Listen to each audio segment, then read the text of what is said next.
What is going on? Zach, my man, what is up? Thank you, those that just followed, if assuming that you are a human being and are not a bot. Thank you for the follow. I really, really appreciate that. I appreciate that support. And if you're a bot, you know what? I'm sure you would have been um, a fine human being as well, but better luck next time. Zach, what's going on, man? What's going on? Good evening. Good evening. Uh, let's see. D Stites. Hey Phil, just wanted to say thanks for all the great sessions and info. I got my instrument rating and I was watching your stream when you were at Sling. No way. Don't know if you remember me from there. I love watching your Twitch stream. It's great review and studying and staying proficient. Dude, I can't say that I have the pleasure of remembering you specifically.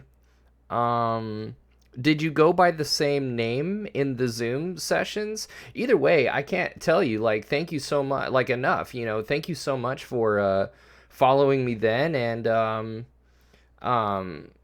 thank you for following me now and tuning in. And I'm so happy that you're getting a lot out of the knowledge that I've been blessed to gain myself. I love just kind of sharing what I know, especially if it can help to any degree and help people get proficient and give them at worst case scenario, just give them another perspective on the same thing that we're all trying to do. We're all trying to learn and try and grow and stay safe. And, so just thank you for that support. But I did want to say thank you so much for allowing me to have any hand at all in that success. I seriously, congratulations, absolutely, congratulations. The instrument rating is no joke, especially up there in NorCal. And up there in the Bay Area, it's kind of just like down here. I mean, it is real deal, serious business, and actually even crazier weather. It tends to be very, very low up there. So good for you for getting that instrument rating. Congratulations on that amazing achievement, for yourself, for your future passengers. So proud of you. So proud of you. Are you intending to keep pushing? Like, are you gonna go for your commercial and your multi? Are you going all the way, or the private pilot with the instrument rating is fairly a fairly complete pilot. So now that you got that instrument rating, what are your plans?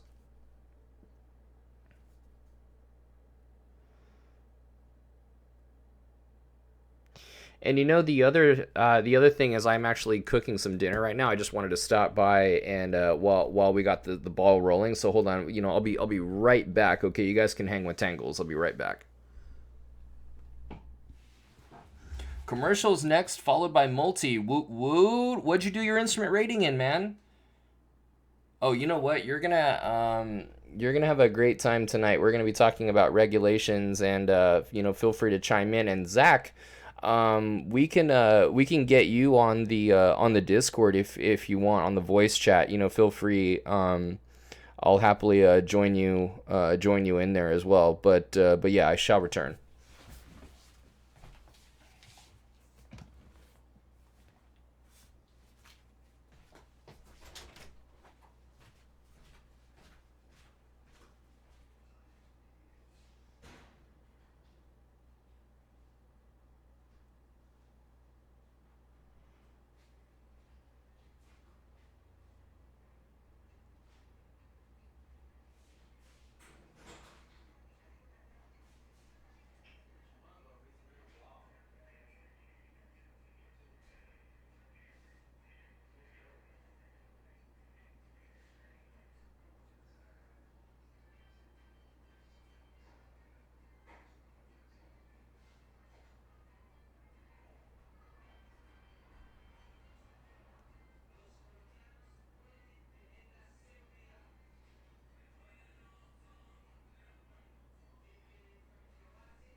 right, y'all. What is going on? All right, let me just catch up right here. Zach, I'm writing an essay right now, so you'll be lurking. Zach's always lurking. It's all good, though, man. What you writing that essay on, dude? I got a nice plate of steamed veggies, some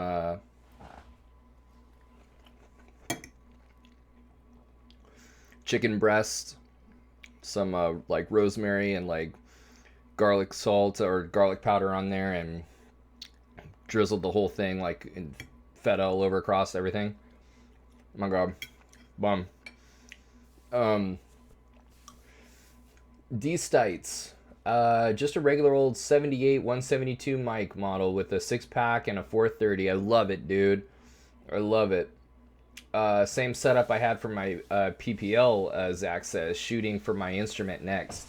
Dude, I love it, man. I love it. Yeah, just a good old 6-pack, dude. GPS unit, though, you know, like that's pretty awesome, especially to have up there where, you know, you got a bunch of Rnav stuff going on. That's great. Danny! What up, dude? It's been a while, man. How are you? Good to see you, man. Good to see you. Fantastic, dude. D-Stites, I'm doing it for fun, not a career. I'm a software engineer at a fruit company up here. But I love it. I can't get enough of it. Wow, so as a software engineer, I'm sure that you're having a great time with the problem-solving aspect of flying. Dude, check out this, dude, this right here.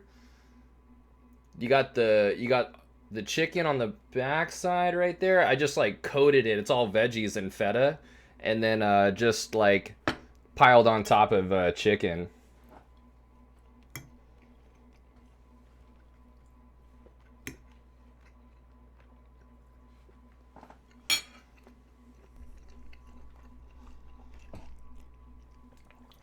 Sheesh! Beardsley, you can use some ghost pepper to go along with that. Dude, I'm down with that. One of my favorite shows I haven't seen in a while is that Hot Ones. The comedians are, you know, not necessarily all comedians, but like good storytellers, you know, people with a good story and then trying to eat hot wings and tell their stuff.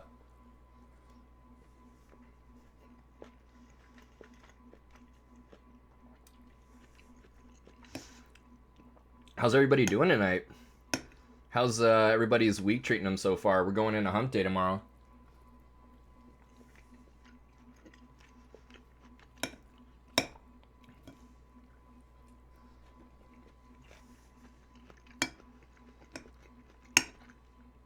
Hope everybody's attaining their goals this week.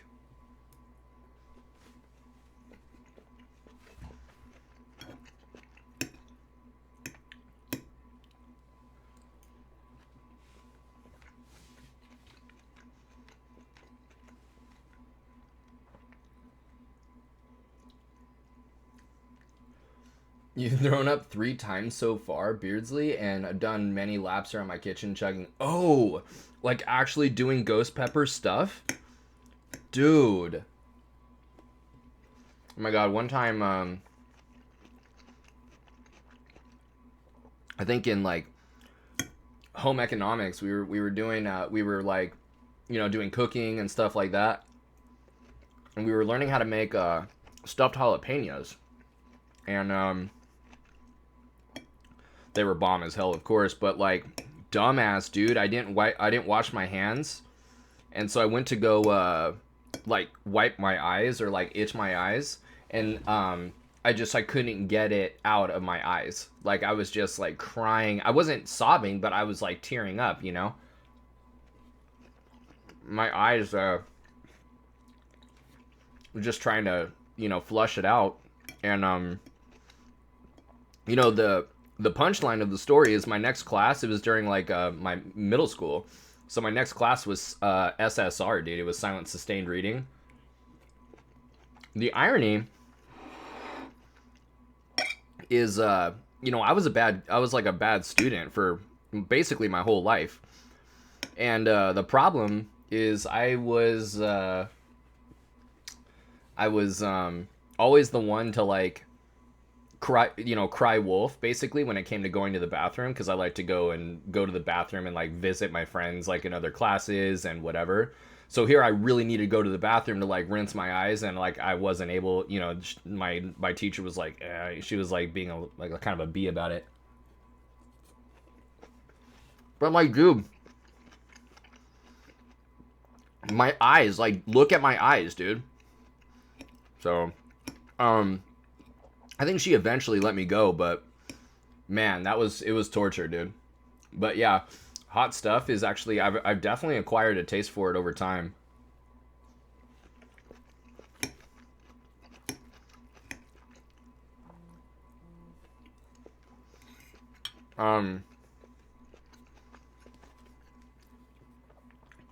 Do any of you guys go to B-Dubs, dude? B-Dubs Life? Buffalo Wild Wings? I've got a new personal favorite wing like sauce on my wings at Buffalo Wild Wings. So up until recently I was like a medium guy, but dude, that mango habanero, holy moly, that is so bomb. So bomb, but dude, that heat lingers, dude.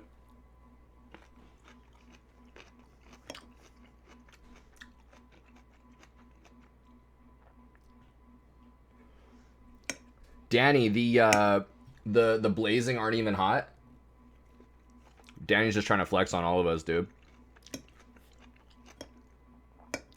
Low key, this guy's like dying while he's eating it. He's like, I don't even care. It's like, Danny, you're literally like shitting your pants right now, bro. No, dude, I always do that.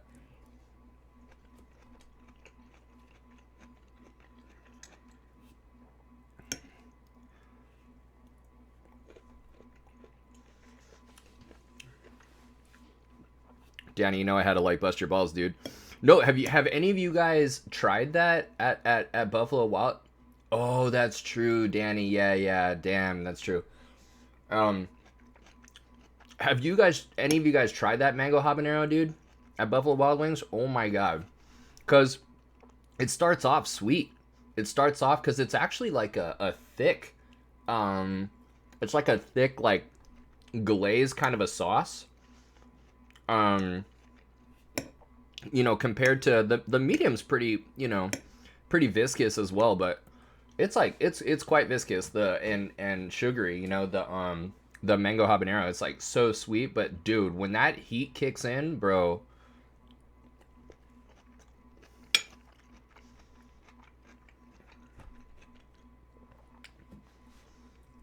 Beardsley, there's a taco place in Austin called Taco Deli that got me hooked on mango habanero. That's what I'm saying. I never knew. Honestly, I went Asian Zing. Yeah.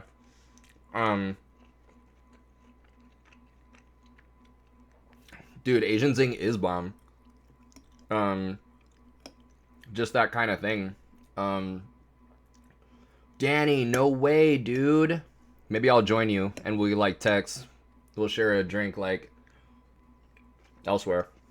Oh, but yeah, Beardsley. So that taco place, damn, that would be the shit on a taco, like on some steak, dude. But yeah, then you know what I'm talking about, and it's so bomb. Like the sweet in the beginning, ooh man.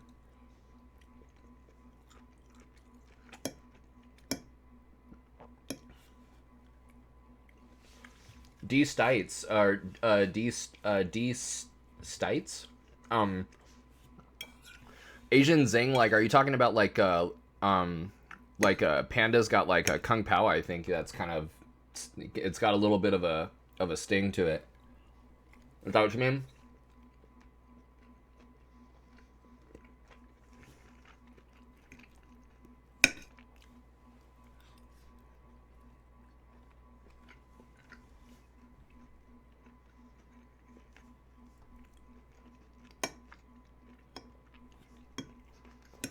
Really, side note, oh, are you for real? Asian Zing? Is it like on the hot side? Like, is it on the hot side of medium, or more like on the, like, not? I'm assuming it's a sauce, right? It's not a dry.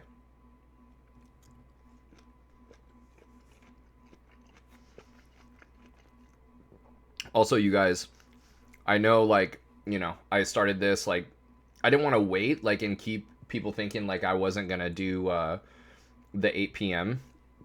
So I did want to start it and at least just have, like, a chill, like, dinner talk. But, so I really appreciate, like, letting me eat. I don't even think I ate at all today. So we'll totally dive into IFR regs, like, right after.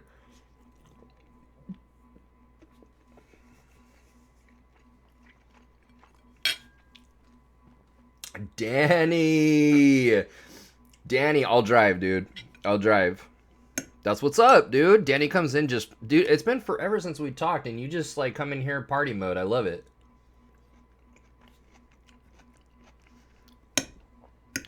Hey, how's studying been? Like, have you dove into, like, any of that study material at all or anything? Or what's the latest and greatest, Danny?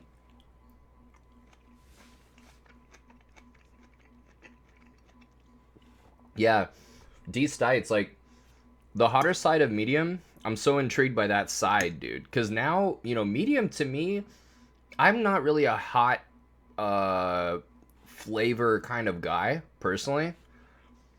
But over the years,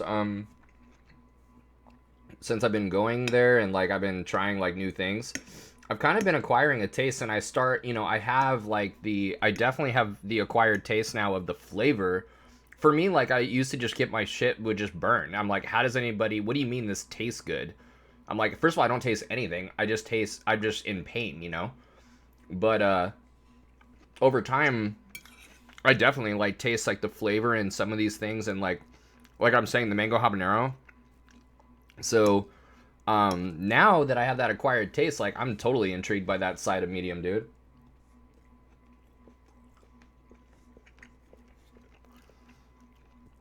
Danny, nothing wrong with being on and off, Life happens.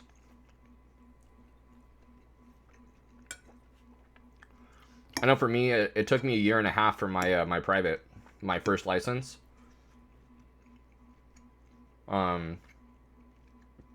Just life, and, like, I was working at the same time. Like, I didn't, finance it. So, I can only afford to fly, like, once a week. I know, like, you're finishing up high school, I think, right? So, for me, I had just graduated college, so I had a job where, like, I could actually afford once a week, sometimes treat myself to twice a week, but not really. It was mostly once a week. If not, I would, like, not fly one week and maybe do twice, like, the following week, like, if it was in every other situation. So, and that was after I graduated college. So, I mean, you're still trying to navigate through high school and, like, finish that up.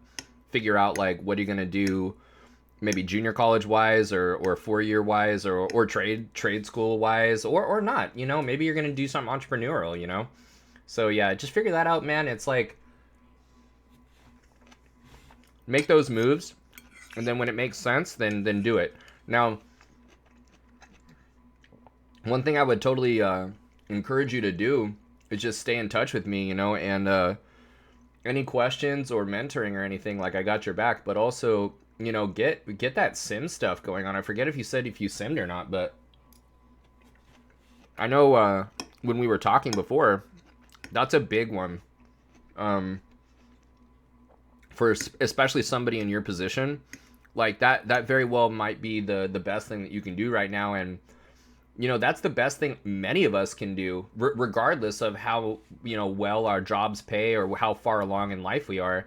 The sim is like legitimately a very, very good thing to do for ourselves, to the point where everybody from an aspiring private pilot, where you're like a student pilot, all the way up to the airline pilot that is 15,000 hours deep and they're going for their millionth like recurrent training.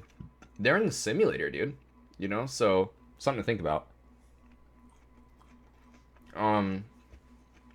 But good to see you, my boy, and that you're working at it.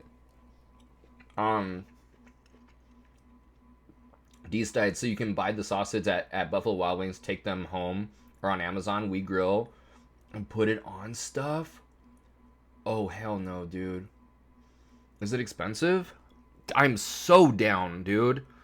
Damn, some like chicken tendies, dude. On the topic of the sim, do you have a recommended yoke setup for PC sim? Yeah, man, you go with like there's a lot of really good stuff out there. I went relatively cheap, honestly. I'm not out here trying to go crazy. I use CH products. It's kind of like one of the cheapest yokes out there in pedals. I think you can get the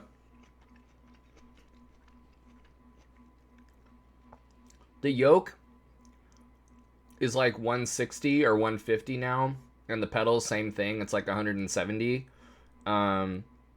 Totally worth it. They're just going to be USB. I don't have anything, like I don't have any radios, I don't have any whatever. What I do have though is the IR tracker. That's a big one, especially if you're trying to do your private, or you're talking about aerobatics. Like that's a very visual thing. The commercial certificate is very visual, but even the instrument rating, like when you come out of the clouds and you're doing a circling maneuver, to another runway, like that's a visual maneuver, like quote unquote visual, So it really pays to be able to look around and look outside and check the wing, look out the front, check the wing. So yeah, dude, like, let me try and find it for you actually. Now, I would recommend, like, I just don't really feel the need to get anything more expensive. Maybe my next one I will. Yeah, you found it, right? So, yeah, I for middle of the road yoke throttle, honeycomb hands down is the winner. Oh, is that right? So, CD, what is going on, sir? I'm just finishing up some dinner while before we hop into IFR regs. But everybody, CD, definitely, if you haven't already, give this guy a follow, CDL. He and his wife and his adorable dog, they do like a ground school and group sim session regularly, and he's a real life pilot. So that's who you really want to be talking to and getting your experiences from as well. And they kind of do like a hybrid ground school kind of thing. It's actually kind of one of the few guys on here that inspired me to do what I'm doing on Twitch. I was already an instructor, but I thought, why not? These guys are like doing such a great job, really inspiring. So yeah, what's going on? Anyway, so yeah, they were talking about controls, and I mean, the honeycomb came up, and I use the CH products one, just because it's cheap, but probably my next one will be something more like honeycomb. The one thing that I personally like is just that to have the throttle quadrant integrated. So CD, I don't know if you can recommend something along those lines. Like I don't have a ton of USB to like be dedicating to a separate throttle quadrant, and because I use a IR tracker and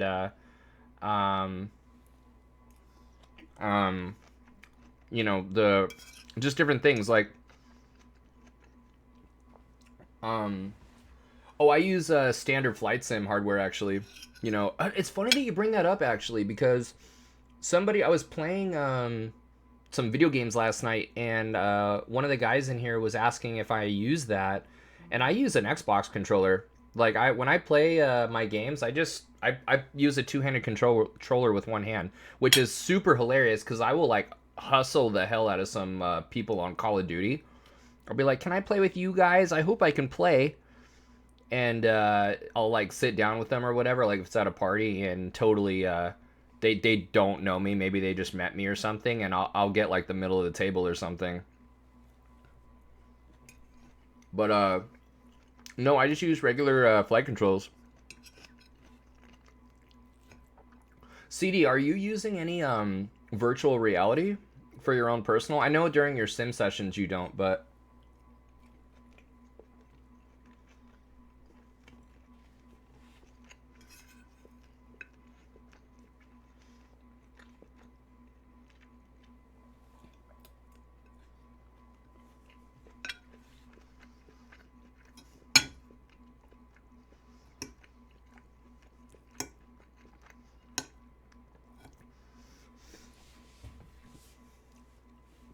CD, I have an Oculus VR, but I don't use it often. It's a Gen 1 model, and the resolution isn't great.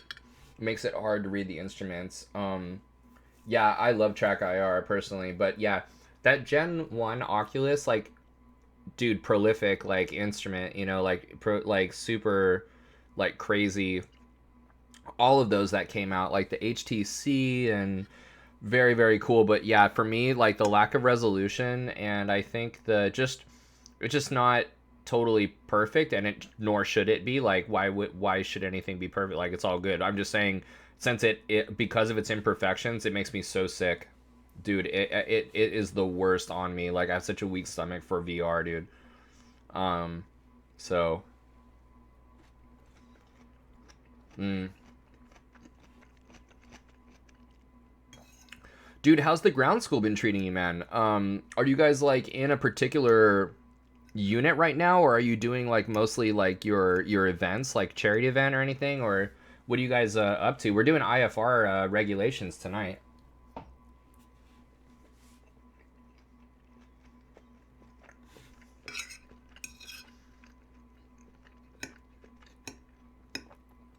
And I'm just about done with my dinner here. It's like the first time I've eaten all day. I was telling everybody else, like, thank you so much for your patience and just having a chat.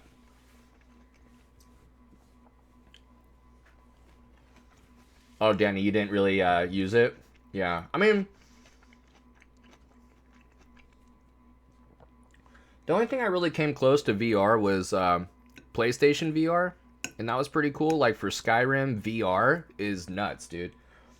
We haven't done a ground school class in a few weeks because I was in Reno for work, and then San Diego for the Flight Sim Expo. Next lesson is this Thursday, teaching meteorology. Fabulous, dude, fantastic. So that's the weather theory. Um, you're gonna mix in some services as well, or just keep it to more of like weather theory kind of stuff. Um, Man, that's super sick. By the way, that you were down there at the or up there, I guess, at the Reno air races and Flight Sim Expo. Um,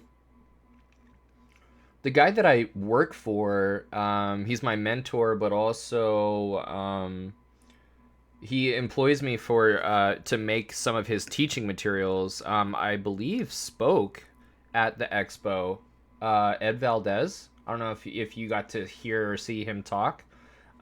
He's a retired United captain, and working for him is amazing. He runs the aviation department down in Cypress College. He's a really, really cool guy, super insightful. And my dream would be like next year to like go to the expo and like talk flight sim with him, like a back and forth, just from a GA standpoint, from my standpoint, and a student, and as a disabled pilot, but also from his standpoint, from like the professional side, and different types of flight sims, maybe the evolution of flight sims over time. Um, that would be super sick.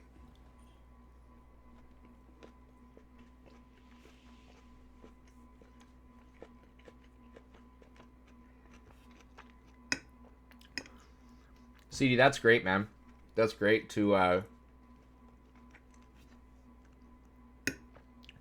do that. How to read a METAR and primarily weather theory. So cool. I have a... Let's see here. I have a really... well, first of all, I have aircraft performance at the end of the month, which I'm pretty excited for, hand in hand with weather there. But I'm pretty stoked, man.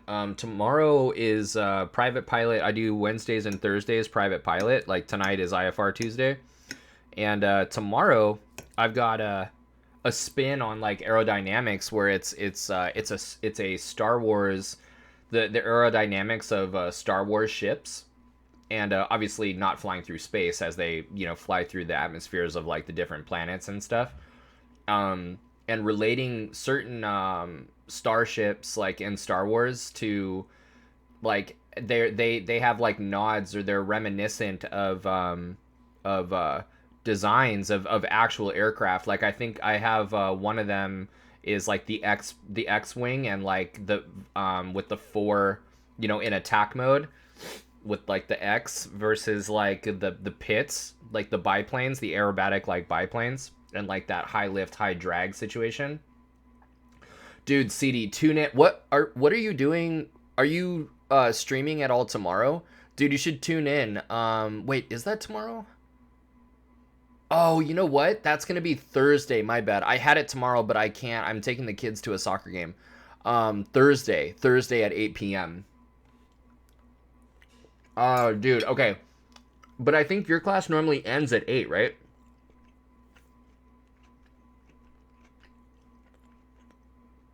Yeah. Mm-hmm. Dude, you are the man. I'm so pumped. Now, like, that's gonna be kind of unfortunate if you can't stay. You think you could stay and like stick around? It's dope. It's pretty cool. Like, dude, one of my buddies at this old flight school that he and I used to teach at. Yeah, dude, I'd love for you to stick around. He was teaching the private, and he had me like do a guest lecture, or a guest, like, I guess, yeah, a guest lecture on aerodynamics. But he's like, hey, can you like do kind of like a Star Wars thing? Like, I was trying to do something fun, and I'm like, oh bro, I got you, dude. And I went way overboard. I went a full blown like PowerPoint, and I found, not to spoil too much, but I found legitimately a study that was done by an aerodynamicist, and using computer simulation, or computer what do you call it? Just like computational dynamics, like fluid dynamics. They legitimately measured the drag, the lift and the drag like characteristics of an X-wing, and it was published in a popular mechanics magazine in like 2008. I found a legitimate source to cite, and what they actually, and I talk about like what is the drag coefficient, and and what were their findings of the X-wing, and what is it normally in airplanes. And we talk about ground effect, but with like airplanes that stay in ground effect versus like Skywalker's speeder. Oh dude, it's gonna be the bomb.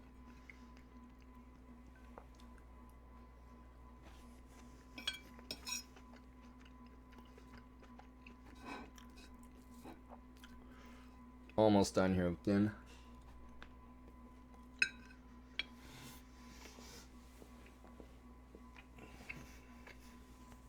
And to answer your question, yeah, 8 Pacific, yeah.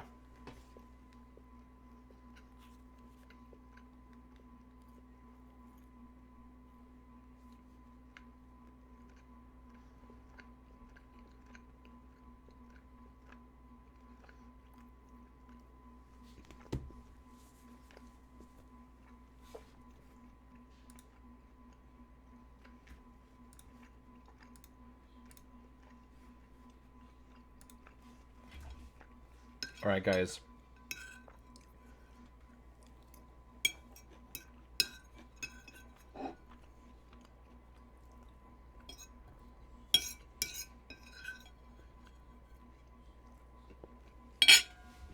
Okay. I'm gonna rinse my plate, come back, IFR regs. Let's do it, friends. Hang out with Tangles in the meantime.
All right.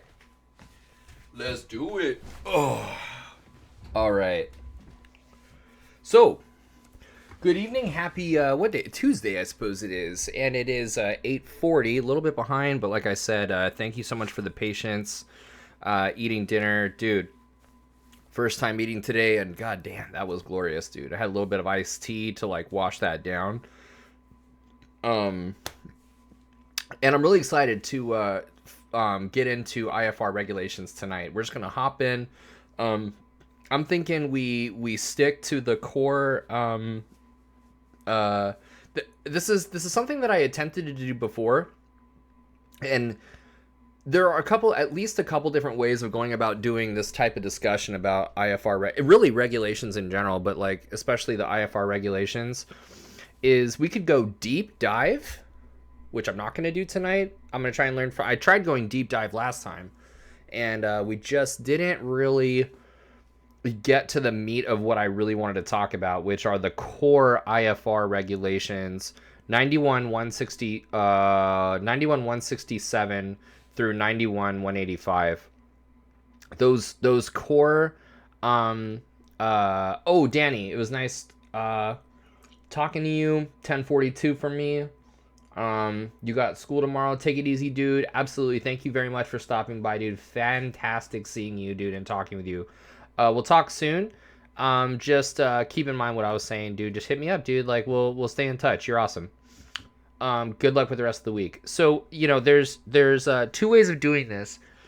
You could go full blown, not very time effective though, not very time efficient. I do want to get in the sim. And I want to try and see what we can get done before ATC closes. We can go full blown, or we stick to those regulations. And I think I'm going to try something different than what I did last time. I think I'm just going to stick to those regulations,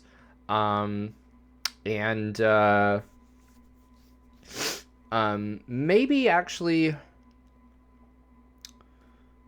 What we'll do is we'll start from the beginning and not go full blown, but we will like allude to certain things, and I'll kind of like gloss over the part 61, early part 91 regulations, and really just blitz through all of that and just sort of like let you know, hey, IFR is more than 167 to 185. It is much more than that. You find it all in part 61 in terms of recency of experience, in terms of instrument proficiency checks. You find them. You find IFR in early part 91 pertaining to or alluded to in pre-flight action in 91-103. It's 91-3 authority of the PIC will, one of the token situations where the pilot in command it has the ultimate authority and can legally exercise that authority to meet the needs of a safety in an emergency situation, to be able to deviate from any other regulation or rule like that. Typically it's an IFR, it's VFR into IMC that actually happens. It's visual flight rules into instrument conditions that the pilot in command is doesn't need to worry about breaking the law. What you're doing is you have inadvertently gotten yourself into instrument conditions, and you need to just get the F out of there and don't worry about, oh, I'm gonna be in so much trouble and like dude, just get home. In fact, a lot of the FAA's philosophy is not punitive. It is very much like, this is a learning experience. Like, we just want you to be safe. Like, we just want you to get home safe and not, have anything bad happen. We could talk about it after, and we'll get you some recurrent training maybe required or something, and some program or whatever, and it's all good. You know what I mean? It's not like that. So 91.3 shows up, with the authority of the PIC to do whatever it needs to do to happen, so that you're safe, so that you get on the ground safely. You can do that insofar as you don't handle the airplane in a careless and reckless manner as specified in 91.13. So these interplay is something that we see. All these different regulations, we see IFR, special VFR, privileges and limitations of the private pilot without an instrument rating, unable special VFR at night. That's an early 91 regulation. So we're getting caught up all the way, and then boom, 91.167 to 185. That is your instrument flight rules chunk of IFR specific things. But then on the other side, beyond 91.185, you've got like 91.205 of required equipment. One of those paragraphs describes if you are IFR, you have certain types of additional equipment that you need, So, or, the transponder needs to be, every 24 count, or excuse me, the static sort, the static port and the static source and the altimeter needs to be checked every 24 months. If actually my memory is kind of shorting right now, I want to say that's an IFR specific thing, but point is yeah, we have all these. We have regulations. IFR shows up in a lot of different regulations. So tonight, what we're gonna do is we're really gonna go very, very skim the surface of the other stuff on the outside of the chunk of IFR regs, and really just dive into the IFR regs themselves. Then we're gonna get in the cockpit. If we don't make it to the cockpit in time for ATC, like using Pilot Edge, like we're still gonna fly, and it'll still be really good. So all good. And then depending on what time it is, I'm unable to sim on Fridays, so I was gonna try and do some DCS tonight as well, depending on how late it goes. So we'll have to, and since I can't do it tomorrow, I want to hang out with you guys as long as I could. So see what's going on. First thing I'm gonna pull up is the fsims.faa.gov, and then I'm gonna bring up my PowerPoint right here. And Zach, since you're in and out, you let me know, buddy, if you have something to say, if you wanna hop on the voice, the Discord, you let me know, dude, and we'll have a chat. And really, that goes for anybody who's a subscriber and has that ability in the Discord community. Like, let me know. I'll actually. I am currently in the general in the voice channel. So, let's see here.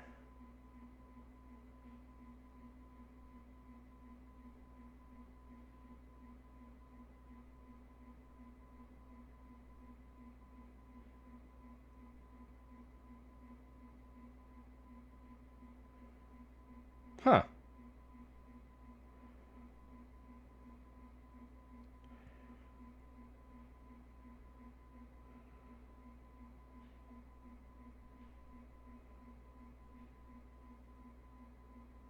Cool, man.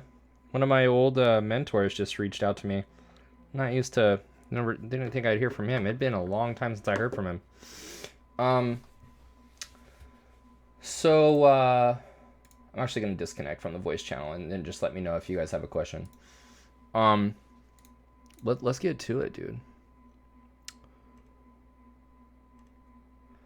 Instrument rating regulations.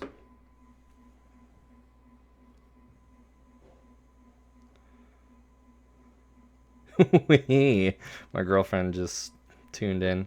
Dude, I just heard from Joe, actually. Kind of a trip. Okay. So,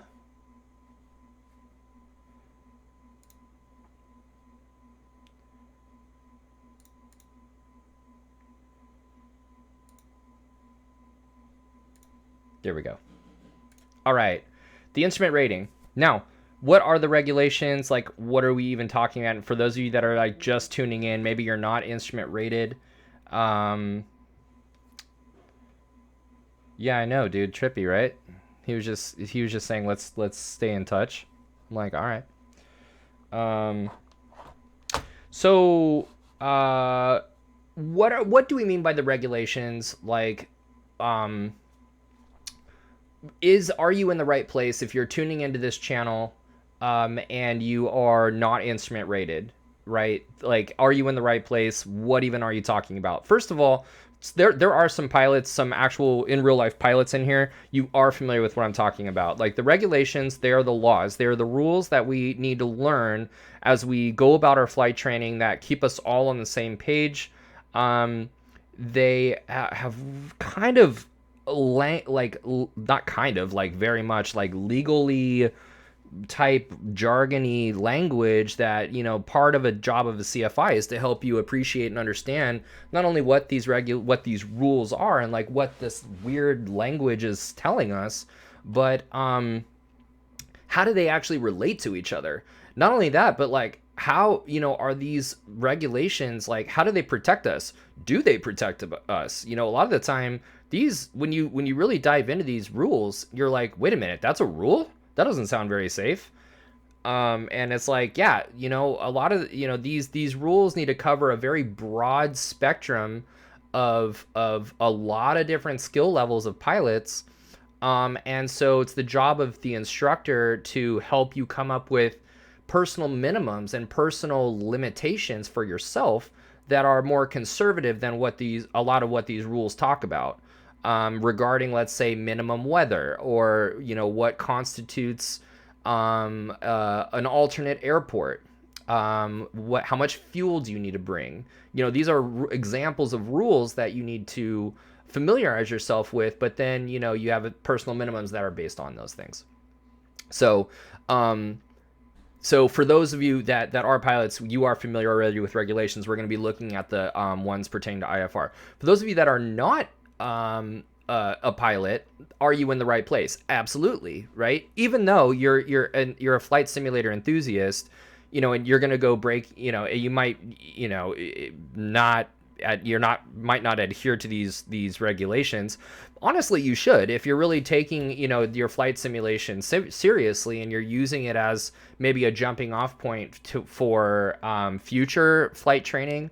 Or honestly, like, if you're doing flight sim, like the way to do flight sim is to have fun, experiment, but like get in the mindset, get in the mode of, like, this essentially is real, you know, what we're doing.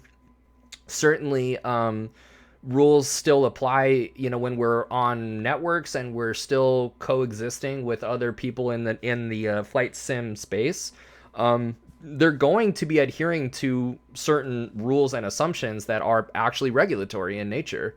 Especially if you're on with air traffic control services like VATSIM or Pilot Edge, the things that they're going to be expecting you to do are based on regulations. So it does actually behoove you to, understand what these rules are so that your flight sim experience actually is what it's supposed to be. So no matter what, you're in the right place. Now, so let's just like hop into it, and even if you're not instrument rated, you'll see kind of where some of the important intersections are. The main thing I wanted to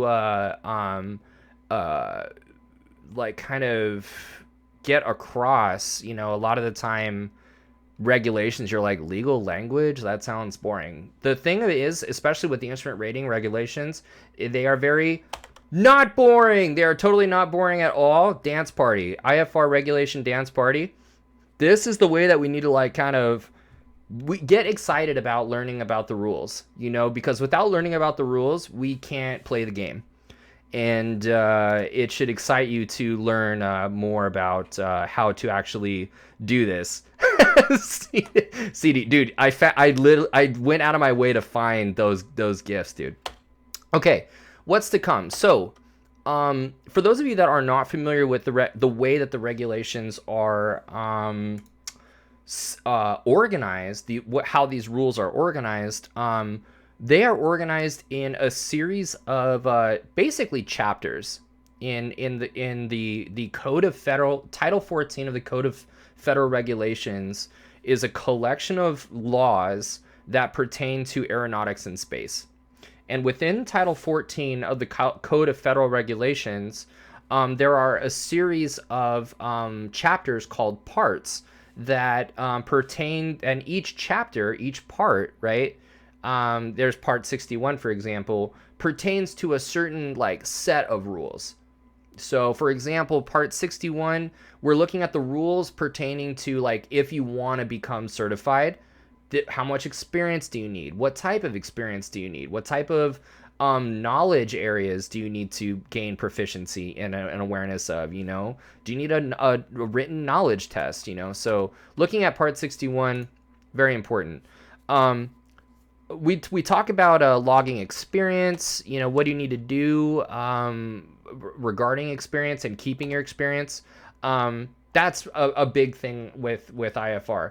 Part 91, we see it come up a lot. Like I said, PIC final authority, operating your aircraft in accordance, like in agreement with the POH, and the pilot operating handbook of this airplane. Like if it's IFR equipped, IFR to operate under instrument flight rules will be a what's called a kinds of operation that will require certain types of equipment to be operational. So that's all a part of your POH.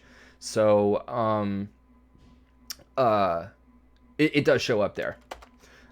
Pre-flight action is the main one. Honestly, like with everything being all of that being said, really 91 103, right?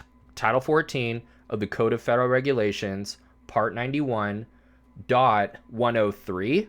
So like the number of you go to that Part 91 chapter pertaining to the operations flight rules, different from Part 61.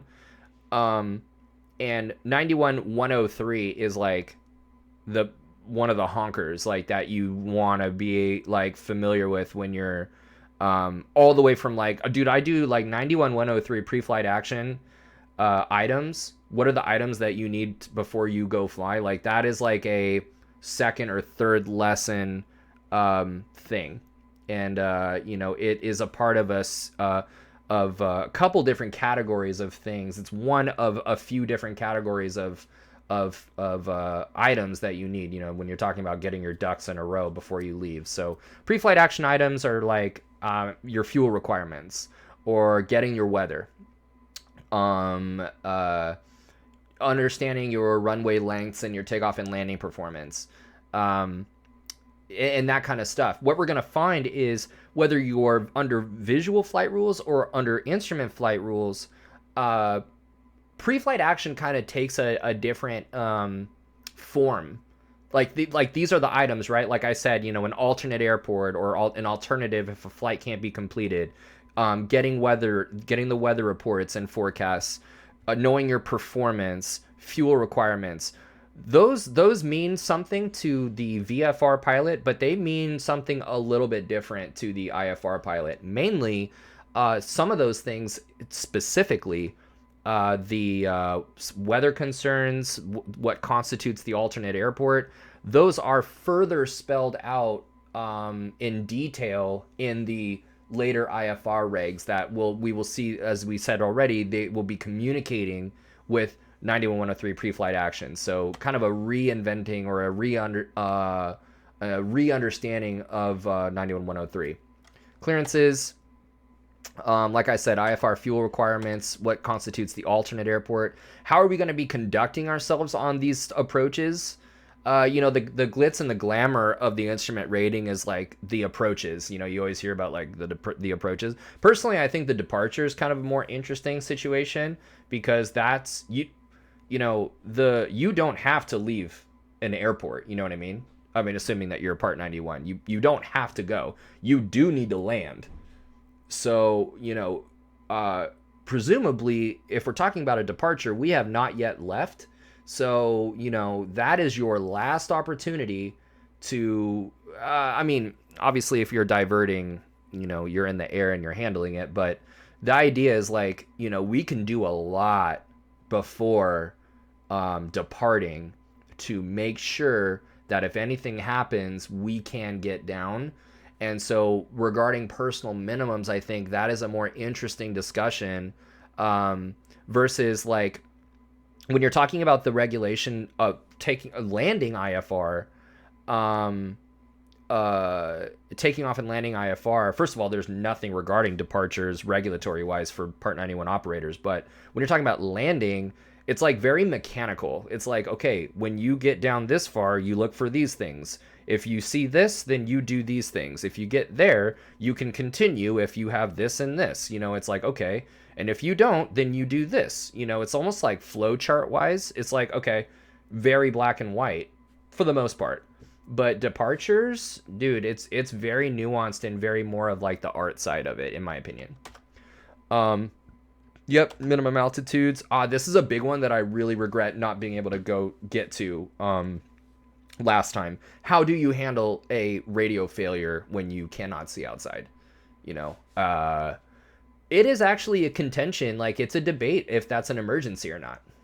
Like a legitimate debate. You would think, how in the F is that a debate? If you can't see outside and you can't talk to anybody, how is that not an emergency? Well, I mean, listen, when you put it like that, yeah, like it sounds really shitty, but the thing is the thing about IFR operating under instrument flight rules is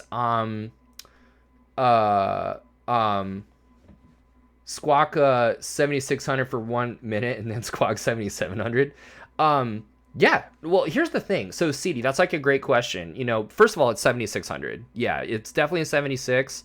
But the thing is there's such a structure to being IFR. It is not like VFR flying. There is such a structure to it. Everything is known. Everything, your position, where you're going to be, where you're going, what your alternate is, how you're getting there, what your altitude is. So, everything there, it's prescribed, like how you know what altitude to fly, how you know what route to fly, how are you departing this clearance limit, this point down the road that you're cleared to if it's not the airport. All of that's known. So, Beardsley, it was surprising to me to learn that there is no minimum altitude for an IFR departure. No, you mean there's no minimum weather. There's no minimum weather for an IFR departure if you're Part 91.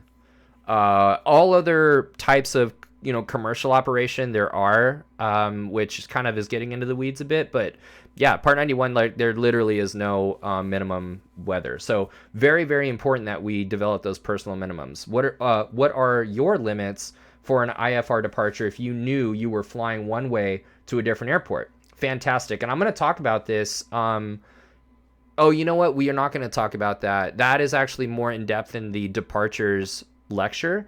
But long story short, if I'm going to depart IFR, right? And it's actually weather, right? You could depart IFR and it's visual weather. So you're just not going to be on the friends list for that ATC facility because it's such a pain in the ass to like organize this, right?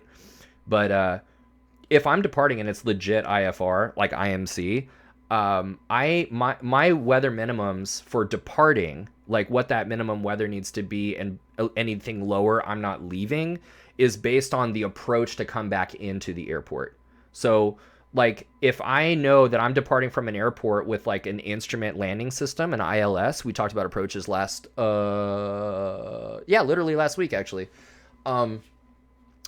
If that has an ILS and that ILS gets me down to 200 feet above the ground, I might triple that and say, okay, if the clouds are anything less than 600 feet, I'm not going, you know? Now that's for me, that's with experience as a double I, you know, there are various levels of that type of philosophy, depending on your experience level. Like if you're like a brand new IFR pilot, like don't go out there unless the clouds maybe are below, or don't go out there if the clouds are below the altitude, the final approach fix altitude, where like you're going to be crossing this point, right?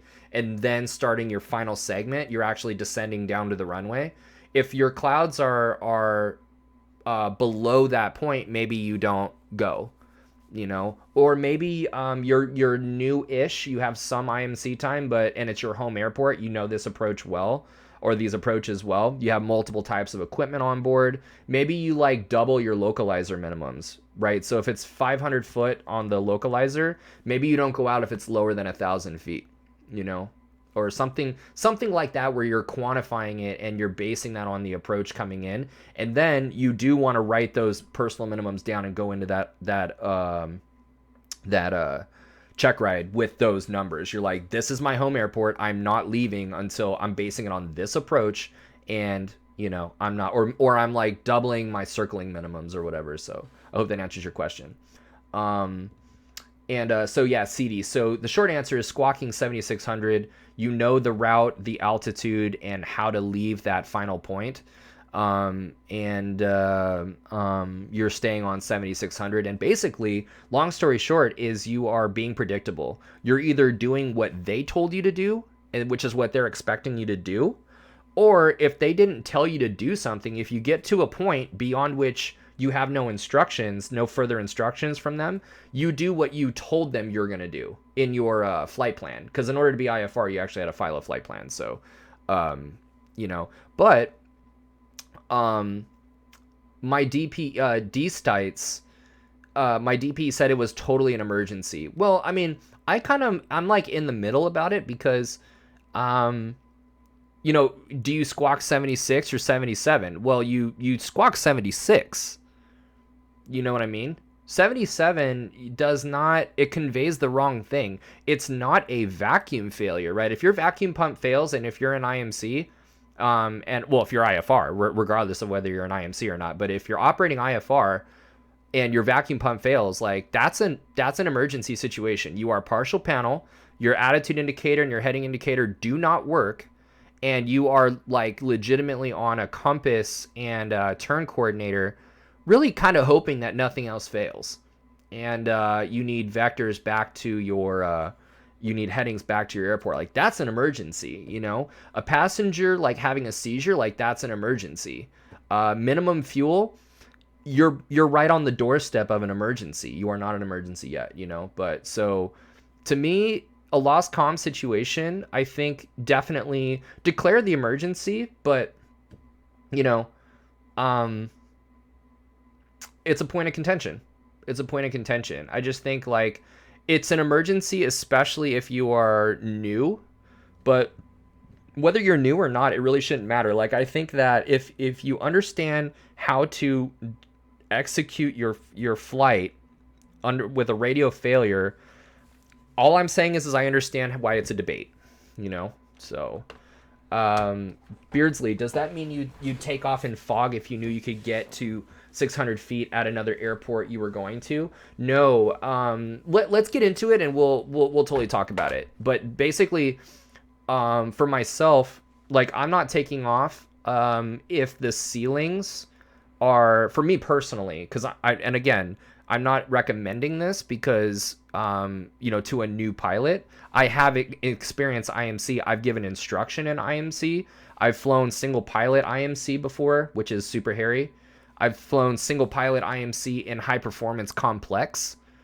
I know my area really well. I know the approaches well. I know the airways. I know the VORs really well. I know the systems of the aircraft really well. So, for those reasons, and I've done a ton of simulator work. I know the radio calls. I'm very organized in my single pilot resource management, and so all those things. Iowa Scotsman with the rate of 11. Welcome everybody from Iowa Scotsman. We're talking IFR regulations, and then we're gonna go fly IFR.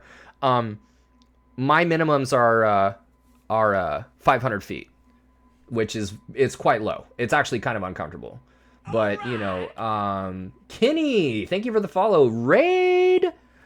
The cavalry has arrived. So yeah, 600 feet. But for a long time, after my instrument rating, it was I want to say 1,100 feet, where I could cross the final approach fix, get on the descent, and actually be in the descent for some time, and then pop out, really, really well. So, yes. Dragon, what's going on? Required instrumentation. Let me get my face out of the way. My face out of the way. Cool. So, yeah, let's get into it. Oh, yeah. We will not get into part 135. That's fine. But there's some really interesting things regarding part 135. In fact, I think this part's actually under construction in this lecture. But this idea of operational control, different types of landing minimums when we're talking about like RVR. When you're 135, it's crazy, what do I mean by my minimums got lower? Well, basically, as I went through my training and I passed my IFR check ride, I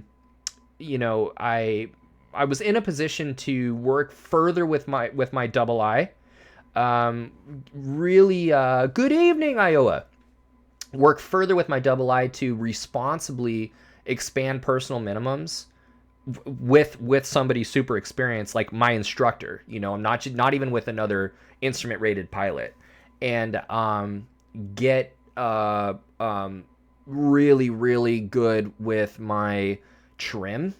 Because I don't know if you know this, like for those of you who are new to the channel, I'm not disabled, but I mean, I'm an amputee pilot, and I'm an amputee flight instructor. I've got one arm.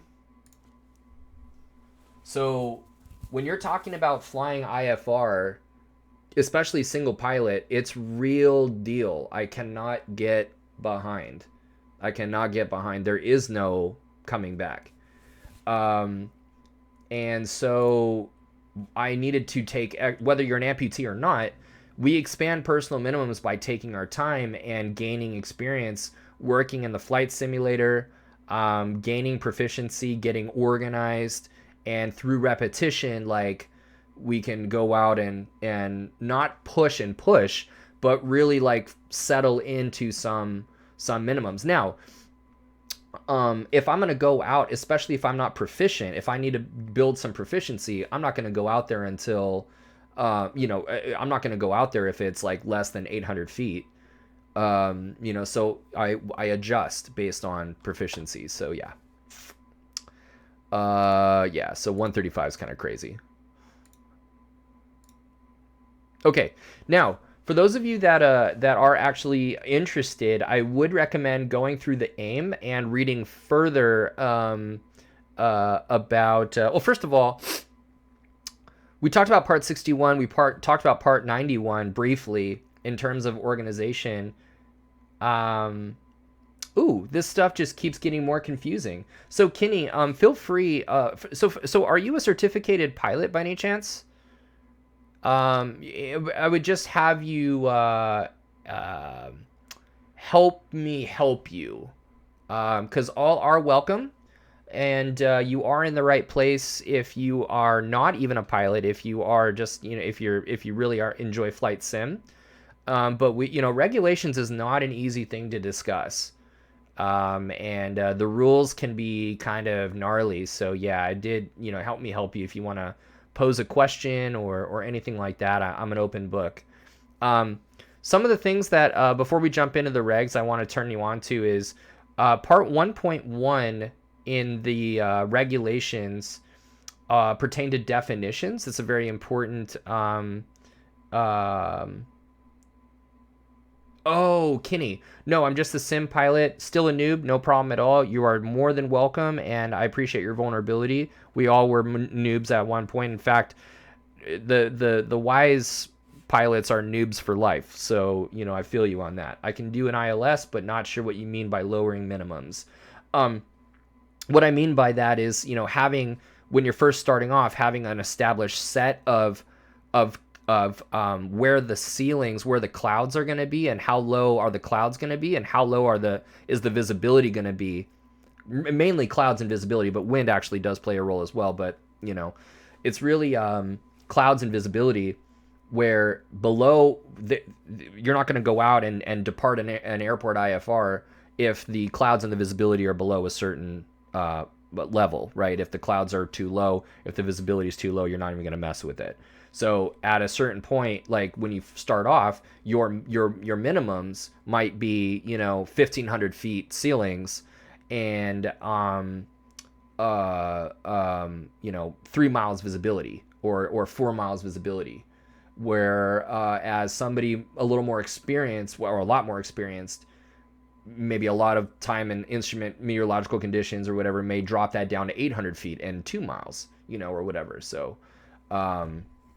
So that's what I mean by that, Kinney. Yeah. So I would basically, long story short, I would have you check out these sections of the FAR AIM for additional reading, especially in the AIM. These are some examples of sections where you can read more about these things that we're going to be referencing, like what is an ILS, and the approach light system, tower en route control, like what are these things? We've actually talked about the ILS, we've talked about approach light systems, we talked about, that was in last week's instrument approaches lecture. We talked about tower en route control a few weeks back, actually, with en route procedures and what is tower en route control. We have clearances actually coming up on the 26th. It's quite a dry lecture, but it's one of my favorites, actually. And I think that it's crucial. Like, I have it up because it's crucial, and, communication is everything, in this world, whether you're flying or not. And so really an understanding about the communication that transpires between pilots and controllers, like, really starts with clearances, What do these things mean? So yeah, that's a really insightful section. Notices to airmen, NOTAMs, that is in the AIM. Different types of NOTAMs. We're gonna be not really getting into that as much. We had I wonder if it's saved. This was before I was exporting my videos, but I know we did a standard weather briefing day where we actually looked at NOTAMs and some of them that would affect your IFR flying. For example, runway closures or approach light system outages or VASI or PAPI outages, glide slope ANOP things, and stuff like that. So NOTAMs would be and the like. We actually did a holding and DME ARCs lecture sometime last month, I believe, and holding procedures right there. So it's quite nice. So let's see here. Beardsley, before I started flying, I got into flying with probably, I'm assuming, a play fight with Chris Steve, because I was surprised her crosswind maximum was 14 knots. Now that I started flying, I feel like an asshole. crosswind 14 knots is no joke. Well, first of all, you want to make sure that if you're what you do not want to do is have, especially as a personal minimum, have your crosswind component exceed the max demonstrated crosswind component for the ability of for the aircraft that you're flying. So definitely, don't go doing that. And I can definitely say, like, I don't know what you're flying, so just make sure that that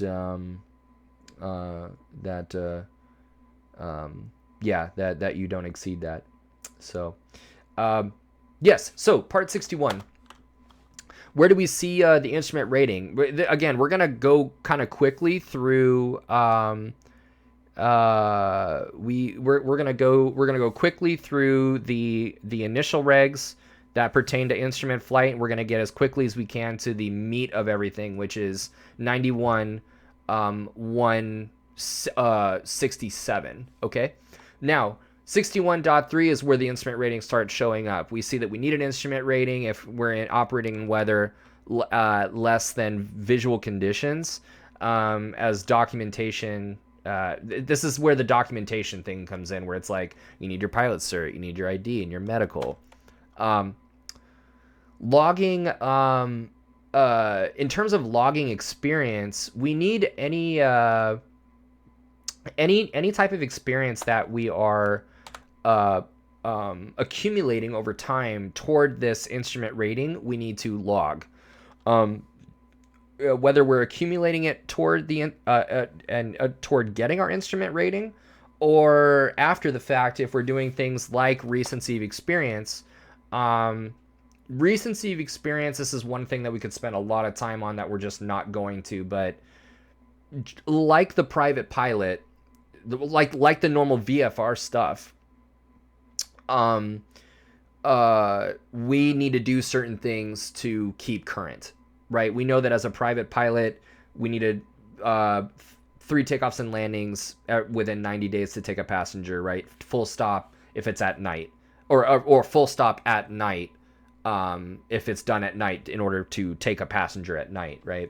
We need every 24 calendar months, we need to do a flight review to keep our to keep our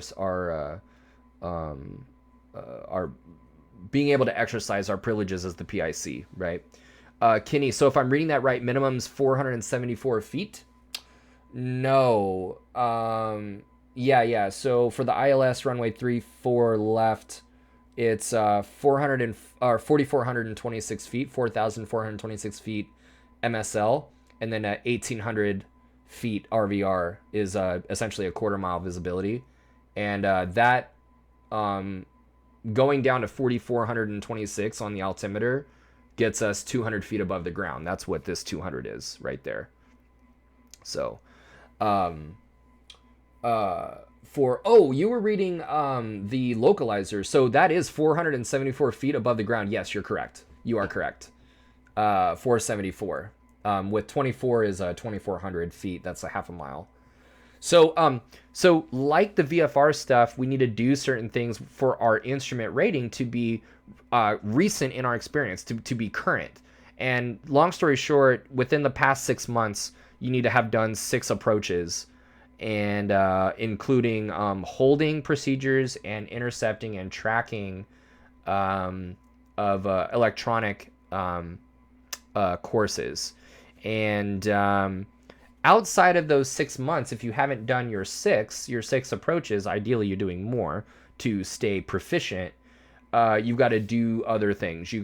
First of all, you're no longer able to act as PIC on an IFR flight, but you can go with a safety pilot and get current. So that's kind of nice. There are like lots of other concerns, like when you're but just alluding to it, that there is recency of experience that we need to do. Mainly it's 6 approaches in 6 months, holding, intercepting, and tracking. Lots of different things to talk about here. It's killing me to like not spend this lecture of regulations could take a week of every day. This could take me 3 hours a day for 5 days. I could do this one lecture. So we can't, unfortunately, don't have time to really spend talking about all this really important stuff. I just want to get to those regulations. So yeah, there are ways to get current on certain approved flight simulators if you are outside of those 6 months. And if a year goes by and you have not regained your recency of experience, you need to go with an authorized instructor or any of these other folks down here to do what's called an instrument proficiency check. And in 6157, you can read more about the instrument proficiency check, what goes into it. It's extremely detailed, like on what are the items, and especially in comparison to the flight review, it's a lot more detailed. Okay, so 61, recency of experience, logging time, and requiring the instrument rating. Here we are in Title 14, Code of Federal Regulations, Part 91, the General Operating and Flight Rules. This is different. This is a different chapter of the Code of Federal Regulations, different from 61, right? This is Part 91. So, Part 91.3, this is what we were saying is the responsibility and authority of the pilot in command.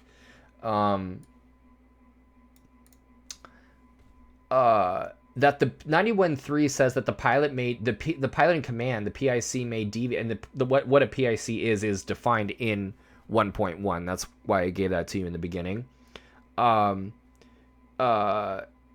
PIC may deviate from any regulation to meet that emergency. So, for example, inadvertent flight into IMC, instrument meteorological conditions, instrument weather is what we're talking about, right? Or icing. Maybe your IFR and you're picking up ice on your airplane that is not certified for flight into known icing, and you need to descend below your MEA. Descending below your MEA from a regulatory standpoint is a no-no, right? But it is possible. I mean, unless there's a minimum MEA is your minimum en route altitude. Your minimum en route altitude is prescribed on the on airways on a navigational chart as a bold number above the Victor or airway, like the name of the Victor airway. There'll be like a bold black number. Like, for example, let me see here. This is an MEA here. Let's see here, Sky Victor. So looking at an en route chart,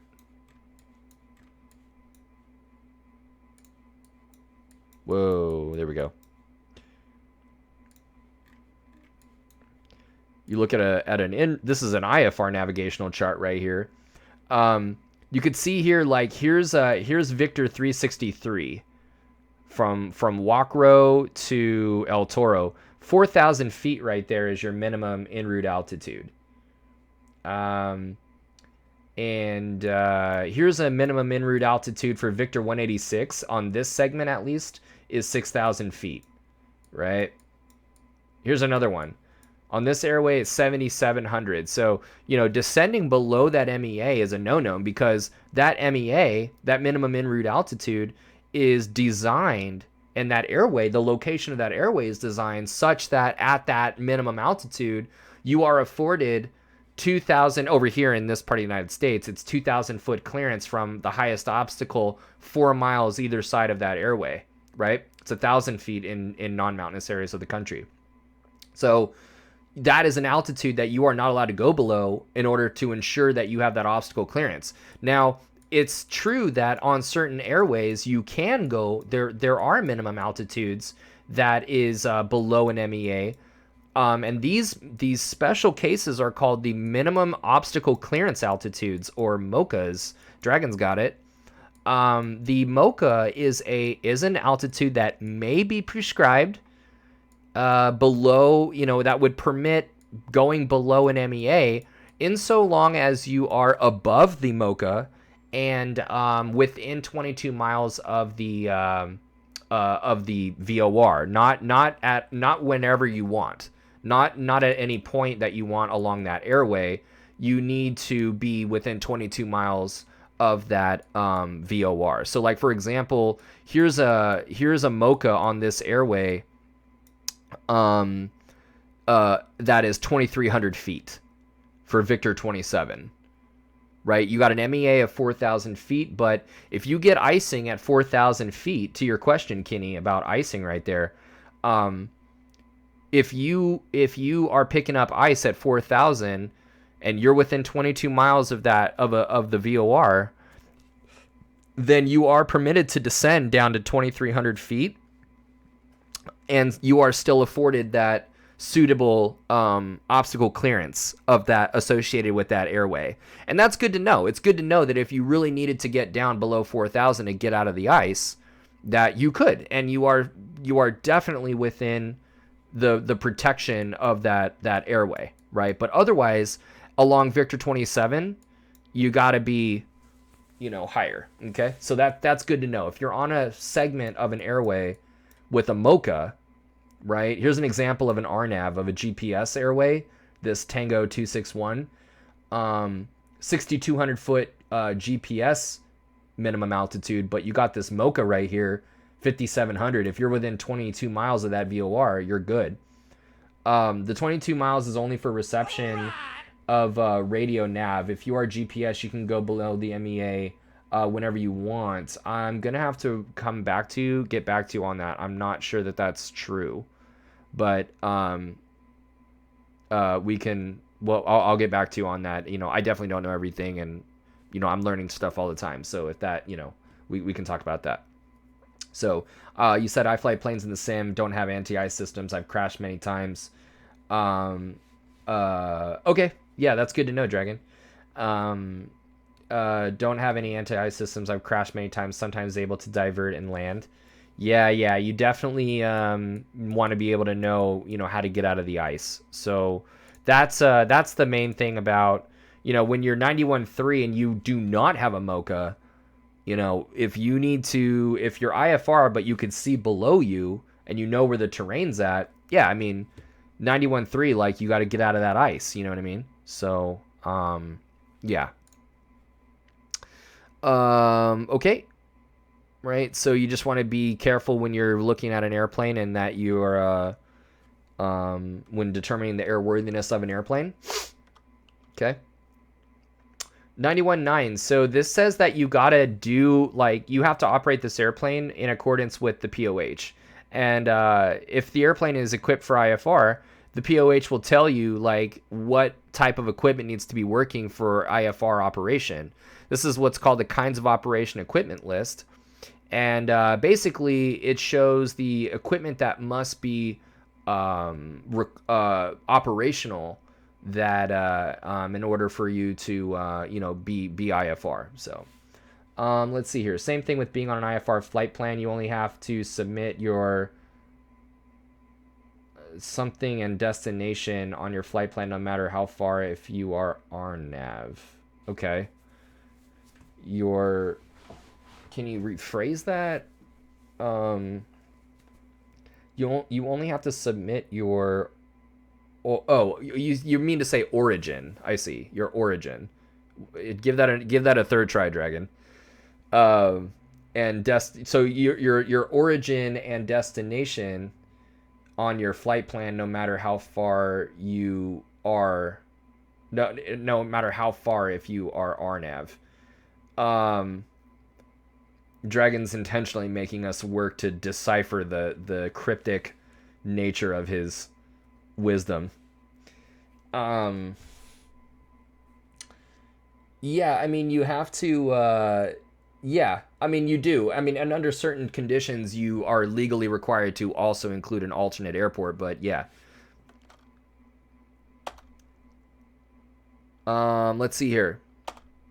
Okay, yeah. So 91.103, pre-flight action. We're going to talk about these items right here, but 91.103 is one of those regs that whether you're VFR or IFR, you want to be demonstrating a constant awareness of, and these are our legal obligations to concern ourselves with all available information of a particular flight.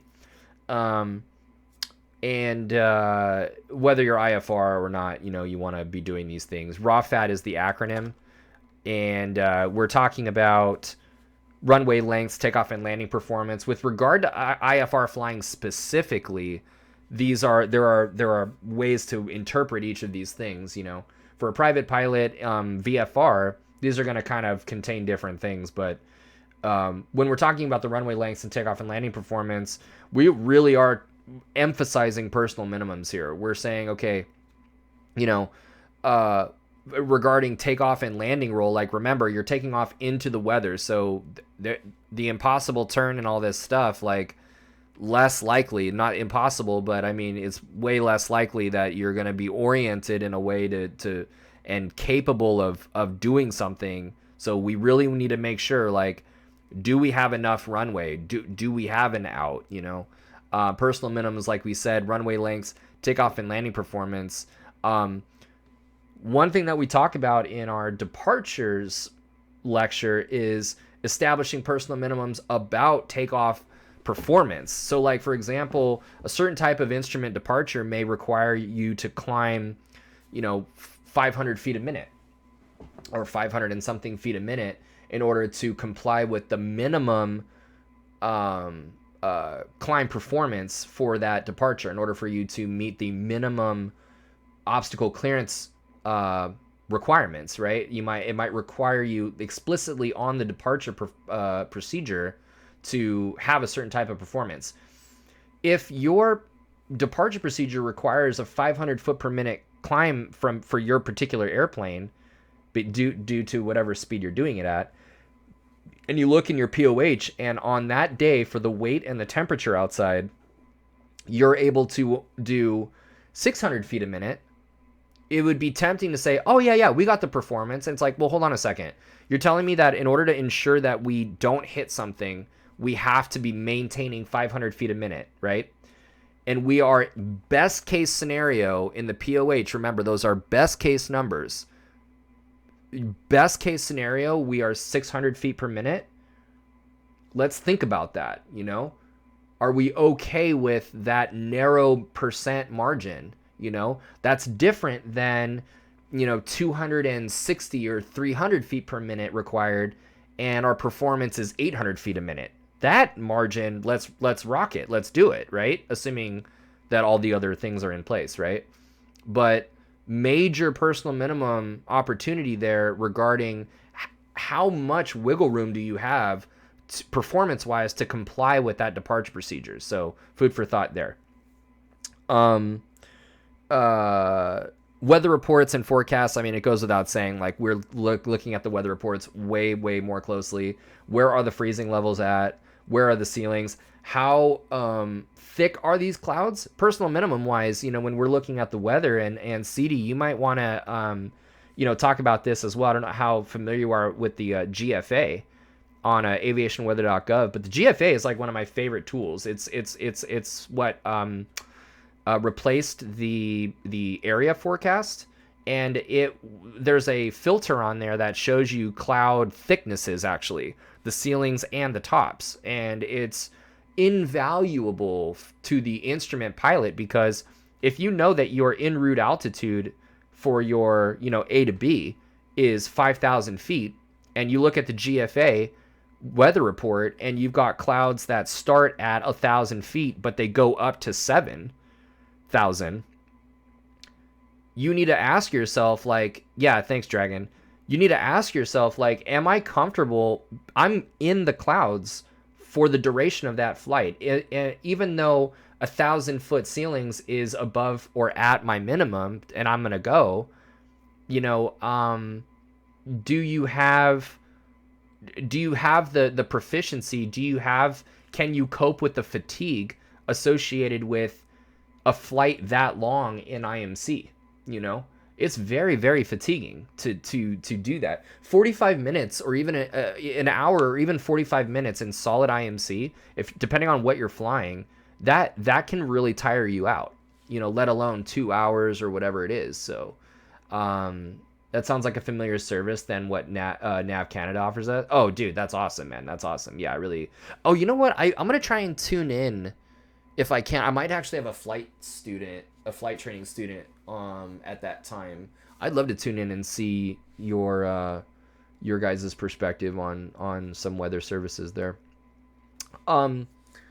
Yeah, weather reports and forecasts, like, what those forecasts are going to tell us about the weather really plays a role in the selection of our alternate airport, to the point where we may, if we are going to omit an alternate from our IFR flight plan, that basically an alternate airport is legally required at all times on an IFR flight plan, unless if you want to exclude it, then the weather at your destination, the forecasted weather, right? We're talking about forecast. The forecasted weather at your destination, an hour before, an hour after, 2,000 foot ceilings and 3 miles visibility. That's what's legally required. An hour before, an hour after, 2,000 foot ceilings and 3 miles visibility at least. And so that's totally a GFA thing, where it's like you can look into the future at your ETA and take that slider and go an hour before and an hour after and really look at where those ceilings and visibility are. And another area for personal minimums is 2 hours before, 2 hours after, 4,000 foot ceilings and 6 miles visibility, right? We double those. So crucial into the selection of the alternate airport. We're going to get into that. And yeah, okay. All right. Let's see here. Actually, Kinney, I've done 2 hours in the sim. Hand flying at 2 kills the eyes. Yes, it does. Good for you though for doing that. Dragon, 3 hours straight IMC in real life. Last week on a 6-hour flight, was dead when I got on the ground. Yeah, that'll definitely wear you out. Whether it's hand flying or autopilot. Yeah. All right. Let's see here. 123. We gotta comply with ATC clearances. So, first of all, with clearances, as we will discuss on the 26th, this is a pilot and controller shared responsibility. This idea of clearances, right? It's the ATC's job to issue you clearances, and this goes for you sim pilots as well. Like if you're using VATSIM or Pilot Edge, if you are working with an air traffic controller and you get a clearance that you can't comply with, like you need to speak up and negotiate that clearance with them to something that you are able to do. An example would be like a clearance to like clear direct to an intersection, or some GPS fix or some fix, right? Maybe they think that you have GPS on board and you don't. So you don't just be like going off into, thinking that you can go on your tablet and go direct to whatever fix and fly generally like whatever heading you think the tablet's telling you. No, you can't use that as primary means of navigation. You need to tell them unable, I need headings to an airway, and then you can, bring in the intersection on an airway. If they give you an IFR clearance with a minimum altitude that is above your service, the ceiling for your airplane, right? You need to let them know that. So we need to, that is a shared, yes, we need to comply with ATC clearances and instructions, but it is very much a shared responsibility. ATC assigns clearances. They make sure that those clearances are understood and read back correctly. They keep aircraft separated. That's their main job. Pilot responsibility is to read back those clearances. It's also the pilot's responsibility to speak up when they know that they can't comply with something. So, never blindly follow. Okay. Yeah, we see IFR showing up in types of airspace. Class Bravo and everything. Class Alpha is IFR only. One of the privileges and limitations, when you're talking about privileges and limitations of the private pilot, regardless, private pilot or commercial pilot with an instrument rating, privileges and limitations of the instrument rating, right? You're allowed in Class Alpha now. That's kind of nice. I would love to listen in on CD if you did like an airspace. What you guys got up there would be really, really cool. Beardsley, 3 miles minimum visibility seems so low to me for even VFR. Well, listen, Beardsley, 5 miles, when you're a VFR pilot, 5 miles is extremely uncomfortable. So yeah. Anyway, yeah. Okay. Basic VFR weather minimums. We talked about this in airspace before. I will like redo my airspace lecture another time. If we are IFR, we need to know what the VFR weather minimums are for the airspace that we are in. Why? If we're IFR, who cares about the VFR weather minimums? You do, because number one, if you are in class golf, you know, you can only be IFR under, you can only be operating on, you could be operating under instrument flight rules only if you are in controlled airspace and on an instrument flight plan with an IFR clearance, right? So, in class golf, you need to understand like what those VFR weather minimums are and what weather constitutes less than visual conditions, right? Presumably at some point you will actually be, you may be canceling IFR. Actually, you might be on a visual approach, seeing the airport, you know, with the airport in sight, with the option to cancel IFR and navigate visually on your own to the airport. And so if that's the case, to be canceling IFR, you need to understand that you are now in certain types of you're in a type of airspace, you know. And certain weather minimums are required for you to do that legally. So we can't forget about our basic VFR weather minimums triangle. The other thing, basic VFR weather minimums, is VFR on top is actually a type of IFR clearance that you would get from a controller to say, you know, you are cleared, you know, to this airport to VFR on top, which means that you're going to, you are IFR, make no mistake about it, you are IFR, and you're going to pop out of the top, and you are in visual conditions. And what that means is, even though you are IFR, you maintain VFR cloud clearances. It's see and avoid responsibilities is yours. And these are VFR cruising altitudes that you need to be at. So, you know, it's a bit of a hybrid situation. Special VFR. As an instrument-rated private pilot, you are able to conduct special VFR at night. That's pretty cool. Yeah, you can go back and maybe rewatch this video and digest this page right here. Is extremely important. We're just really close to the IFR regs. Remember, it's 167 is where the IFR regs start. How to use special VFR and how to not use special VFR is extremely important. And not abusing special VFR is very important. So come back and really digest this page. How to use special VFR, the main takeaway is like we are departing an airport with marginal conditions. The visibility may actually be IFR. And the idea is we are departing special VFR into an area of better weather. That weather is much better, not deteriorating at all.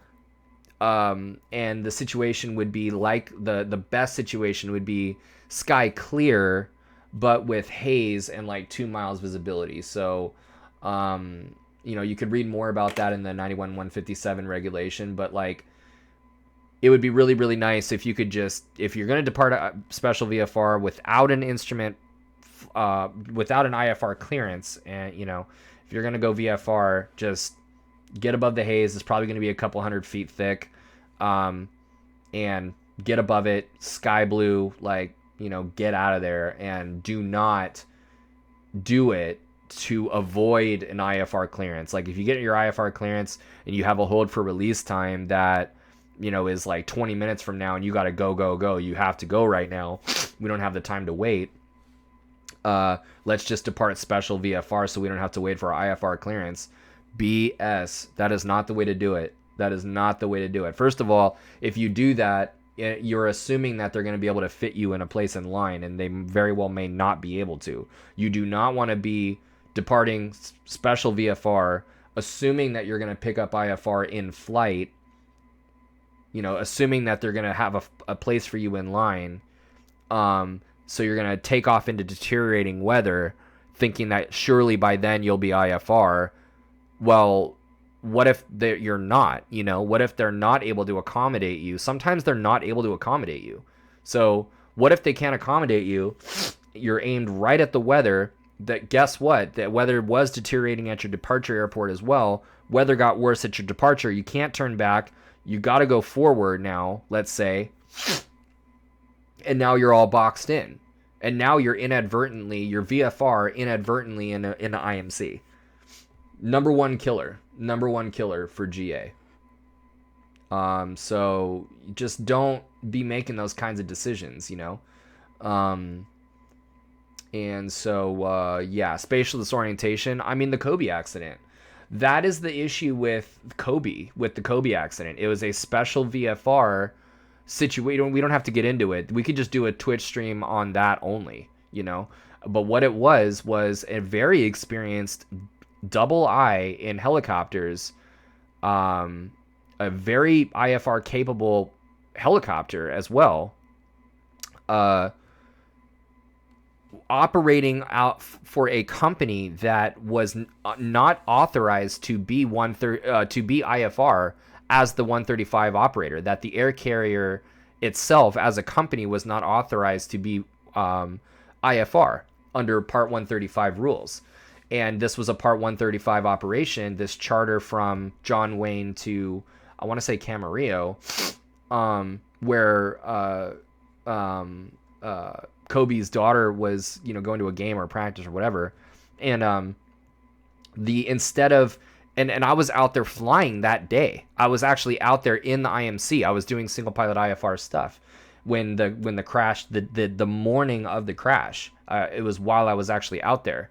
I know for a fact that it was an IFR day. That was an 800-foot ceiling where he was. It was 1,000 feet to about 800 feet. It was kind of up and down or whatever in different places, but like I think Oxnard and Camarillo were like 600 feet or something, and Van Nuys was my alternate airport actually, and they crashed in Calabasas between Oxnard and between Camarillo and Van Nuys, and they requested a special VFR clearance from Van Nuys to or was it Van Nuys? I forget who they did the special VFR with, but the guy got boxed in with the weather. He lost the visual of the freeways that he was following, inadvertently went into IMC, went to go accelerate rapidly through the clouds and caught that spatial disorientation. And then you see the vertical speed on the ADS-B data, up and down, speed, you know, all over the place, vertical speed, very erratic. And that's it. You know, we're all human, and being human, we are, no matter what our experience, we are susceptible to spatial disorientation. One of these days I actually should do physiology. That'd be really interesting, all the different types of spatial disorientation you can have. So don't be walking into that thinking that special VFR is an easy way around having to go IFR. Maybe you're not legal. Maybe you're not current in your experience, in your recency of experience. You know that you legally can't go IFR. So you're going to double down, and actually you shouldn't be flying if that's the case. So now you're going to double down and go special VFR when you know damn well that this is an IFR day. Dude, that's not how we use special VFR. That is an abuse of special VFR. There's a new one to add to this spatial disorientation warning. Oh, I'm sorry, Dragon. Is inadvertent IMC the top? I know it's close with that in midairs. Not sure which is the biggest. I believe it is the biggest. Yeah. VFR and into inadvertently into IMC. It's right up there with fuel mismanagement. Surprisingly and not surprisingly. And midairs definitely is up there, actually. So.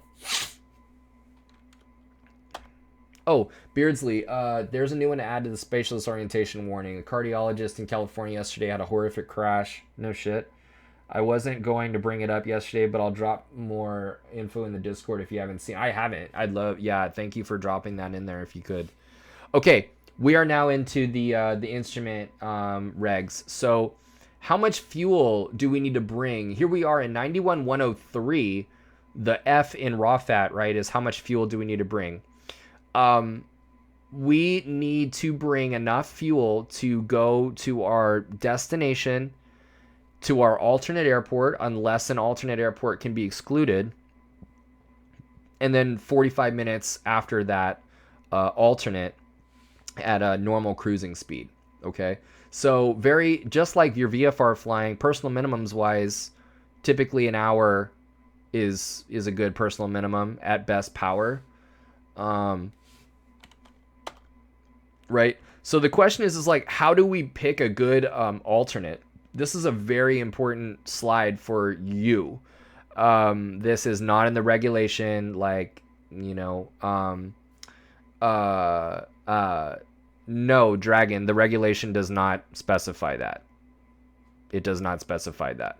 So personal minimums, you would include that if you want. I do like to say, okay, if I'm going to do 3 laps in the hold, each lap is 4 minutes. So, it's a minute of each leg. And so that's 12 minutes. So there's 12 minutes right there. The missed approach would actually be when you're charting your route to your alternate. That's how you would get to your alternate, is on the missed approach. So presumably if you're charting your route and you're factoring in your approach, the missed approach, and we're going to talk about what makes a good alternate, is one that minimizes the time between your missed approach fix and your initial approach fix for your alternate airport approach, right? Ideally, those are the same point. Ideally, the missed approach point for your destination, the missed approach fix, ideally your missed approach fix on the approach into your destination is the initial approach fix for the approach into your alternate. I would have to read the reg, but I think the reg reads that you cannot land with less than 45, and failure to do so. That is incorrect, Dragon, trust me. It's you need to depart with that much fuel. You can read the reg if you want to. I'm trying to do this so you don't have to. But either way, if you're a student, you're gonna have to read it anyways. But it's very similar to the VFR one, where it's not landing with that certain amount of fuel. You need to bring and you need to leave with enough fuel to do that. So in other words, like if you get to your diversion, like let's say you go to your destination, right? You go missed, you go to your alternate, you can't go there either. And then you're in that hour of reserve, right? Or you're in, let's just keep it regulatory. Let's say it's 45-minute reserve, and you actually go right next door. The airport is great, and you land with 30 minutes of reserve, right? Talk about hairy. That's a beer right after for sure. Besides absolutely being a failure in planning, but not from a regulatory standpoint, you were not illegal. You were not illegal to land with less than 45 minutes of fuel. Okay? If you departed the airport with less than 45 minutes thereafter, yeah, you would be illegal, right? So that's how that works. Now, talking about this alternate airport, right? If we need to bring enough fuel to our destination plus our alternate plus 45 minutes, don't you have to report minimum fuel the second you get to 45 minutes? I don't know of a regulation where you have to there's a regulation that says you need to report minimum fuel. I'm not familiar with that. If you could point me to the regulation that does, then I'm always open to students pointing me in the right direction to certain things. We're all students anyways. So strategies for selecting the alternate airport. Number one, you want that alternate airport to be easy to get to. So what do I mean by that? If you're going to this alternate airport, presumably it's because you didn't make it down all the way to your destination, right? The weather really came in. It was worse than forecasted. And you did this approach. You're in zero visibility the whole way down. You're stressed out. So if for an alternate that's easy to get to, that's not on a bunch of different airways and like climbing to some crazy altitude, surrounded by mountains, you know. If you could like not do any of that, that would be really awesome, because you know it's a stressful situation that you're in. So let's set ourselves up for success, okay? Ideally, your destination airport and ideally your destination airport approach procedure missed approach fix is at a point where where your alternate approach is easy to get to. Let's take a look at an example. Down here in San Diego, I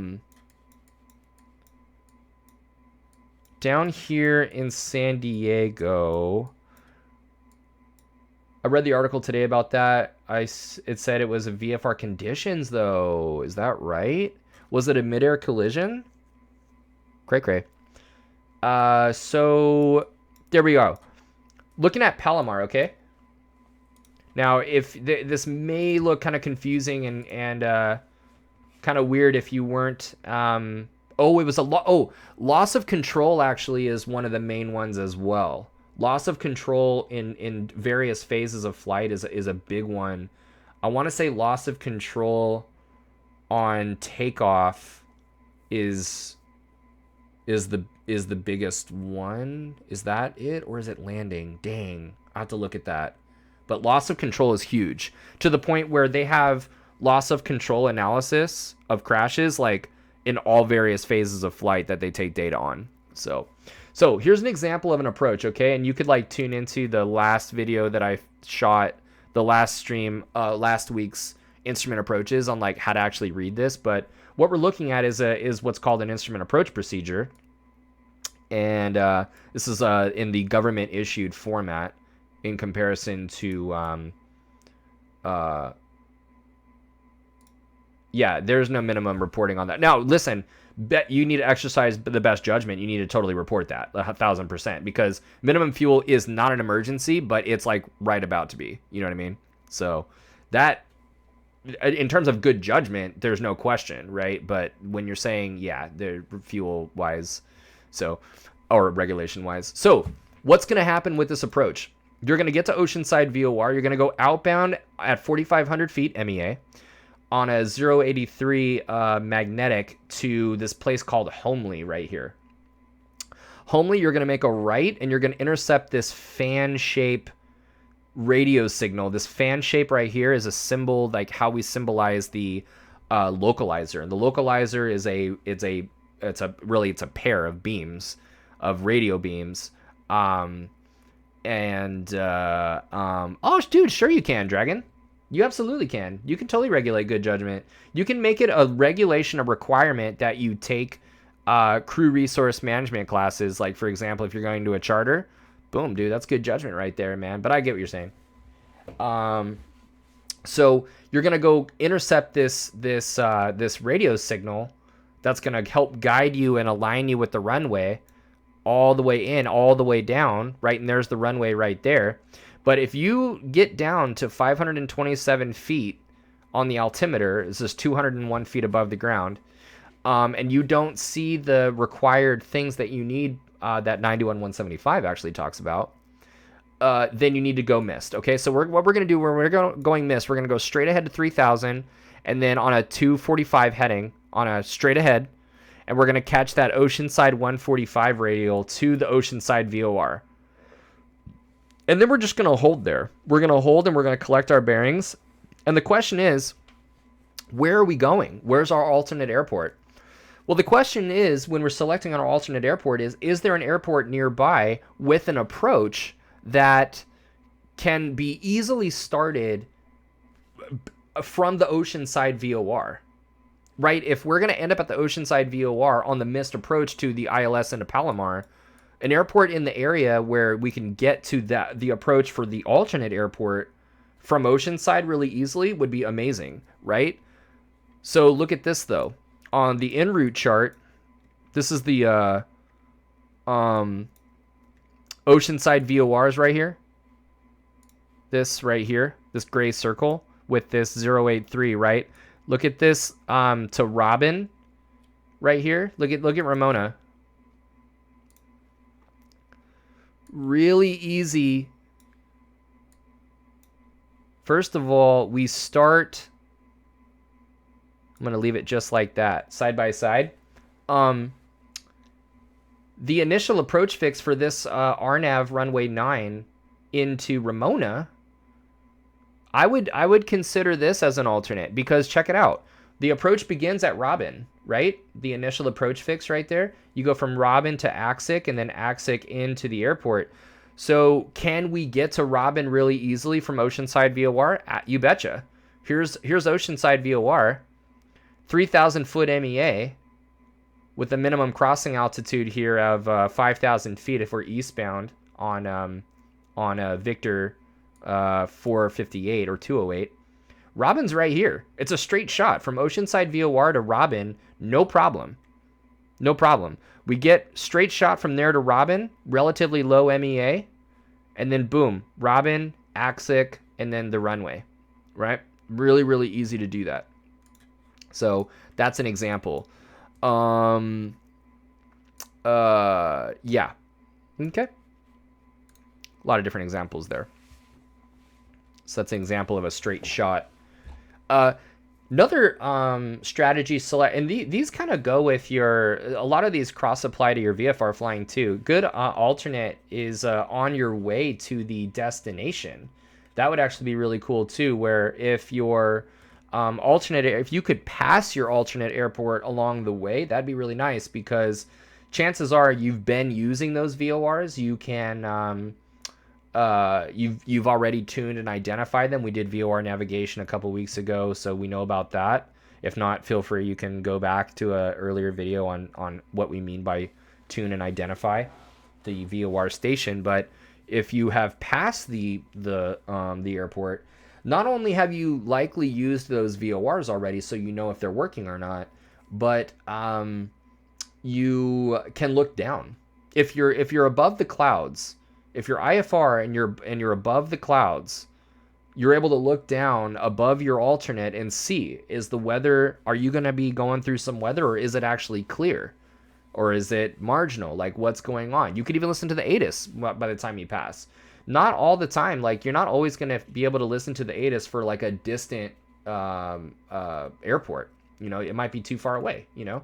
So it'd be really nice to know what the weather at your alternate is for sure, because you're passing overhead, right? And there's nothing wrong. Like, backtracking is pretty sweet. Like, being able to just kind of go mist, go turn right back around with your tail between your legs and just go back the way you came to some alternate airport that you passed, dude, that's awesome. You know, rather than continuing, you know, into uncharted territory, so to speak. And you know, it's just kind of a better. Now, sometimes that's not the case. You know, sometimes you got to roll with the hand that you got, and maybe there's not an airport between you and your destination. That can be an alternate airport, or maybe there is. Maybe there's an airport between your departure airport and your destination, right? Maybe there's like one airport, but it's a non-towered airport, no approaches, or like one somewhat okay approach, like a VOR approach or something. But if you go beyond your destination and there's a better suitable alternate with an ILS, it's a towered airport, but it's a little bit further, dude, I mean, use good judgment. Like, go obviously to that airport, you know what I mean? It would depend on what the weather actually is. I'm just saying, like, in a perfect world, like, that's a factor. Yeah.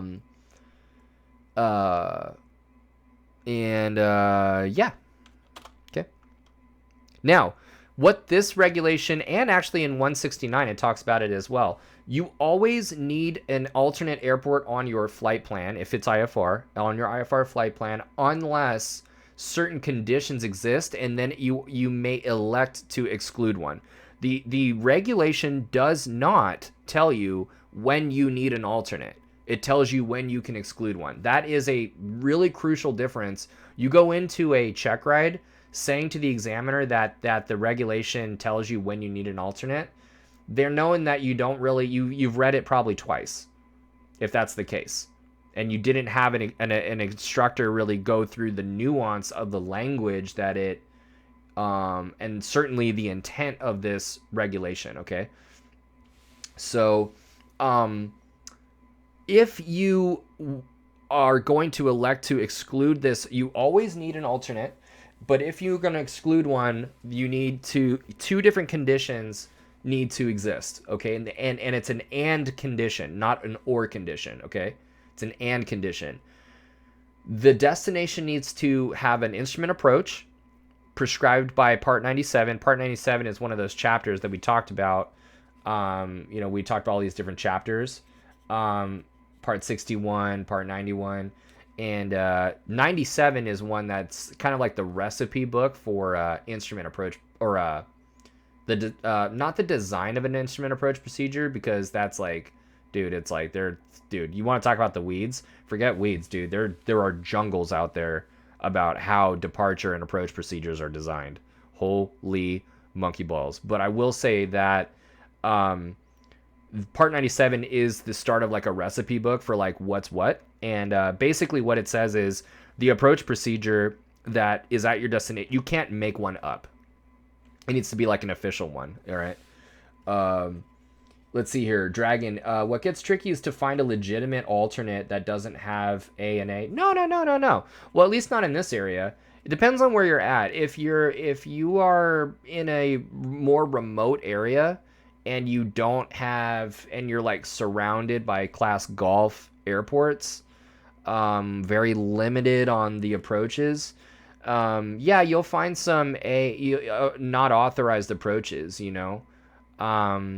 but let's actually, when we get there in the 91-169, let's like look to your area and see, because generally speaking, if it at least from what I've seen is, and I'm I have a long way to go. Like, I definitely have a lot of experience to accumulate. I'm 900 hours of total time, 500 hours of dual. I've got just under 20 hours of IMC. Like, I have some shoes to grow into for sure.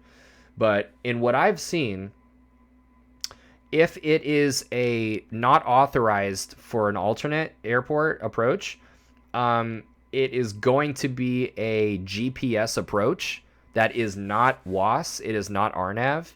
Although I have seen Rnav approaches that are not authorized. So, but I'll tell you what I've seen a lot of. I've seen airports that originally were GPS approaches that were not authorized to be used as an alternate, turn into WAS, Rnav, like legit GPS approaches that now they are eligible. So, it can kind of go both ways. But yeah, certain parts of the country, it's tough. So, two conditions that must be met. Okay, the destination needs an instrument approach procedure, and the 1-2-3 rule. 1 hour before, 1 hour after, 2,000 foot ceilings, 3 miles visibility. We talked about that already.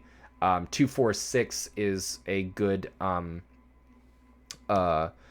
minimums rule. Usually, if the weather is unmonitored, from what I think I've heard. Yeah, like if the airport does not have weather reporting capability, as well, not all airports have. Like, if it's probably going to be a non-towered airport,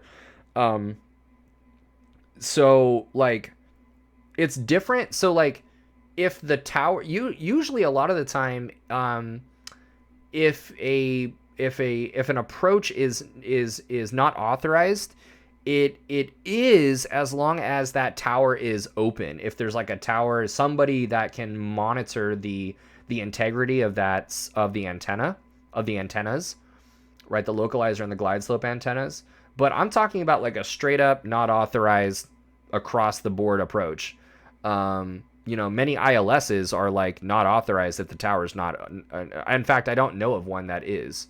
But maybe there's one out there, or whatever. But yeah, the idea is you want somebody there monitoring the thing. Anyway, so if your examiner asks you, like, under what conditions can you exclude the alternate airport from your flight plan, everybody wants to say the 1-2-3 rule. Like, we always memorize these acronyms, Acme Wash and like coffee, or like, a tomato flames, and like all these things, right? 1-2-3 rule, is because there's so much information. But it's like, dude, it's if your airport is if your destination is sky clear, but there is no instrument approach procedure, and your IFR, you need an alternate legally. if it's sky clear. You know what I mean? So the answer is not the 1, 2, 3 rule. It's an and situation. It's the destination has an approach procedure and at or greater than the 1, 2, 3 rule. Right? If your destination does not have an instrument approach and it's sky clear for a month, unquestionably sky clear, if you're IFR, you need an alternate airport actually. So, okay. All right. 91-169, okay? This really should be called alternate airport stuff. Frankly, I think that would have been really cool, like to see like the FAA has kind of a sense of humor. But so in 91-169, what it says is basically you've got 3 different situations where regarding the alternate airport and what the weather needs to be for the alternate airport. 3 different situations. The alternate airport's either going to have an approach procedure there that is a precision approach, or it's going to be a non-precision approach, or there's going to be no approach at all. Those are the 3 situations for this alternate airport, okay? FAA having a sense of humor. Yeah, I mean, you know, a boy can dream. So what this regulation says is if we're talking about the standard the standard alternate weather, what the weather needs to be at your alternate airport,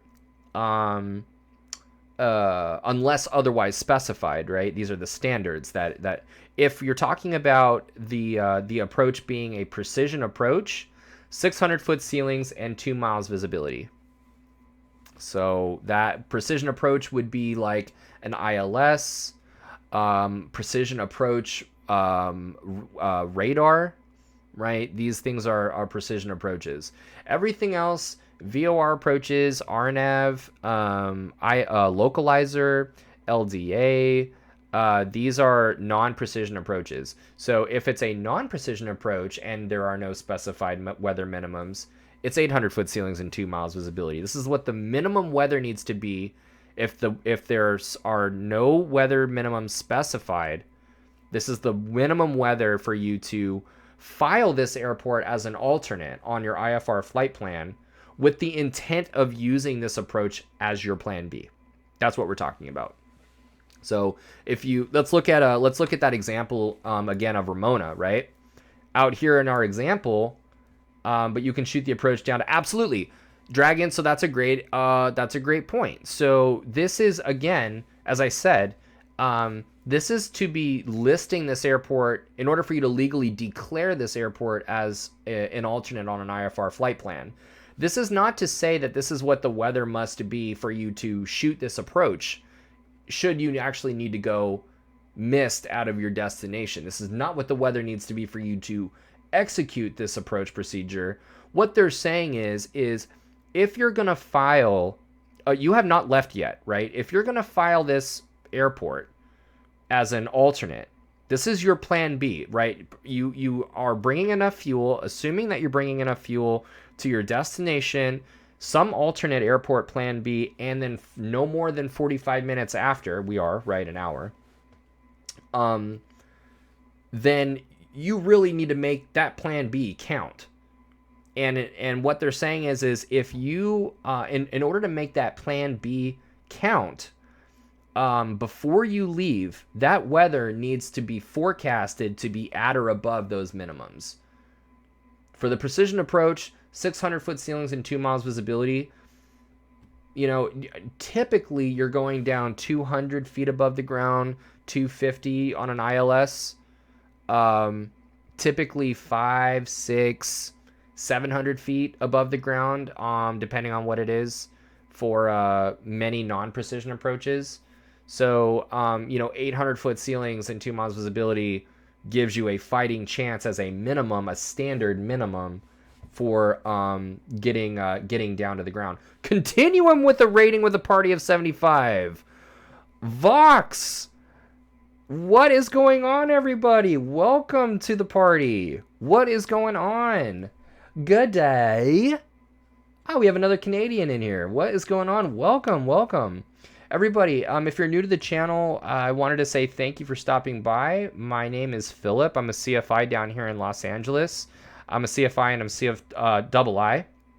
And you've come to the right place if you're interested in growing in your aviation knowledge. And many of us are, avid flight sim enthusiasts, and I am trying to bring aviation education and ground school to the Twitch streaming space to give us a better understanding of why we are doing what we're doing, and maybe even inspire you to go do your flight training sometime in the future as well, and this will help you out.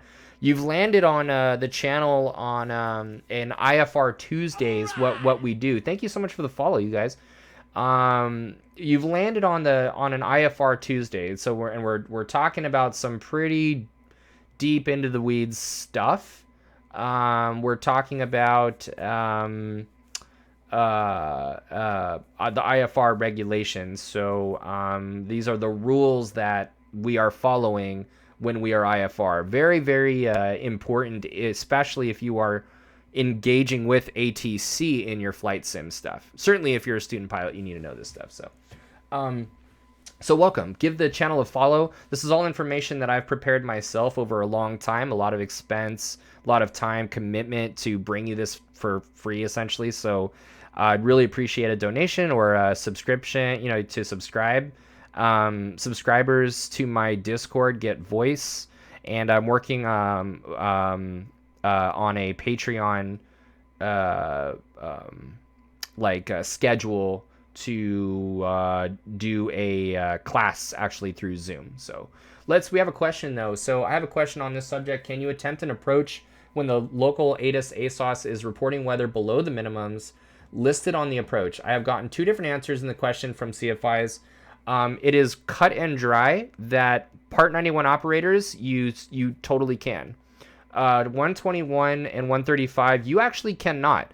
If you now 121 and 135, I will say that if you are on the final segment and you receive an updated weather report that the weather has deteriorated, you're allowed to continue, right? Like you're allowed to stay on that approach, but you are not allowed to conduct that approach if the weather reports show that you are that it is below minimums actually. So but for 121 and 135 you've got these operation specifications that allow you to do certain things, and that are hand in hand with the regulation, but so there are that are kind of separate. So Hawker driver, that's why I have Hawker driver said yes. That is why I've gotten two different answers. One CFI is an ex-airline pilot, the other isn't. And well, the thing is whether it's an airline pilot or not. The answer is to somebody who's operating Part 91. Hawker's got it right. It depends on what part you're operating under. Part 91 generally, yes, you can go, right? And you want to establish, this is why we establish personal minimums and we do our pre-flight thoroughly, and we really look at that weather. But yeah, so and one really important thing to remember, Hawker says that this minimums don't mean the ceiling. So wait, one really important thing to remember here is the minimums don't mean the ceiling. It means visibility, either in statute miles or RVR, with RVR being controlling if the equipment is available. Well, yeah, so that's true, Hawker, but like in terms of those commercial operations, yes, but the ceilings and visibility, like when we're talking about like this approach right here, yes, RVR is controlling. But like when you're asking about minimums, we do mean ceilings and visibility. We're talking about you getting down there on the ILS runway 24, and you get down to 527 on the or 530 on the altimeter. You need to see certain criteria. You need to see certain things by that altitude. And then thank you for the follow, Richard. So in that regard, like that is a controlling factor where 527, you need to be able to see that criteria. You need to be able to have the criteria to continue below your minimum descent altitude or your decision altitude once you're down there. And if you don't have that criteria, as 175 prescribes, then that is a controlling factor, and you would actually go missed. 4,000 feet RVR, that three-quarters of miles of visibility is also a part of it. As far as attempting the approach under 121.35, yeah, no, totally. We're on totally the same. You can see airport lights through a ceiling. Yeah, absolutely. So when you're 121 or 135, the controlling aspect is RVR. But yeah, in terms of you being, in terms of the person asking the question being a 91 operator and just trying to get a sense of, hey, like, can I do the approach or not? Like that, yes. And ceilings and visibility, you need to have that, you need to have it right there. So yeah, you're totally right.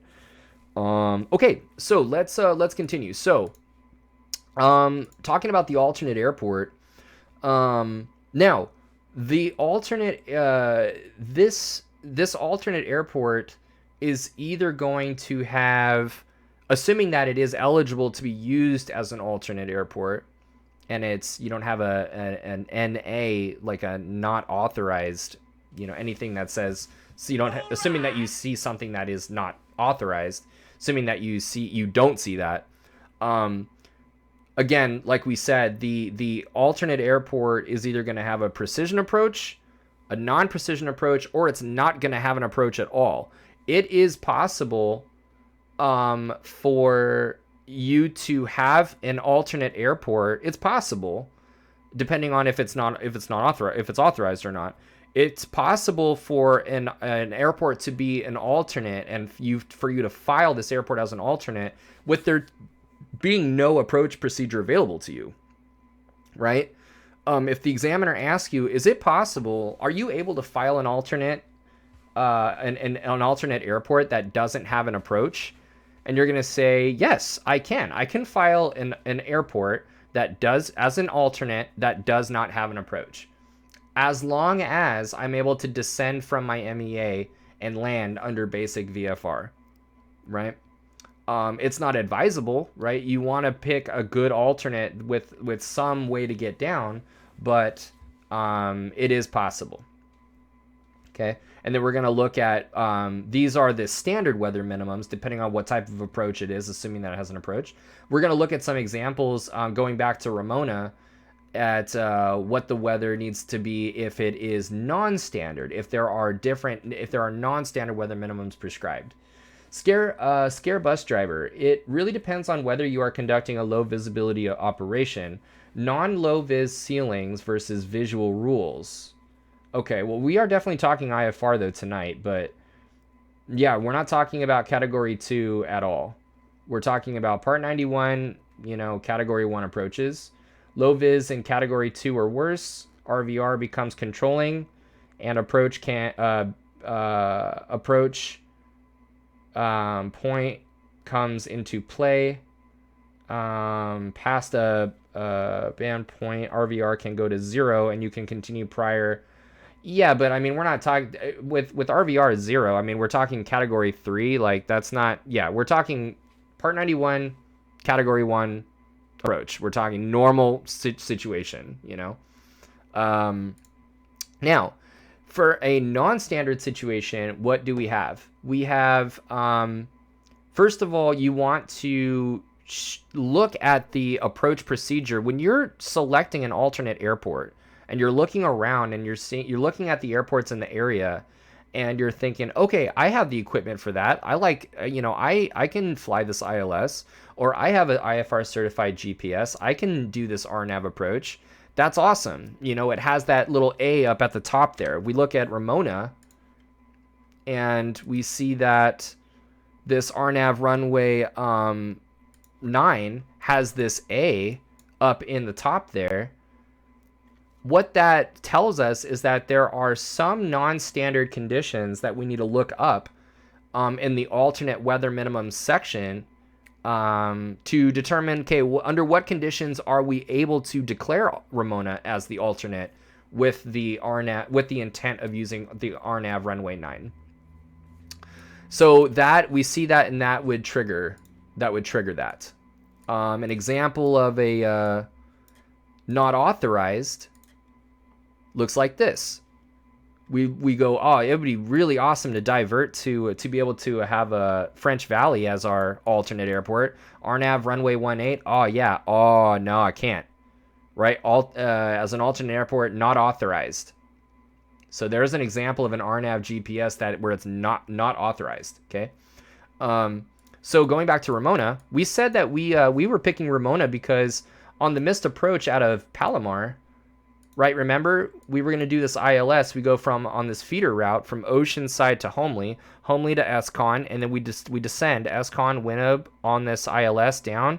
We get down to 527 on the altimeter, 201 above the ground. We don't have the criteria that we need to continue, and we go missed. We go missed to Oceanside, straight ahead to 3,000, 245 to Oceanside, 145, intercept, and then hold at Oceanside. We picked Ramona because it was really easy to get from Oceanside to Robin. You see Robin right there? Why do we care about Robin? For those of you just joining us. We picked Ramona because the RNAV runway 9 starts at Robin. It also starts at Carif, but I mean, you know, Carif's not hard to get to either. But yeah, if we're holding here at Oceanside on the missed approach out of Palomar, we can get from there to Robin really easily, and then from Robin we have the initial approach fix to get to Axic and the runway. So the question is if we like that, and we like the fact that it's getting us down to 851 feet above the ground. It's not great, if I'm being honest. It doesn't even have a runway lighting on it. That's crazy, but you know, whatever.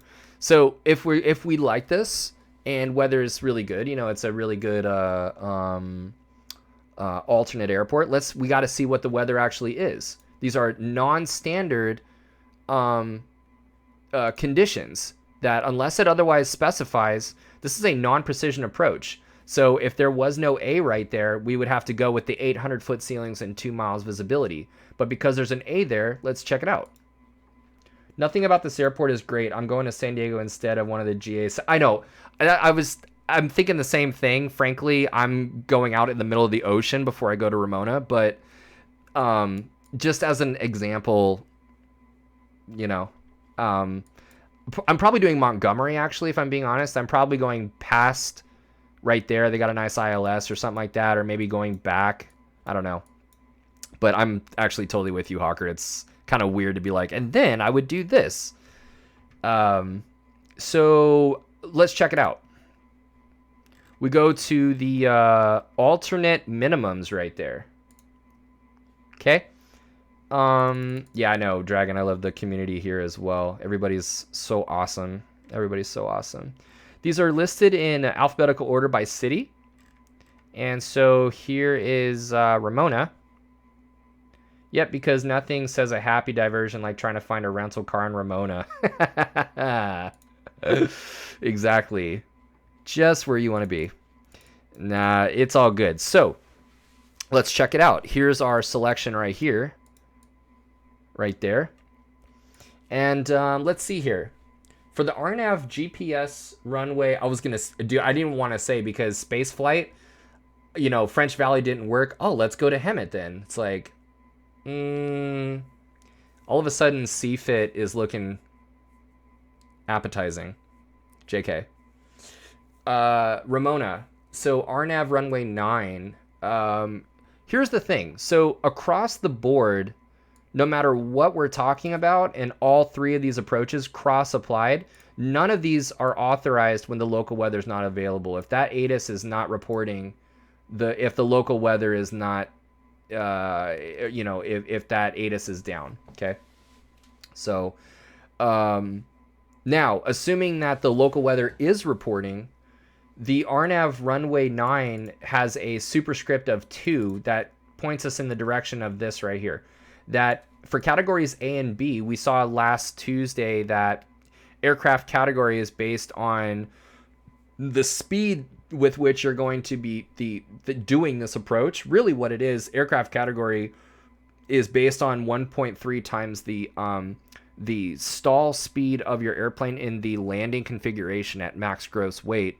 But ultimately, if you find yourself going faster than normal on this approach, like, it also relates to just your speed that you're doing this approach at. So it's both of those things.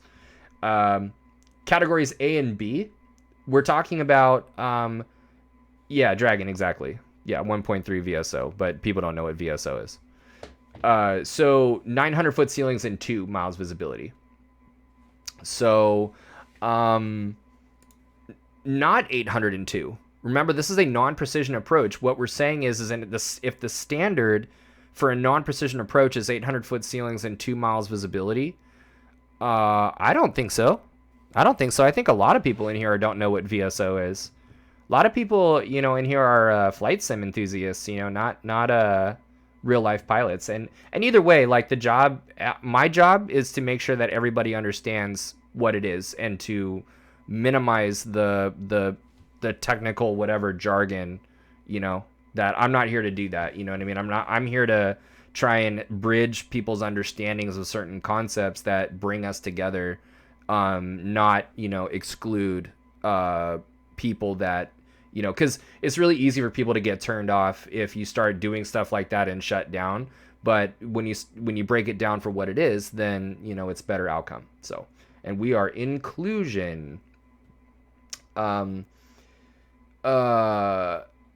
So yeah, categories A and B, 800 foot ceilings and 2 miles visibility. We're saying that the ceilings need to be 100 feet above what they would be for standard, right? If for a non-precision approach, you need 800 foot ceilings and 2 miles visibility, but the non-standard conditions say they call for 900.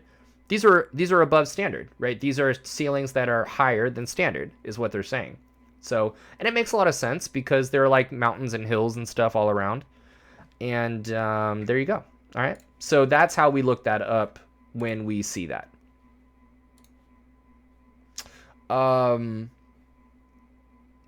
Okay. And as Dragon said, like, what we're not talking about, this isn't the weather. If you go mist out of Pomona, if you go, that would be Palomar and Ramona, which is funny because Pomona is a VOR near me.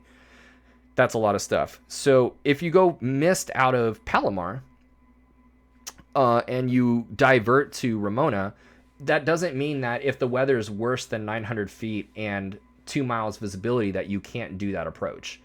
What that means is that when you're pre-flighting, that weather, it needed to be at or above, forecasted to be at or above 900 foot ceilings and 2 miles visibility at the time that you looked at the weather reports. Otherwise, you couldn't file that. All right. Good Lord. All right. So 91, 169, and 167, kind of a doozy. 91, 171, pretty straightforward. Test your VOR every 30 days. We did a VOR lecture few days ago,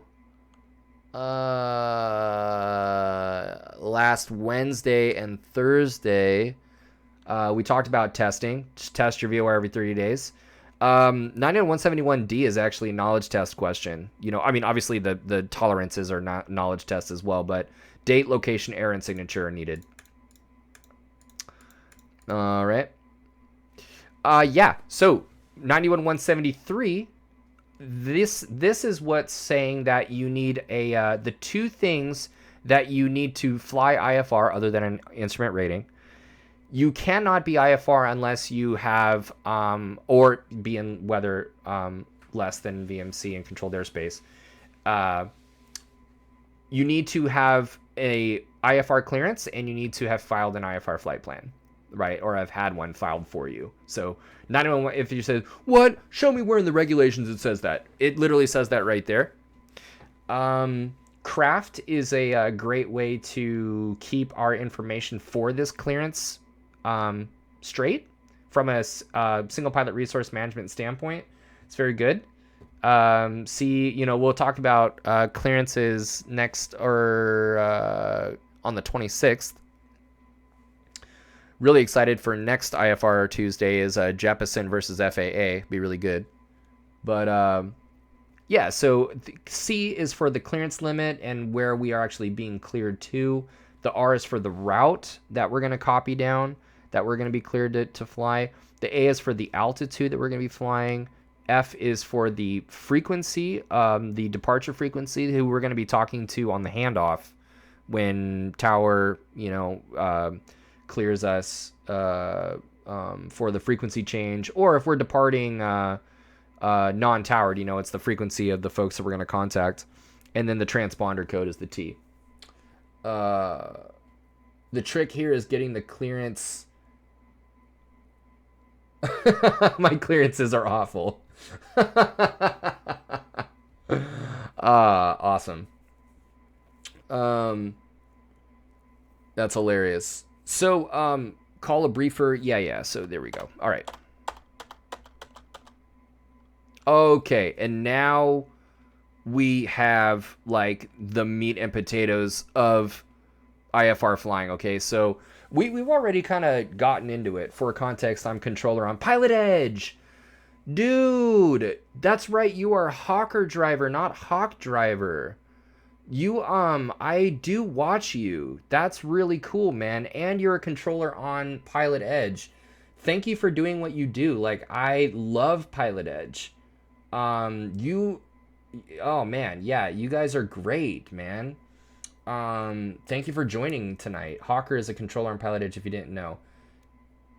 Matt, yeah. So, dude, fantastic. Like, you guys are all generally really, really nice, but a few of you guys, I just get so stoked hearing you on the radio. It's just great, dude. It's great. A lot of you guys are so welcoming and patient, and the teaching opportunities that you provide are just amazing. So yeah, that's amazing, dude. That's amazing. So yes, so then I mean that's really, really great. Thank you for joining tonight. So 91-175, taking off and landing IFR. So really it starts off with operating below our decision altitude and our minimum descent altitude. The controller is going to, you are walking with the controller hand in hand, and along this route, on the segments of this approach. We talked about the segments of the approach last time, and you get to a point where you cross that final point right here. You cross this, let me get this laser pointer out. You cross this final approach fix right here, and you start your descent. And you're going to follow that. You're going to intercept that glide slope at 2,600 feet. Again, like, if this is foreign language, you're not sure what I'm talking about, definitely check out my instrument approach procedure video from my Twitch session from last Tuesday. But so this vertical guidance is going to be how we're getting down to the ground vertically. This is what it's really a pair of radio signals, of radio waves that are overlaid on top of each other. But what happens is we are tracking radio signal down to the ground that's helping us stay aligned with the proper slope down to the runway where we don't hit anything. Not all approaches have this, only precision approaches do. But the idea is whether you're being guided vertically down to the ground or electronically or not, all approaches come to, all good things come to an end. And at the end of that final segment at the bottom, when you're at the end of the road, you need certain criteria to continue, or else Matt is gonna yell at you. No, just kidding. The 3 criteria that needs to be met before you continue past that minimum altitude, whether it's a decision altitude or a minimum descent altitude, is number 1, you need to be able to continue beyond that point like, so if you get down to 897 on the altimeter, or you get down to 1080 on the altimeter, you know, I'm gonna watch you plummet into the ground if you decide to take a peek. Yeah. Yeah, Matt. So yeah, that something tells me that actually you might be one of my favorite controllers, because if you're sitting there with popcorn and I'm like, why did you have popcorn popped ready for this? Actually, like, that is so heartless that you have a bag of popcorn ready on deck for people that are pushing the limit. Then you disconnect. That's when you are saying radar service is terminated, or radar contact lost. You're like, why are you saying it like that? So yeah, the criteria for continuing past that, yeah, radar contact lost, baby. Radar. You need to be able to make that descent, that you need to continue down at a normal rate of descent using normal maneuvers as well. So like no crazy descent rate, like to go back out, like to go chase after a glide slope maybe that you missed or something. And what I mean by that is nothing more than 1,000 feet per. And honestly, if you're that low to the ground, anything more than 500 feet per minute really should be going missed. At this point, you're very, very close to we're talking about 200 feet above the ground. You know, you want to be basically the philosophy of this point right here is that you've made a stabilized approach. Okay. You need that flight visibility as well. So, how do you know if you have the flight visibility or not? Right. Well, first of all, the reported visibility, it helps. It helps you know, like, how is it really bad down there or not? Flight visibility is different from ground visibility, which is what is reported down at the ground, right? This is instrumentally derived ground visibility. And, you know, especially RVR is instrumentally, it's derived from instruments taking measurements of the visibility at different points down the runway, right? Flight visibility is pilot determined. Specifically, if you look at part 1.1 and what flight visibility is, that is a pilot determined slant, you know, kind of line, like visibility, slant visibility as seen outside of the cockpit. So it is pilot determined. And so if it's pilot determined, like, how do you know if you have the visibility or not? A lot of the time, not all the time, but a lot of the time, if you're especially on a precision approach, you've got these lights that are at the foot of the runway. And do I have them? I don't have them in here. I know that I went over them in my instrument approach lecture. So you have these different lights right here. You could actually see it at the foot right here. Boom, approach lights. That's a Mauser type of approach light. Might be a Mausif actually without the running. Yeah, it looks like a Mausif actually, but so the approach lights, a lot of the time they're half a mile long. Actually, the Alsif 1 and 2, the Mausers, these are a lot of the time they're half a mile long. So if you're looking at an ILS and, like, right here, you've got a half a mile visibility requirement, or if it's a 2400 RVR requirement, and you get to the top of that, if you're right on top of the far end of that approach light system, if you have if it's a half a mile long, ideally you see some part of the runway at that point, you know, of the threshold at least, or something. So it helps that those approach light systems are, you know, they can range in their length, but a lot of them are, you know, half a mile long or something about a half a mile long. So you need the normal rate of descent and a stabilized descent. You need that flight visibility, and you need to see something. You need to see something. And if you do not necessarily have to see the runway. You do not have to see the runway necessarily. If all you see is the approach light system, you can continue. Let's see here.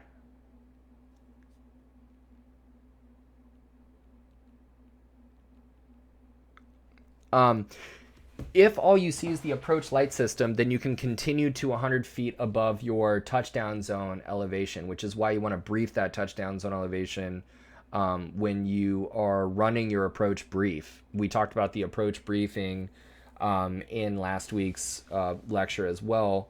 And why we brief the touchdown zone elevation is because of 91.175. It's a factor. If all we see is the approach lights, we also brief the approach light system as well. Is there an approach light system?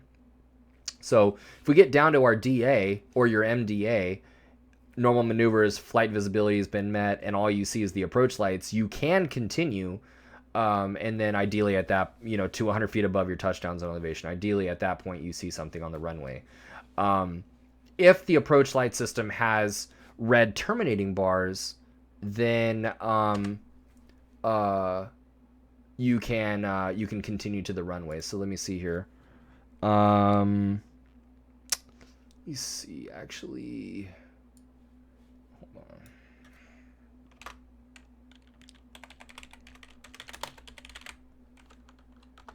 on. Let me see if I can pull up like an example of red terminating bars here. Yeah, exactly. Okay, cool. So there you are. So here are like a few different types of approach light systems. And here's like a different representation like of it. This is like what it really looks like in real life. These are like little diagrams right here. So this is what we mean by red terminating bars. This red segment right here.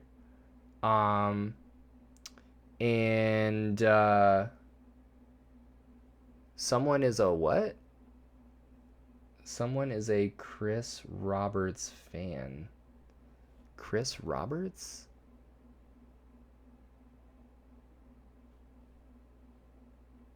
I don't know. Who's that? So, yeah, check this out. Let's see here. Yeah, so if you get down there and you get down, you see all you see is the approach light system, and then you get down to 100 feet above that, you continue, right? And you get down to, Star Citizen, dude. Yeah, I've been wanting to get back into it, man. With the IR tracker, dude, that's what's up. I actually haven't played that much of it. It seemed pretty sweet, dude. I've been into Scary Video Game October recently.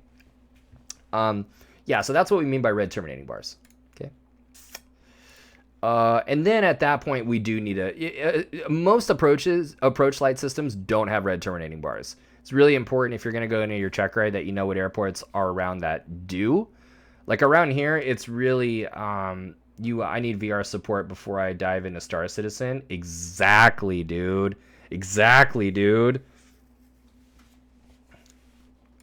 All right, now, that is the three criteria to operate below your DA or your MDA, your minimum altitude there, right? This is your example of your DA.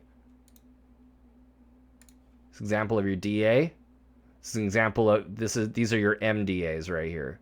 And again, you can watch my approach lecture on like what's the difference, why are there differences, but three criteria, right? Stabilized approach, flight visibility, and then you got to see something depending on what you see. Landing, the only thing that you need is flight visibility. In the regulation, all it talks about is flight visibility, and that's what they were, the discussion before as well. When we're talking about like what's controlling and stuff, like really like across the board, it's flight visibility is what for actually completing the approach and landing, we need to be able to see what's going on. At a certain point, all approaches have a visual, thing, unless it's like category 3 and all these things. I understand. Okay. Missed approach, also in 91.175, we got to execute the missed approach if at any point we lose this criteria. So like an example would be like on a circling approach where, maybe we go down to like a certain altitude, like a prescribed altitude, like right here, and we circle. What we mean is like, let's say we're coming down on runway 21, right? We're coming from this top corner right here, and we have a tailwind and we want to land runway 3. We're going to break off. We're going to stop our descent. We're not going down to 897. I'm going to, yes, Dude, get them to DCS and ATS. Dude. We're going to stop the descent at 1160 and then circle, like, they would specify in the notes, like, you know, what direction if is not authorized to circle. But let's just say that we circled to, what would that be? Left traffic runway 3. We break off here. We fly a left downwind. And then, you know, we hear base and then final or something. We fly like a really tight in, you know, approach or something like that. That if we are doing that circling approach and we lose the visibility of the runway, boom, you got to go missed, right? We have lost the criteria to operate below our MDA, right? Flight visibility and visibility of the and a visual of the runway was one of the criteria to do that. So once we lose sight of the runway, maybe due to fog that rolls in or whatever, we have to actually execute the missed approach. Okay. This is pretty important, but I mean, we won't spend too much time here because it's Part 91. So I mean, the long story short here is, like, for Part 91 operations, there are no takeoff weather minimums for departing IFR. This is why in the departure, circling is freaky even when you're doing it simulated. Oh yeah, dude, circling is the most hazardous, like, IFR operation you can do, actually. So yeah, it's the most dangerous thing, you know. So maybe contact approach, but circling for sure. Circling, you would actually do it. Like, you wouldn't do a contact approach unless it was like an emergency or something, you know. So, but circling approach, you would actually do a circling approach, like if your wind is too gnarly behind at your back on an ILS or something. So that's why I think for me circling is higher than, yeah, because you would actually do it. So yeah, no takeoff weather minimums for Part 91 operators. All right, let's see here. Other pieces of 91-175. Limitations on procedure turns are in there. All the different components of the ILS. We talked about that yesterday. 91-177 is the regulation that says that you can't go below your MEA unless there's a MOCA prescribed and within 22 nautical miles of that VOR.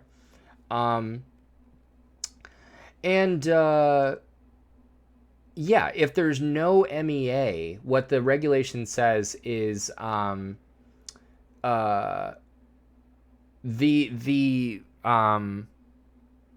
let's see here. Actually, I think I need to like you see, worst approach ever. DME arc with a procedure turn for a VOR timed approach with circling. Well, first of all, on the DME arc, there won't be a procedure turn for a DME arc. So like, yeah. Or actually, I know that I'm pretty sure that's what the regulation used to say, but yeah, this is what the regulation says, and I don't think that on a DME arc you would have one. Maybe, I guess.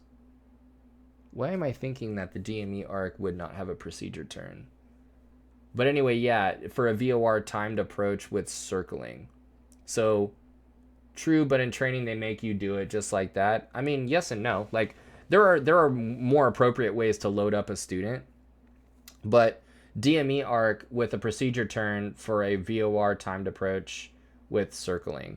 Yeah, dude, that sounds like a lot of stuff. Okay. Oh, 91-177. This is an important one too, where you are allowed to climb. You're expected, actually. You might have a hold published on the arc for a missed approach, but I can't think of a DME arc with the procedure turn since it's not. Yeah, that's what I'm thinking. Like, actually, I believe they revised the regulation. Like, I remember when I was doing my instrument rating, and Hawker, correct me if I'm wrong, but it was like a while ago, but the DME arc, I believe, used to be on that list in that regulation of instances where a procedure turn is not allowed. Holding pattern in lieu of a procedure turn was on there. No PT, obviously. But yeah, I can't think of one either. But in training, I had to do a number of them just to make, yeah. So yeah, you need to begin a climb beyond the point where a higher minimum exists. So like, for example, like right here, this MEA is at 10,000 feet, and Divid is a point at which a new higher minimum exists. Over here is this 11,000 foot MEA. So you would start your climb from 10 to 11 right after Divid, actually, if you were on this airway. But if there is a higher minimum altitude, if there is a minimum crossing altitude, we talked about en route symbols a bit before, and Hawker, thank you so much for coming by, man. I look forward to seeing you on Pilot Edge, and thanks for dropping by, man. You're awesome. I appreciate your insight and I appreciate what you do.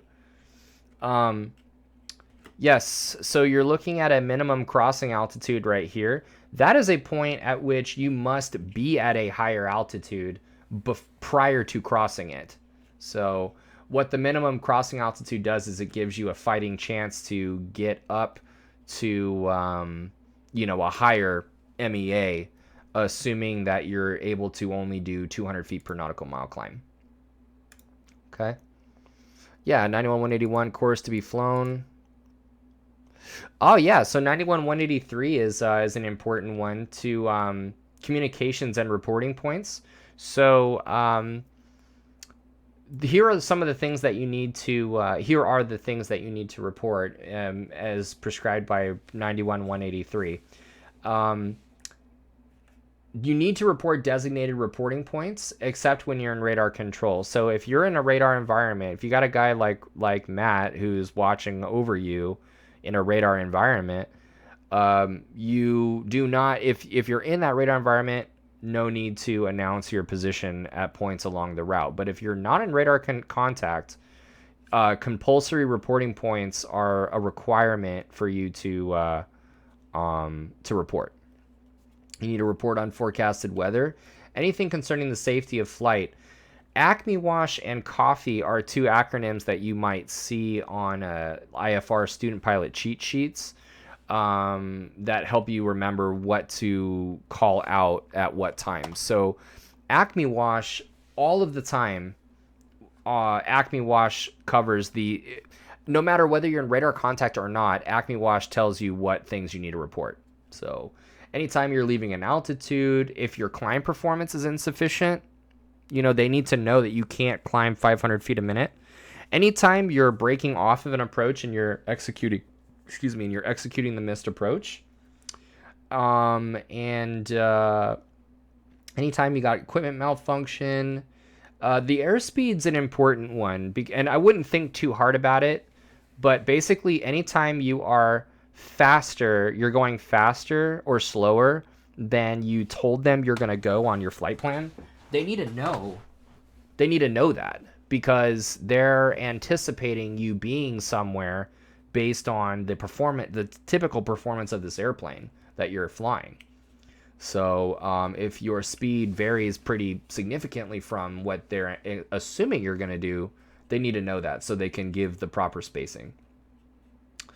Also holding, when we're talking about holding procedures, the communication aspect of holding pattern procedures, again, I would refer you, if you're not sure what we mean by holding, go to the holding and DME arc lecture that we had a couple sessions ago.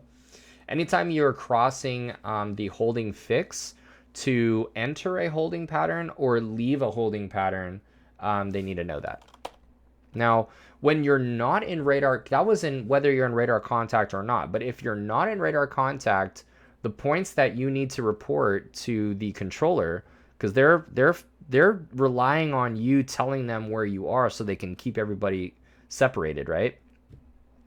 And so they need to know what these compulsory reporting points actually are. They need to know that you're at the outer marker of the approach, We talked about that last Tuesday, what that is. Final approach fix, and fixes that define a route along a route, right? These points that help define your route, whether they're compulsory or not. And any changes to your ETA. All right. Now, we'll probably end it here with 91-185. You know, we can talk about minimum equipment requirements and all that stuff, but I want to get in the sim. It's been a long ground session, so, and we really rushed through this. You know what I mean? There's so much to say, but 91-185. All right. Tron Diver, thank you so much for the follow. I appreciate it. If you this regulation is extremely important that you understand like what is going on, because the better you understand this, the more the more you will be able to cope with the hypothetical, the scenario based situation in your check ride that the examiner is going to be giving you. Like, okay, what if you lose your radio here? What if you lose your radio here? You know, to not freeze up, you know, you will need to know these components. So let's see here. Actually, oh, Dragon, thank you so much. Seriously impressive how much work you put. Yeah, hey, dude. With this much information, honestly, like it got to the point where with my instrument students, I'm just like, you know what? F it, dude. I'm spending the time putting all this together because it's too much. Like, I'm going to miss stuff, you know? It's just worth it. And then I get to share it with you guys. So there you go. Tron Driver, what a cool stream. Oh, thank you so much. What a cool stream.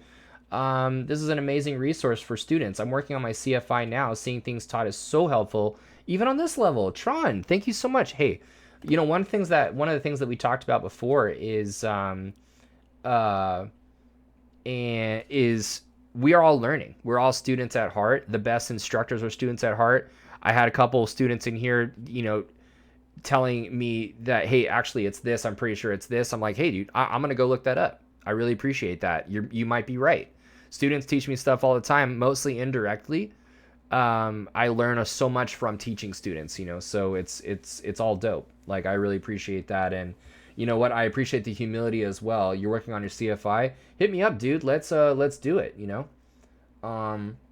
It could be a really interesting Twitch stream session where maybe you practice teaching me something and I can be like different types of students. I love teaching people how to teach, because I could be different types of students to, like, you know, test your stress. I can be like impatient. I can like be really fast and like get everything that you're saying and like pulling you along, and you can't let me do that. I could be really distracted. I could be really frustrated because I don't get something and you have to, like, you know, pull me back. So like, let me know, dude. Yeah, join my Discord. And if you're a subscriber, you get the audio capability for my Discord channel. We can just do it there. So I appreciate either way. I appreciate it. CD, thank you so much, sir, for sticking around. You're out here 3 hours deep into regulations. Thank you so much. It really means a lot to me that you know, that we're able to correspond, and I have so much to learn from you too. I look forward to watching more of your stream. Dragon, studying for my commercial. I love it. I love it. Dude, I want to do commercial systems at some point soon. Sucking out right now is reading the new charts, figuring out how to apply all that stuff I learned in PPL. Dude, we should do a commercial level month, themed month. But anyway, coming back to the radio failure in IMC. If you're IFR and you're in visual conditions, the game is over. We are not going back into the clouds. It does not matter. You are squawking 7600. Oh, you take your written on Friday. Best of luck, sir. I will be writing that on my calendar and checking in. Actually, you know what? Let me write that right now. Hold on 1 second.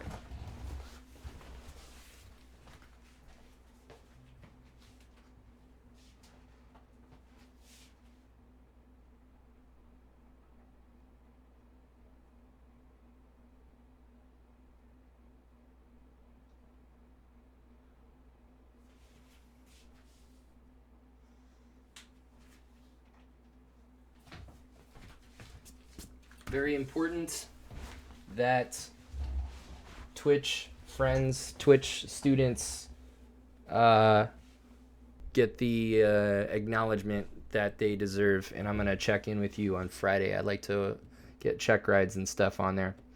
Commercial written's a fun one, such a long one. I need to knock out the FIA and the FOI for CFI still.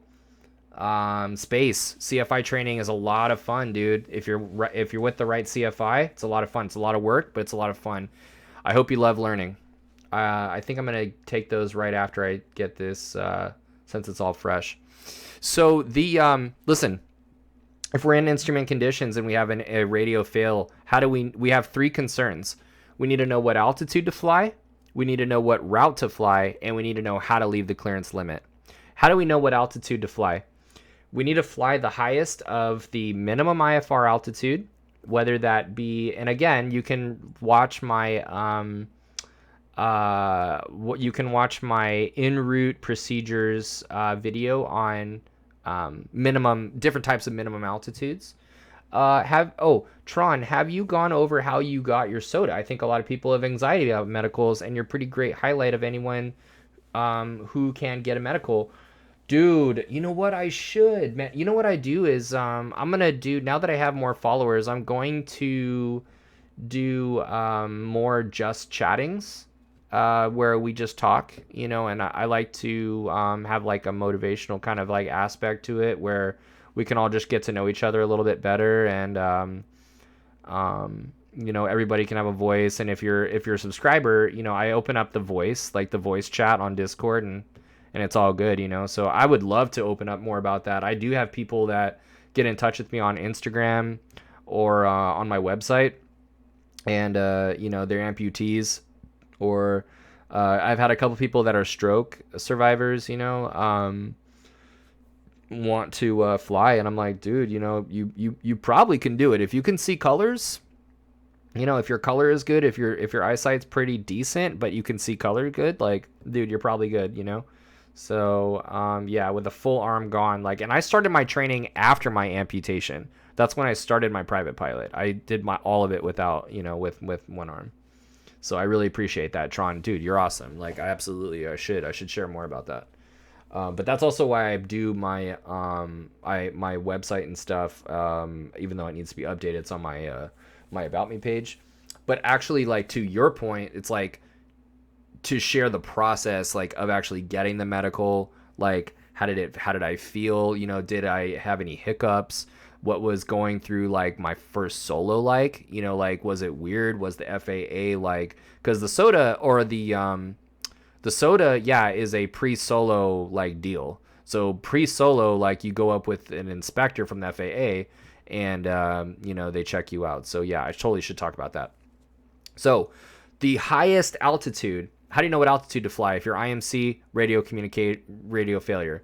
Minimum IFR altitude, the altitude that you were told to climb to after your expected time. So, like, for example, if your clearance was System 172 Romeo Bravo, you're cleared to the Long Beach Airport on departure, fly runway heading to intercept the LAX 170 radial to Limbo, Victor 24 or Victor 64, Seal Beach direct, and then they say climb and maintain 3,000, expect 4,000 minutes after departure. Right? Climb and maintain 3,000, expect 4,000 minutes after departure. They're talking about that is an expected time. That is an expected altitude. So you're going to climb and maintain 3,000, keep track of time, and then after 10 minutes, climb to 4,000. That's now your higher one, okay? And if they've assigned you a higher altitude, then there you go, you know. This is why expected time is so important when being placed in a hold. Yeah, you definitely need that expect further clearance time. Now, how do you know what route to fly? The route to fly, the MEA is the acronym for knowing what altitude, the highest of what? The MEA, the minimum en route altitude, or the minimum IFR, I should say, not minimum en route altitude. It might be, but it might not be. The minimum, it could be an Oroka, it could be an MSA, it could be something like that, right? So, the highest of the minimum IFR altitude, the expected altitude, or the assigned altitude, MEA. Avenue F is the acronym that helps you remember the priorities. In what order do you need to, prioritize this route? The highest priority route to fly is the last one that they assigned you. If they just finished telling you to do something and what they're expecting you to do is what they just told you to do. The whole thing with IFR loss comm, we need to do things that make us the most predictable as possible. So, Avenue F, helps us remember how to fly that predictable route. The assigned route is the most predictable. If they were vectoring you to a route, you're going to continue like on heading or whatever. If you're getting vectored onto an airway, or you're being vectored over, to something, like you're getting vectored to a VOR maybe or something, and you're off airway, right? They're going to say, climb and maintain, on departure, fly runway heading to 800 feet, left turn heading 200, radar vectors, seal beach direct, right? And as a hypothetical, that's a obstacle departure procedure at a Long Beach. You're being vectored at this point. The route, you're turning that left heading 200, radar vectors, seal beach direct. You lose comm as you're being radar vectored. Boom, you're cleared direct to the seal beach VOR, and then on as assigned. Or if they haven't assigned you anything, you do what you filed. Assuming that you don't have an expected route, you're going to hold at a place and then expect further clearance time. After the expect further clearance time is up, then you're going to go on an expected route. You're going to fly the route that you told them you were going to fly. That's also very predictable. Now, the final part about this regulation is how to leave the clearance limit, right? How do you know what altitude to fly? What route to fly, and how do you leave your clearance limit?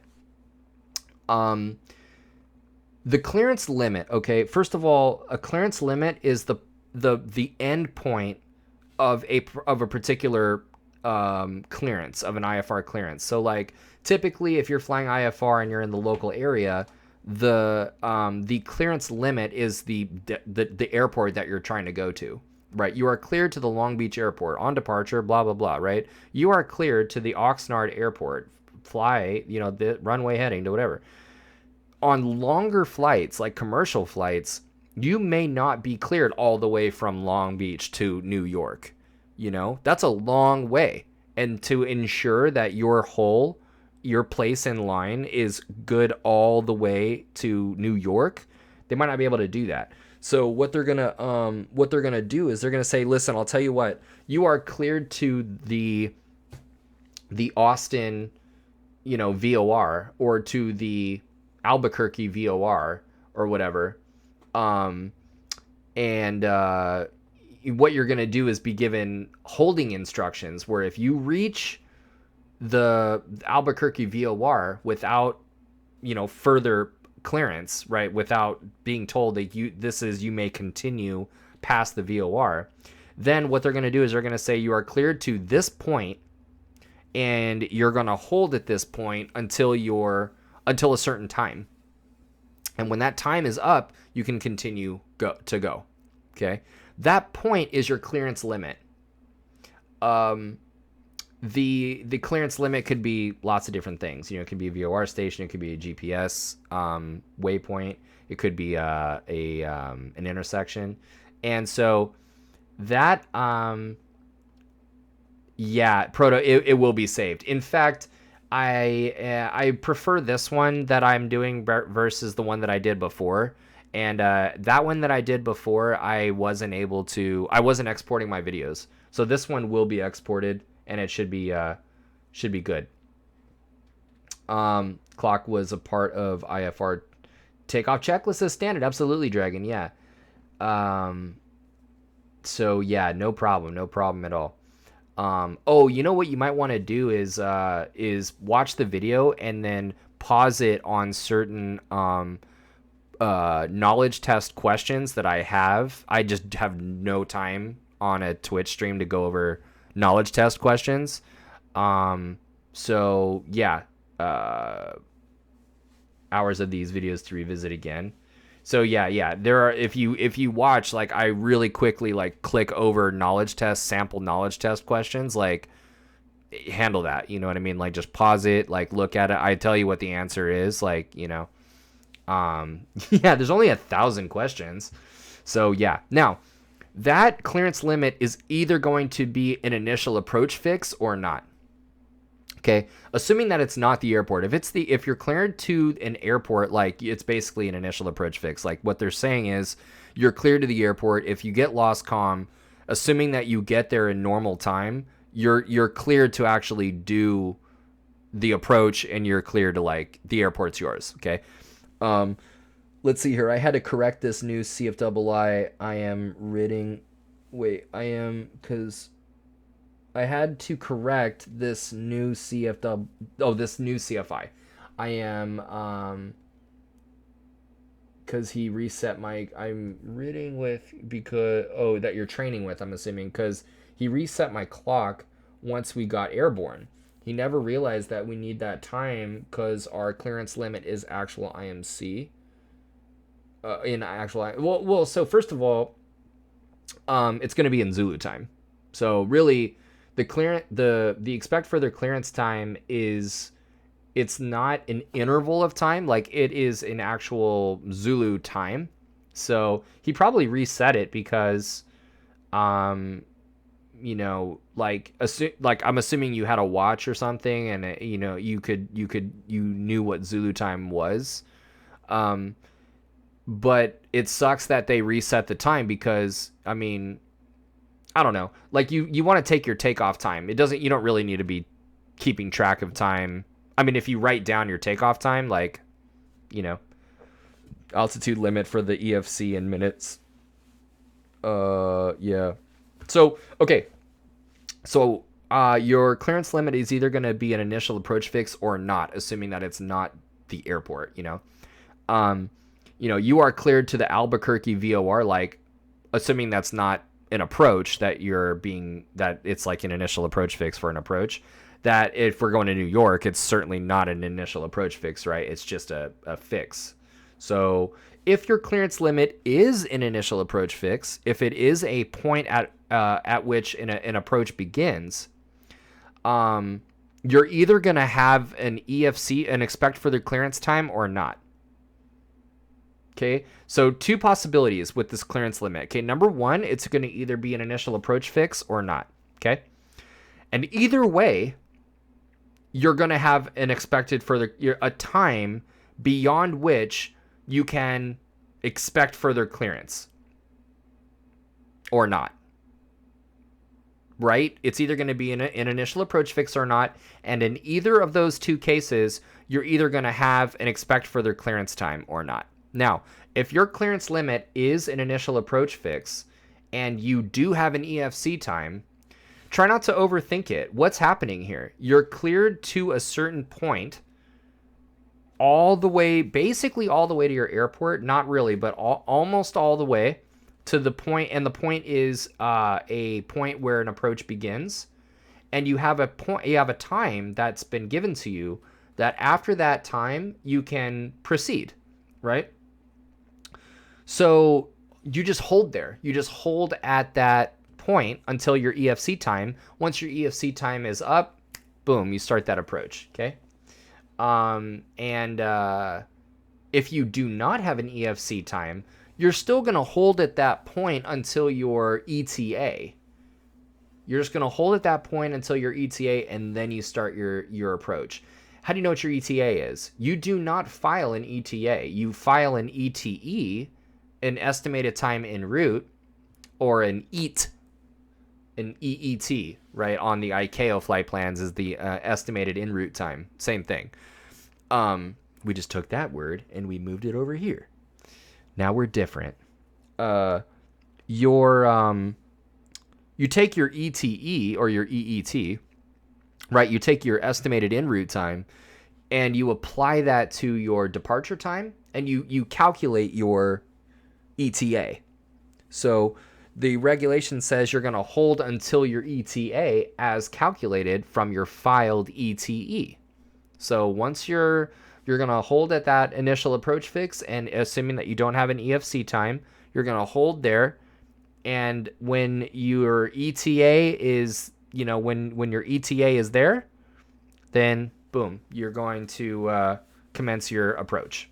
Now, if your clearance limit is not an initial approach fix, if it's just some VOR station, or if it's some, intersection or something, again, you're either going to have an EFC time or not, and a time beyond which you're able to, you can expect you're able to continue. If your clearance limit is not an initial approach fix and you do have an EFC time, you are going to depart. Again, you're going to hold there, and you're going to depart that clearance limit at your EFC time, and then go along your route to an initial approach. You have to make your way over to an initial approach fix, and you can start your approach. How do you get to your initial approach fix? Well, we're back to the route discussion, actually, right? We're back to the Avenue F, where if you were assigned a route after that point, then there you go, right? Be predictable. If you weren't assigned a route, go to an initial approach fix along a route that you filed, right? Go the route that you told them you're going to go. Try not to overthink it, right? If your clearance limit is not an initial approach fix and you do not have an EFC time, you go through that clearance limit. You don't have a time to, hang out there until, and then move beyond, right? So you go through that clearance limit. You make your way over to your initial approach fix, and then you conduct that approach at your ETA as filed by your calculated from your ETE. Okay. These are the samples, by the way, that I was talking about. Pop quiz. These are actual knowledge test stuff. If you guys want to go back and pause the video on what's what, I do,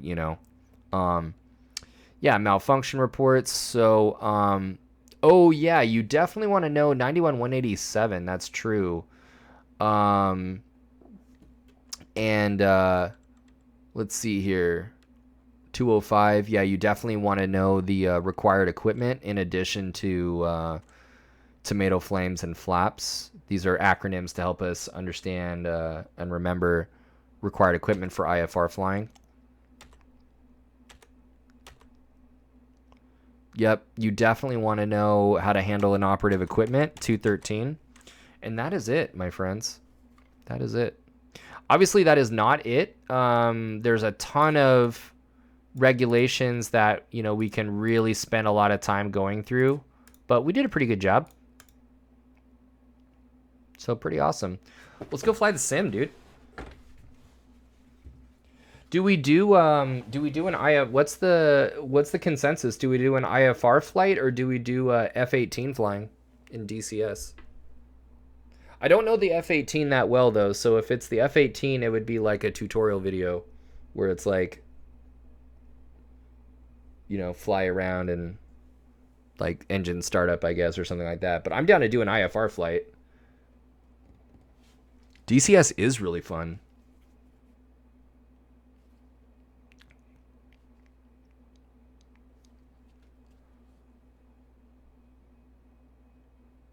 I know you can do IFR and DCS, but honestly, it's been forever since I did IFR in the F-18. There was a time when I was actually doing TACAN, what do you call them? Case 3 approaches. IFR basically at night to the boat in the dark. And utilizing that TACAN is pretty sweet.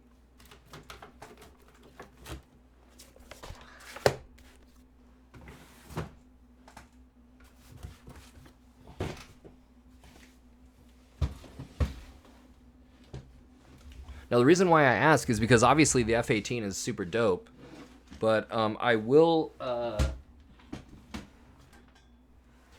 be back for a Twitch stream on Thursday at 8, where you guys definitely want to be there, dude. Twitch session on Thursday is going to be dope. First of all, it's going to be aerodynamics, but it's of Star Wars ships. It's a lecture called Revenge of the Lift. And sneak peek, dude. Sneak peek. You guys know I go hard in the paint, dude, with the PowerPoint.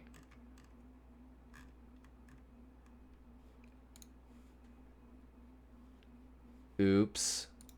Sorry about that, dude. We have a Revenge of the Lift special lecture on Thursday, and as you can tell by the footnote, I made this when Tiger King was the craze. Carol Baskin totally did do it, fucking, by the way.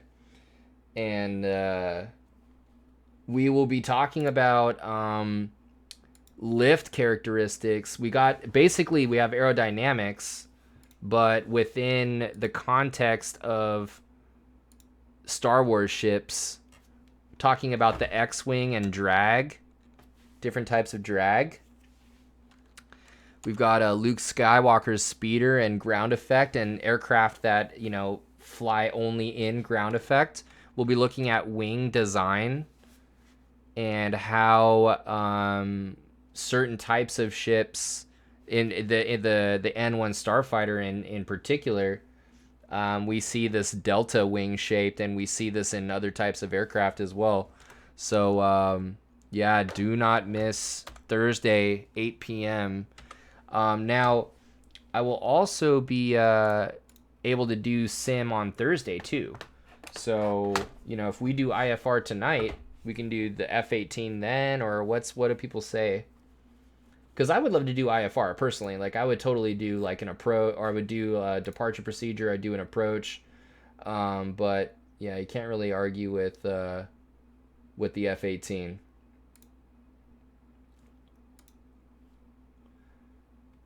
There's this wind tunnel app I have on my iPad. It's kind of neat too on that subject. Oh, that sounds awesome, dude. You could like put objects like in there or something and see.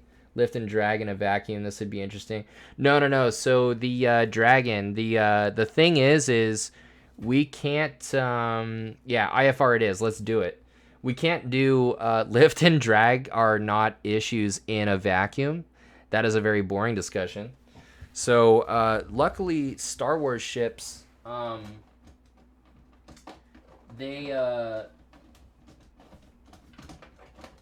they fly around in planets with atmospheres, dude. You know what I mean? Naboo, Tatooine, Hoth, Endor. These are all planets with atmospheres. So, and you see it. You see it when these ships are flying like over the water or something. And, no. But I mean, I'm just saying, like, it needs to be said. Like, I'm aware, like, that would, because I've had people be like, well, ships in space, they don't have drag. And it's like, no, I know that.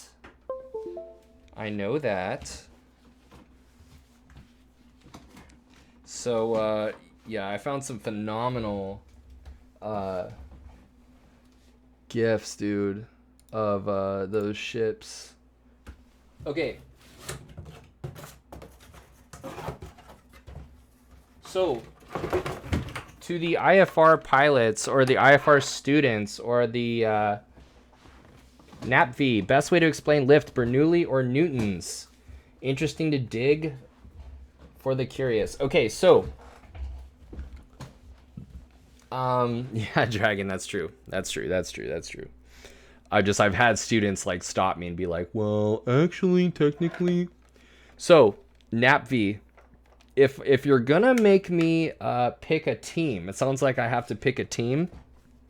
I'm going Bernoulli, dude. I'm going Bernoulli.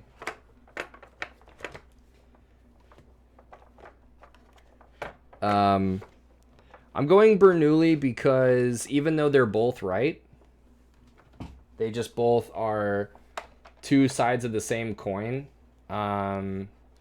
they both, you know, like account for certain things that are going on simultaneously. Um, I like the fact that Bernoulli is big picture. You know, like Newton is very much the granular, like looking at it on a molecular, like atomic particle level, versus like Bernoulli is big picture fluid mechanics. Um, you know, that to me is pretty sweet. Um, and I like that big picture a lot. Now, for the IFR pilots in here, whether you're a student or an IFR pilot, or you are or if you're just in the sim and you like flying IFR, where am I going tonight? Whose neck of the woods are we flying IFR in? I'm gonna grab my iPad as well.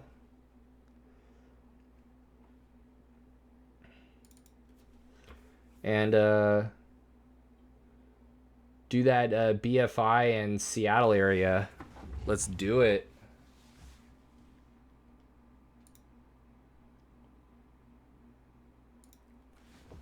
Oh, you want to do it for real conditions right now? Are they is it really crazy right now, Proto? We could, if it's real crazy, we could do actual conditions, IFR hardcore at night. Let's do it.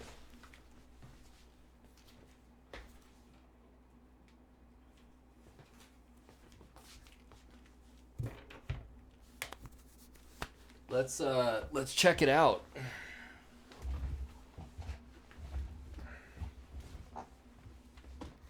Wow, you guys, we had like a solid session tonight, man. We're gonna stream. We're streaming. We're going into 3 hours and 40 minutes. I love it. I'm gonna pull up my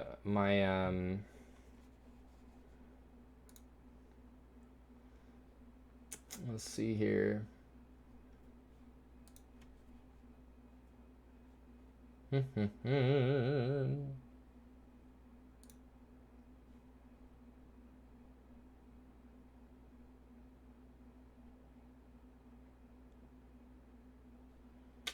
All right.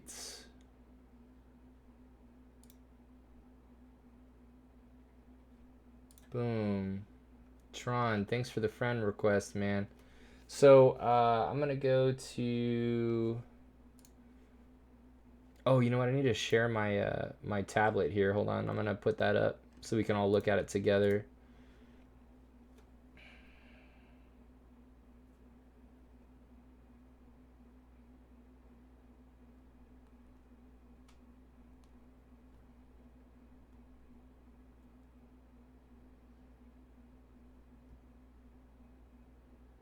I'm super pumped. I have a new student tomorrow for a private pilot student. I'm so excited.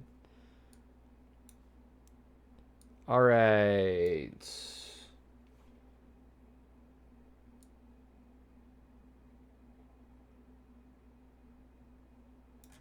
Cool.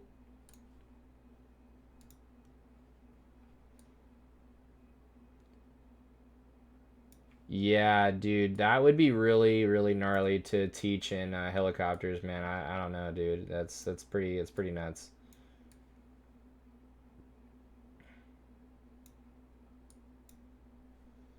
Okay. Now, we're doing let's see. You said uh BFI to OLM.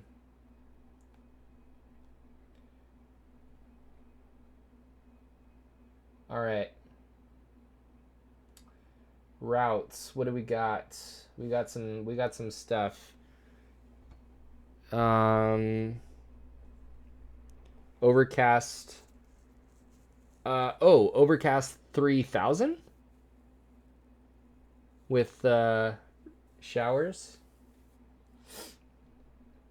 That's not that bad. That's not that bad. Yeah, yeah, it's not really crazy at all. Let's see. We got the Billings. That's Billings, right, Dragon?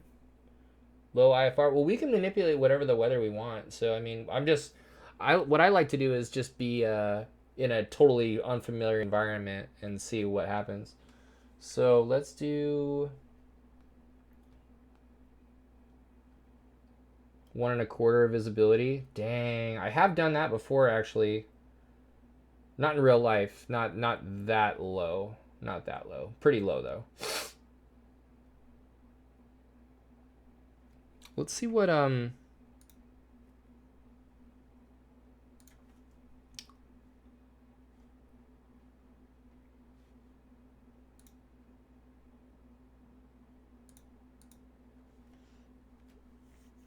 yeah, Seattle airspace is fun. Let's go to oops.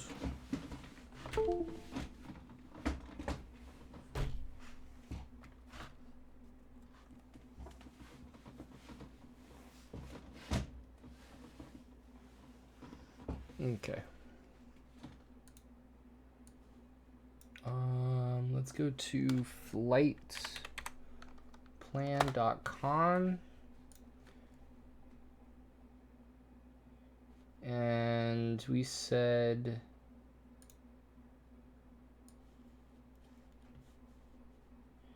badweather.com. Are you serious? Is that really a thing?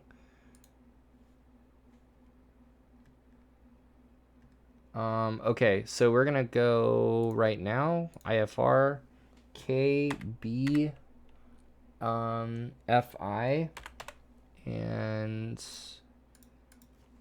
K OLM.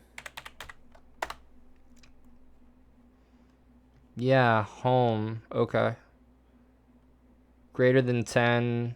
Really, that's all I see. I see home a lot. Okay.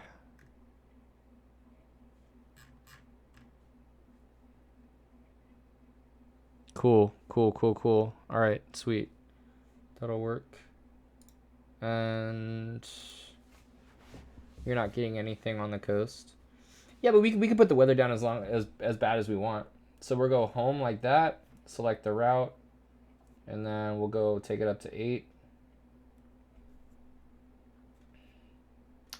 And then let's take a look at what's going on. Let's go IFR. Okay, home.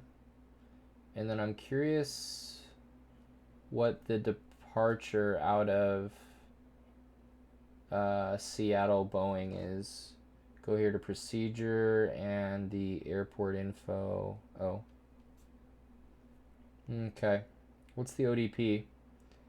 So first of all, what are they have 4 at BFI. Well, I don't see any typically like oh, the needle I'm familiar with. I've actually done the Kent as well.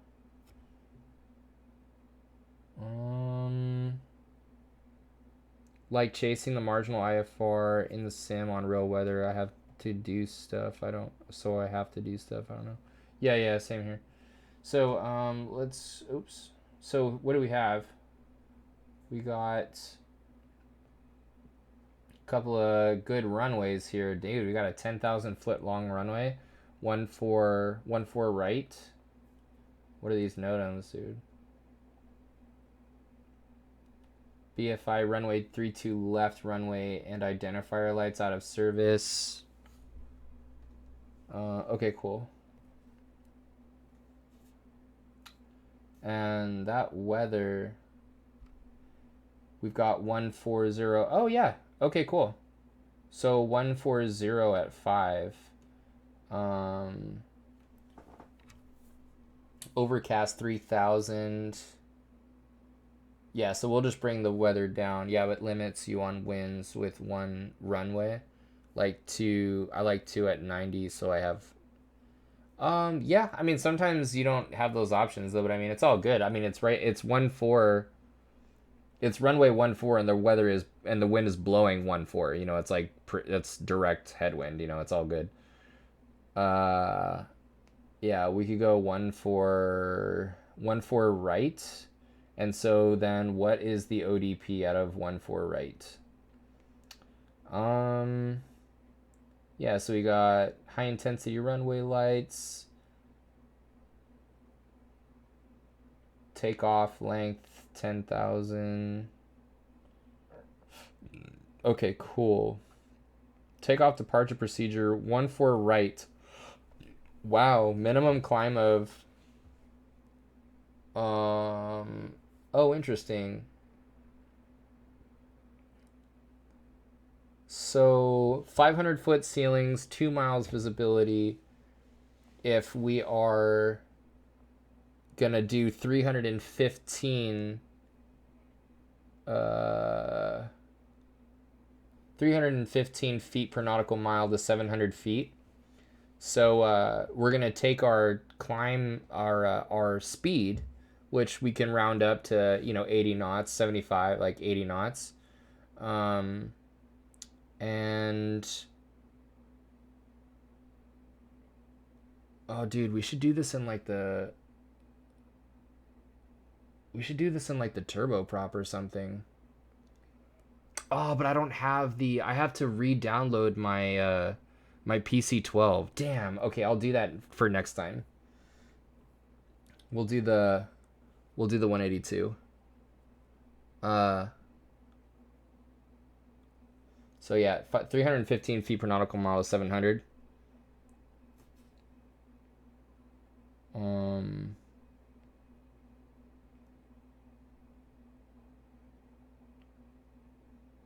visual climb. Yeah, obstacle departure. Okay, so 1-4 left and right. It's a climbing right turn, and then all aircraft climb direct to the Seattle VOR. Continue climb in the VOR heading pattern. Ooh, there's a holding pattern that we got to do. Hold east left turns 290 inbound. Cross Seattle VOR at or above 3,000. All right, well that's interesting. So spooky. It is October after all. Let's go ahead and draw this out then.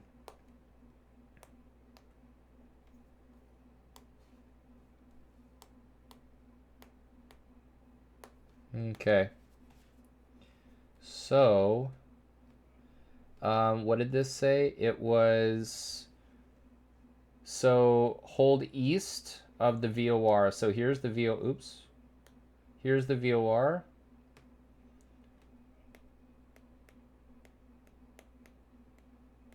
Hold east on left turns 290 inbound.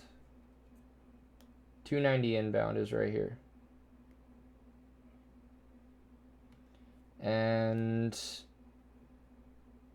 left turns, yeah, up to 3,000.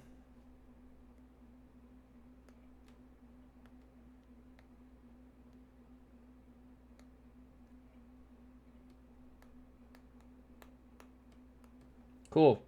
Now, that should be a direct entry if I'm not mistaken. Oh, maybe not. Hold on. Yeah, that's probably, well, I probably do a teardrop anyway. It's kind of on the, on the line, because basically we're going to come around here, get in here, and do that, so if this is the holding pattern and there's your, then coming out of here, right turn, you could go direct, but that kind of puts you in a weird spot. I would rather come out here for a 30-degree angle right there. So we'll do the teardrop entry. And then 3,000 feet is the MEA. And we'll go home.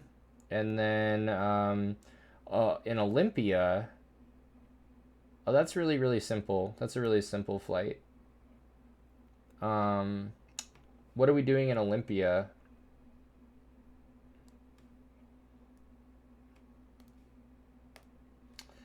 The approach into Olympia. Best wind for runway. Yeah, crossing over the VOR at 90 degrees is normally teardrop. No. 90 degree is going to be direct, actually. 90 degrees is going to be direct, but it's like it kind of doesn't make sense for it to be direct, because if you do a standard rate turn at a 90-degree angle to the VOR, you're kind of close.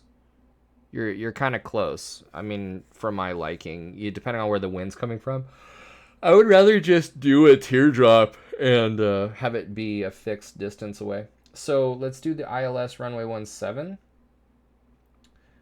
Let's actually make it interesting. What about that Rnav? Oh yeah, dude, it's an LPV. Let's do that. Let's do the Rnav. Or what do you guys think we should do? Rnav or ILS? Do they both start at home? Not really. This one does not start home. Can we get from home to... I've only done Rnav once. Can we go from home to Bosto is the question.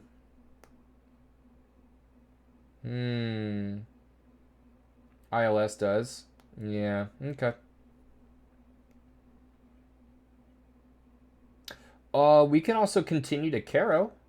We could just go from, instead of that, we can just go here. The computer in the plane I fly will put that as a teardrop. I'm a cheater. I have a fancy computer that would calculate it for you in the autopilot.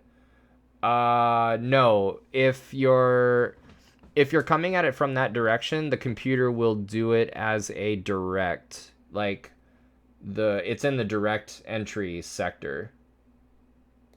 Why is this being a poo? There we go. So we could do that. Let's do that. Let's make our own rules, dude. Let's just do Caro, and then we'll do the Rnav runway 17. That looks way better.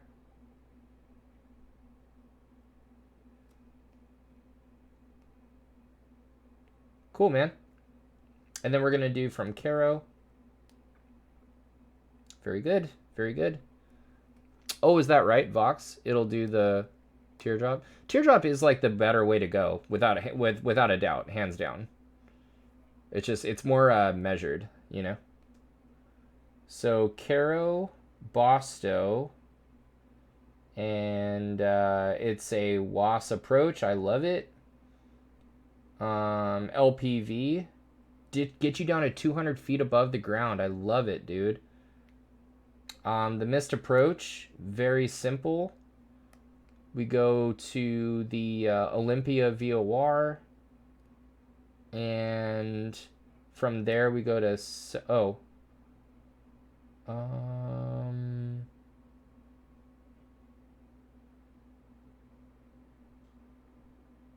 let's see here. My computer will pick the entry that gives it the least angle for the entry. Yeah, that's awesome. LPV, 407, 200. I love it, dude. Direct to core, and then hold at Cetra. From core to Cetra, it's our choice. All right, cool, man. This is a really easy flight. Let's do this, but like with some crazy weather. I'm actually gonna hide this. Cool. And then I'm gonna go here. Nav. Bam. That's it. Super simple. Okay. In that case, we're gonna do the G1000 tonight. Pull that plate up. What is the triangle looking thing on the approach chart on the profile view? Let's take a look.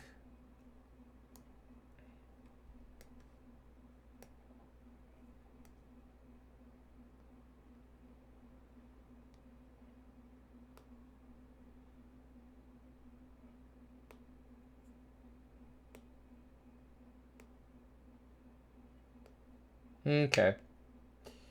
Let's see. What did you ask about?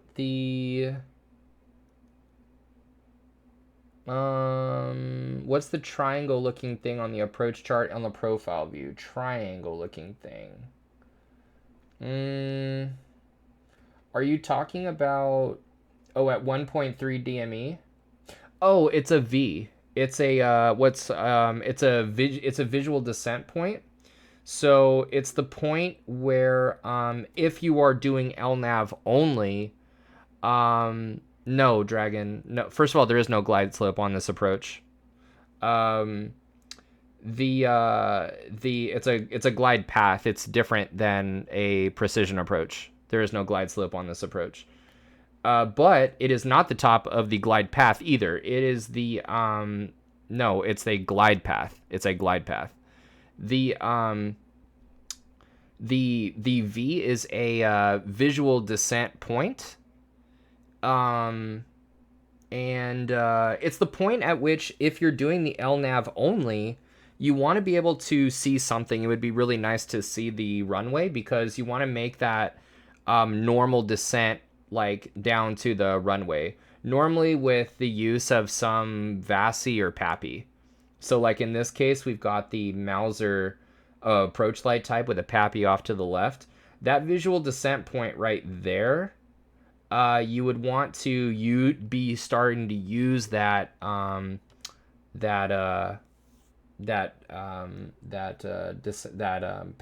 to go down. So okay, awesome. Let's do it. Oh, the M is the missed approach point for the non-precision approach. So, or I'm sorry, for the LNAV only. The missed approach point for the LNAV only is the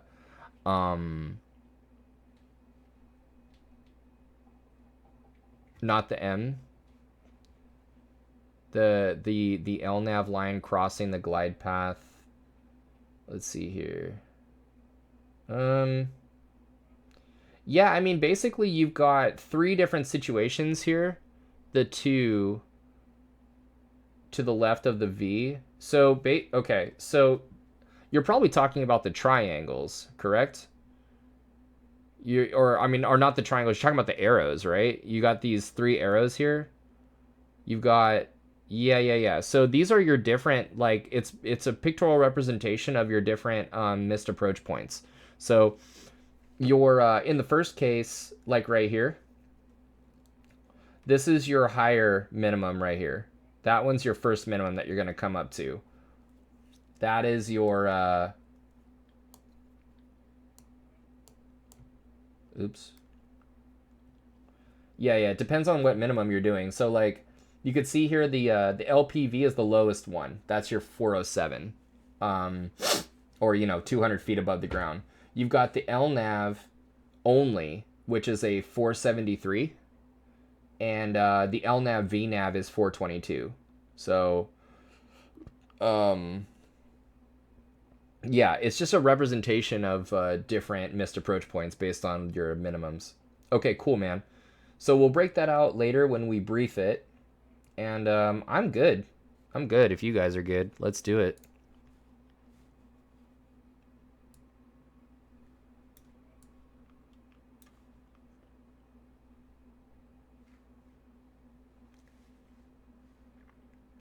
Let's go game capture. New flight. We're doing it in the G1000, 182 turbo. Why not? Oh, you know what? Yeah, it's probably that. Dude, should I be using FAA charts? Are you guys like not as familiar? I just want to do what's helpful. Let's do. I am next Tuesday though.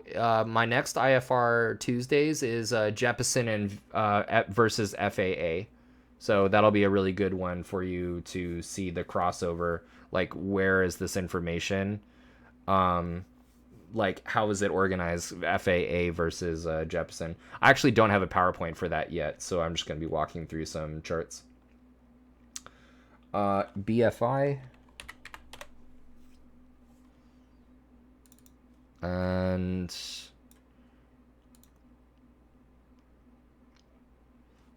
Right there. Sweet. Let's go add a cloud layer. I never use JEP charts, even in sim with Navigraph going. Yeah, JEP's the shit. JEP's awesome. They're definitely better. Definitely better. A little more efficient, I think. And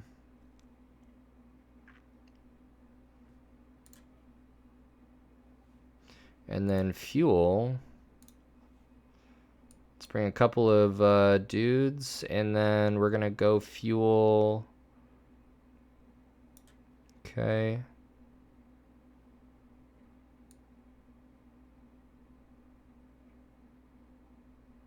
I think I need to like send this CG like forward a bit because this thing sits so nose high, it's crazy.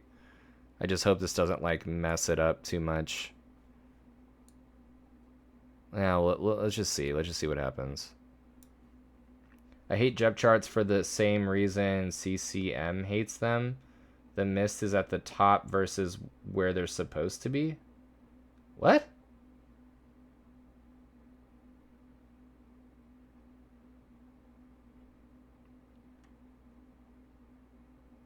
No, the JEP charts. The mist is at the top and the bottom. The mist approach point is at the top and the bottom on a JEP chart. So yeah, like for example, looking at the like here. So this VOR approach, I hate JEP charts for the minimum section. So it's up here. Well, this might be a bad example, but because right up here it says refer to the minimums for your MDA. But I mean, your missed approach point is right there. If you're 90 knots, it's 412. After 412, you get down to 760 as your MDA. Like, what do you mean it's up at the top? And it also tells you in the profile view the M is the missed approach point 6.3 from the VOR. So it tells you in the top and the bottom.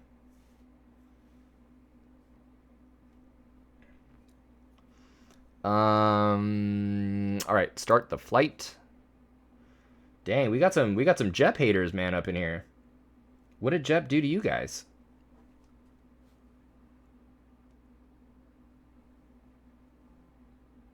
Man, I thought that my regulations ground would be like and sim would be a long one, but damn, I wasn't. Yeah, well, Vox, now that is a legitimate argument. That, on the other hand, that's a real reason. On the FAA chart, I can read the whole missed approach procedure right on the profile view without messing with my iPad while I'm trying to not hit the dirt. What? I can never find JEP charts. The other ones are always available, but the 1990s I did start learning with JEP. Yeah, JEP's the shit, dude. JEP's really cool. So all right, sweet.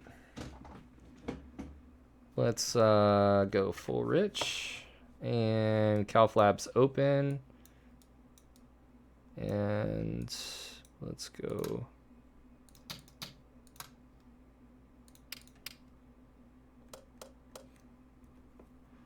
a little bit of throttle there.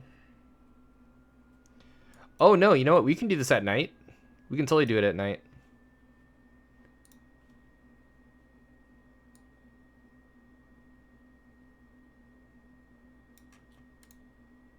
Oh, you know what? Damn, let me yeah,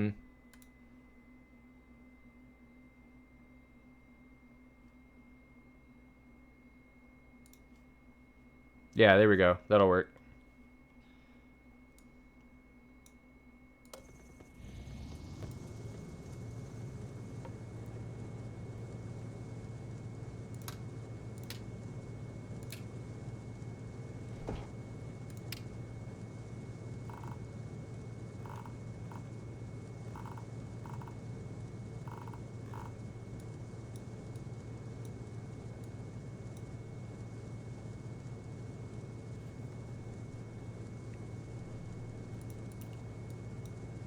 Okay, cool. Now, let's look at...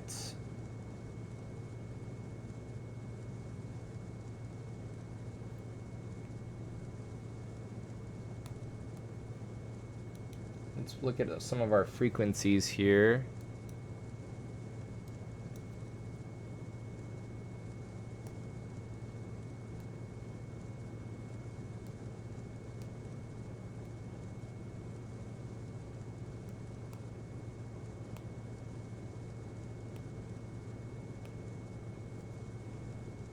All right.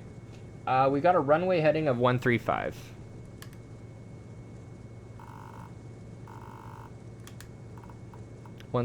Right there. And we've got ATIS 1277. Oh, that's the ATIS for Long Beach. 12775. Get that ITT cooled down a little bit. 12775. And we're putting our ATIS and our ground on.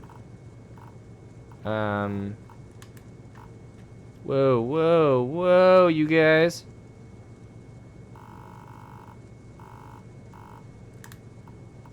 Putting our ATIS and our ground on number 2. We're being disciplined. And 121.9. 121.9.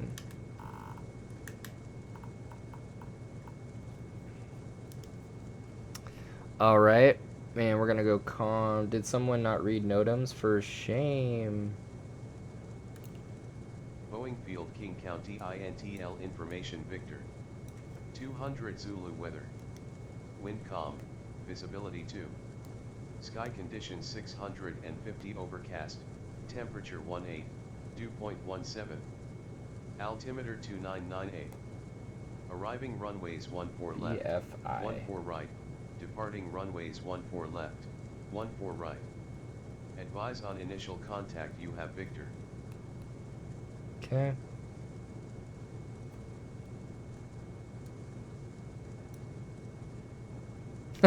What's a NOTAM?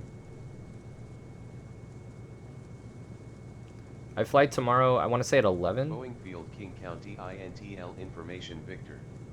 200 Zulu weather.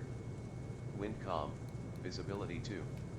Sky conditions 650 overcast, temperature 18, dew point 17.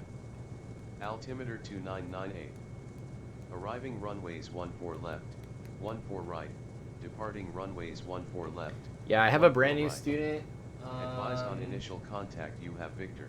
I have a student, a ground, and then another student. So it should be good. Trying to do my mock check ride for the instrument. Ooh. I love instrument check ride prep. It's one of my favorite things. Boeing Field King County INTL information. Today they won't let me do approaches because too many real IFR guys. Yeah. Visibility 2. All right, so we have Victor. Sky conditions 650 overcast, temperature 18, dew point 17. And we're going to call up clearance 132.4. 14 right.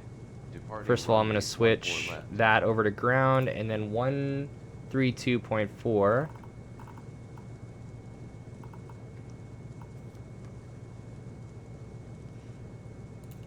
And then tower is 120.6.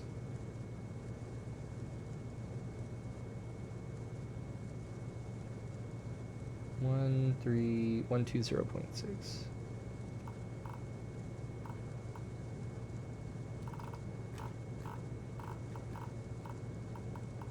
Cool. All right, so then in that case, what are we up to? We are copying a clearance down. And let's see, where are we even going again? We're going to Olympia, it was? Yeah, Olympia. All right, so Cessna Skylane 657, or no, 756 Foxtrot Zulu, cleared to the Olympia Airport. And what even is that? That is OLM. There's our clearance limit. On departure, fly, that's a right turn to the Seattle VOR radar vectors to the Seattle VOR direct. Climb in the hold. That is hold. What is that? Hold east of the Seattle VOR. 290 inbound. Left turns. And EFC is this, this, and this.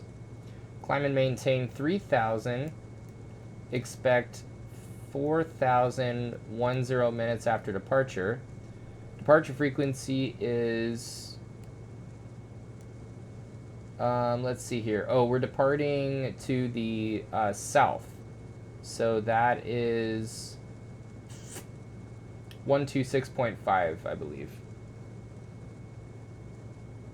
126.5, squawk 0220. Cool. All right. So we're clear to the Olympia Airport on departure. It's a right turn to Seattle VOR direct, holding east and on the 290 inbound. Left turns. Climb in the hold to 3,000. Expect 4,010 minutes after departure. 126.5, 0220. Read back correct. Contact ground and ready for departure. Okay, cool. So you put the tower in there. 126.5 right here.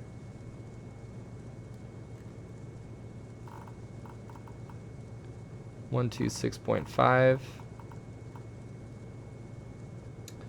3,000. Expect 4,000. So there's altitude right here.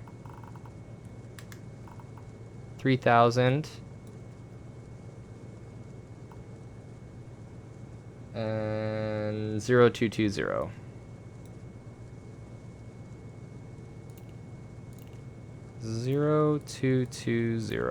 And we want to make sure that we're on altitude. And oh, looks good, man. Let's go ahead and put our flight plan in. It's going to be Seattle.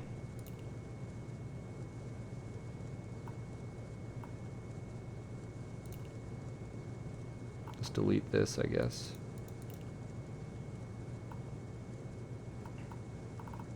SEA.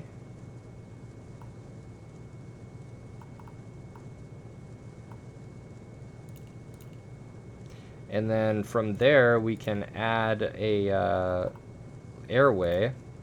It's going to be Victor, what is that? Victor 27.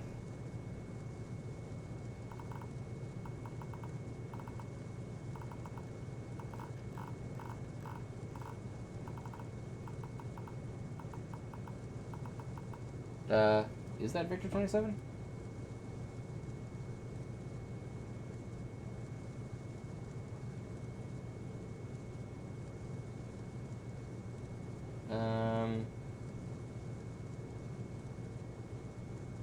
I love being able to type all this into the flight computer like someone living in the 20th century. I know, seriously. Yeah, that should be Victor 27. How is it not on there?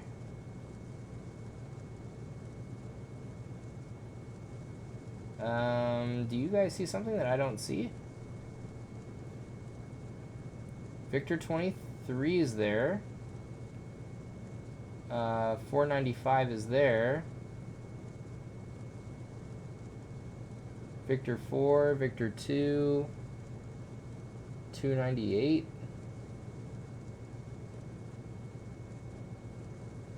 That definitely should be Victor 27. How is there not? Oh, dude. Right there. Okay, cool. And then to Caro, right? Yeah. Thanks, Preto. Right on time, bud. Caro. Brain fart. Major brain fart, dude. That's when you know you've been teaching regs for almost 4 hours.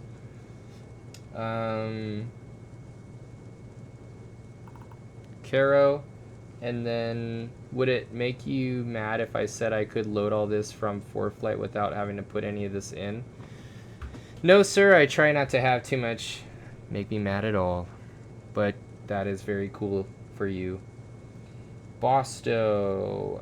Let's go. Oh, you know what? We could actually probably leave Caro off. And then what we're going to do is go K O. What was it? OLM. No, that is pretty badass, Dragon, that you can do that. OLM.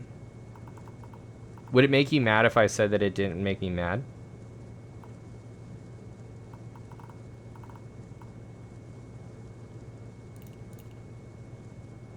Procedures, approach. We're doing the Rnav, runway 17, and we are going to do it from Caro. Minimums, what do we got, homies?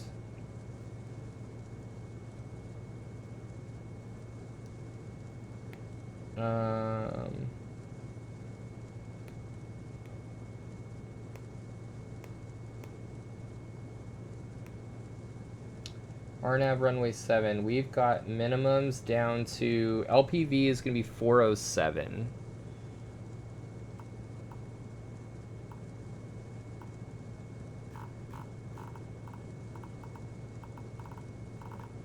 I'm going to put 410 in there. Excellent. And then we're going to just make sure that everything's in there good. That one thing I seriously hate about flying, something about the 530, putting all this in with a twist makes me feel old.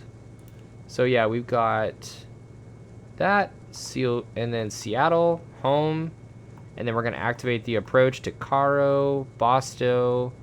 I've got the approach right here. It looks like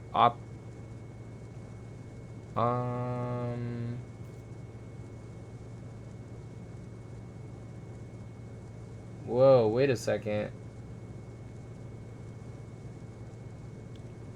I've got Bosto and a final approach fix of Dadme, but this says Apoyo.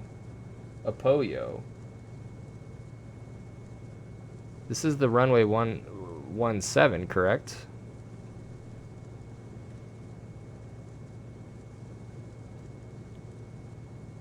I thought I did. I mean, I might have like one update to go.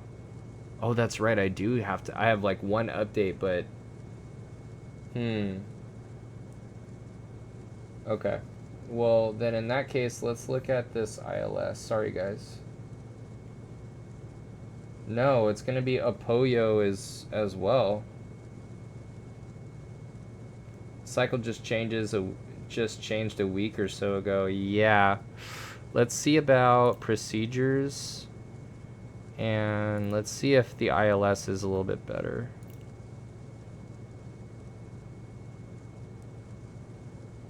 No, I know, but the yeah. Home.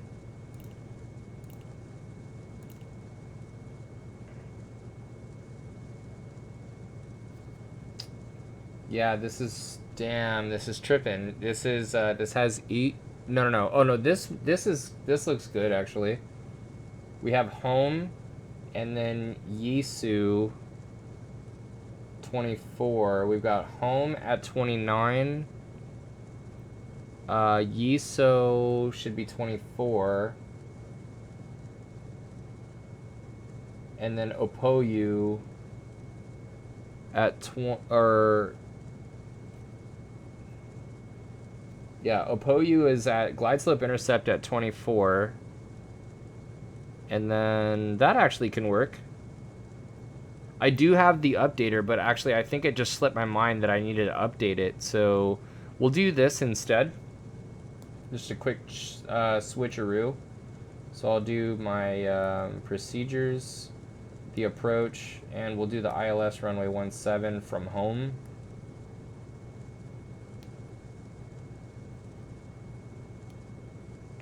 and not go to Caro. There we go. That'll work. Yeah, we'll do the Rnav next time. So that'll be sweet. That'll be sweet. So we loaded that in. We'll worry about the minimums in the air. That's fine. Actually, let's just do it.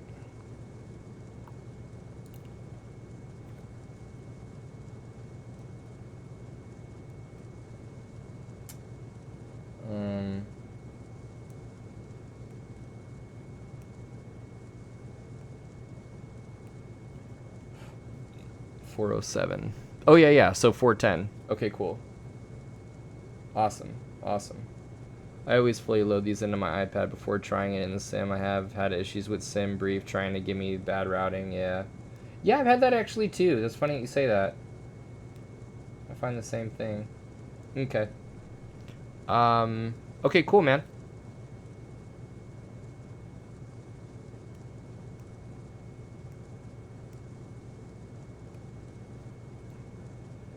So Olympia. Oh yeah. So pre-taxi brief. We've got the pump is off. Avionics trimmed. We are fuel set to both. Cowl flaps are open. And yeah. Let's do arm vertical speed up. And then arm the altitude. Heading mode is on. All right, sweet. Oh, and then let's do, what's the VOR frequency? Is you going to be doing the hold to VOR or fly it in the GPS? GPS and X-plane can do holds. Yeah. No, I'll do if I'm not up at 3,000, then I'm going to do I'll climb in the hold. And we'll figure out the holding, you know, the entry. If this is a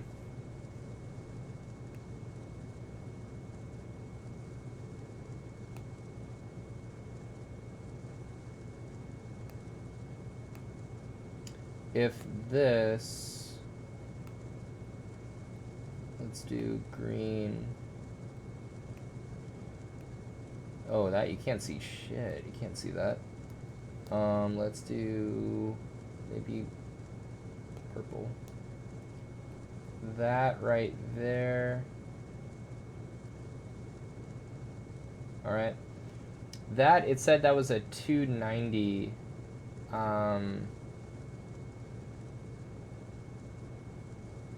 290 inbound.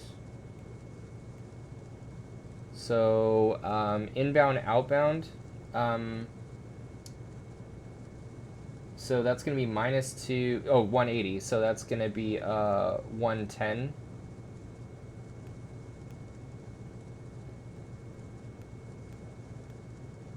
Cool. So it's not really on that line, but that's okay. So it's a 110 outbound. Sounds good. Yeah, Space, I'm kind of in the same boat, dude. Okay. Oh yeah, and so Seattle is 116.8.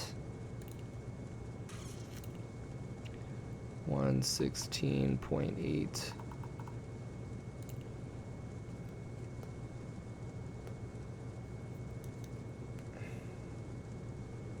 And then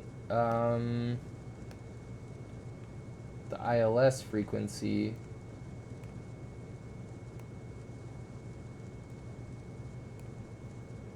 Briefing our approach. It's going to be ATIS is 135725. 135725. ATIS is ready there. And we're on with ground for the taxi. I've been studying a lot of commercial airline ops and using the Zevo 737. I go off whatever the real airplane flew it from. Yeah. Seattle approach. We'll be on with 121.1. Towers 124.4. Let's blow this up for you guys. Ground is 121.6. 111.9 is our frequency up here. 111.9. And then I don't have any cross radials or anything. Final approach course of 176, glide slope intercept at 2400 down on the ILS. Runway 17 to a DA of 407 puts us at 200 feet above the ground. Touchdown zone elevation 207, MSA is right there. Missed approach is a climb to 1400, then climb to 5500 outbound on the OLM VOR to the 176 radial to Centra. And then holds, continue to climb in the hold to 5500 at that 15 DME right there.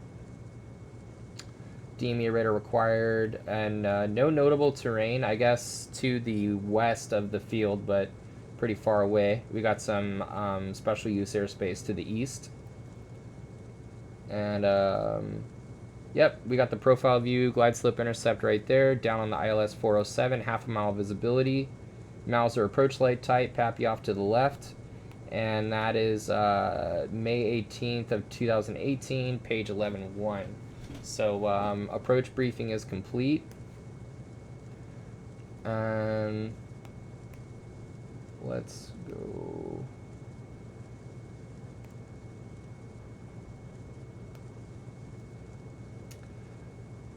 Olympia ground, Cessna 756 Foxtrot Zulu. Yeah, the right there. So 756 Foxtrot Zulu is at the northwest ramp. Request taxi 14 right. Cessna 756 Foxtrot Zulu, taxi runway 14 right via Bravo 756 Foxtrot Zulu. All right. Latvian Donkey Master, thanks a lot for the follow, man. Oh. Yeah, what did I say? Did I say Boeing? What did I say? Did I say Olympia ground? Yeah, Boeing ground. All right. Let's do it. Brakes off.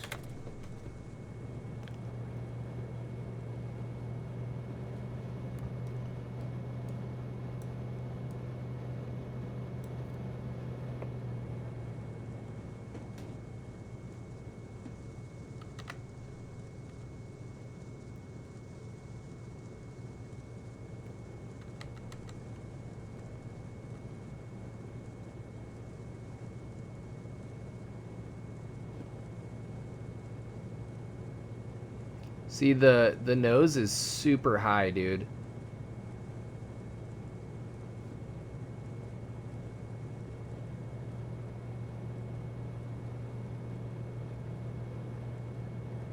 And I'm gonna go full length.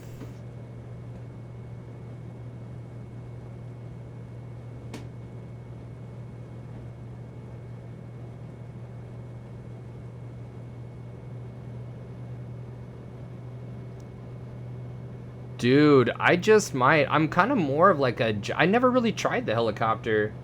Or the helicopters. Should I get it? I'm down to try new things.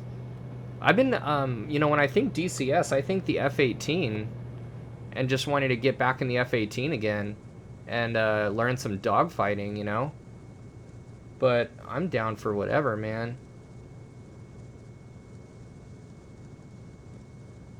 Oh, dude, I didn't realize. Wait a minute. This is like a chevron. We're not even allowed to be here.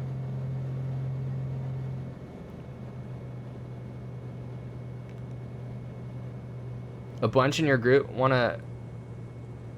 Yeah, dude. Helicopters are fun too. Was thinking about adding rotary to my certificate if I ever can. Just found it myself, only 15% done, but it's good. Oh, dude, that sounds like a lot of fun, actually. I just might do it and join you guys. That'd be a lot of fun. Approaching runway 14 right. Yeah, sorry, dude, this chick always yells. So I should be actually facing the other way. There we go.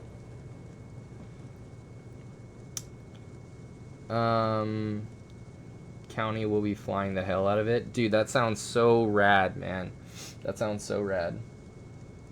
Okay, so just to be clear, we are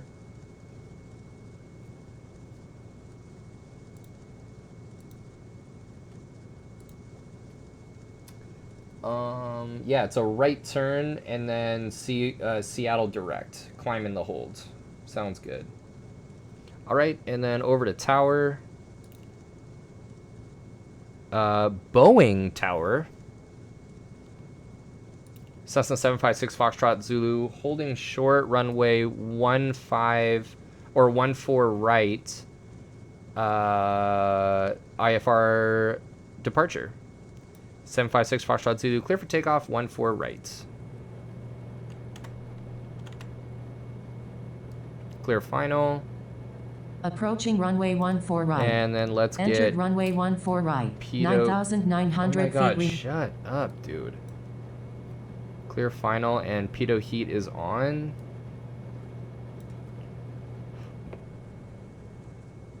Yeah, Dragon, I'd love to join. That sounds awesome.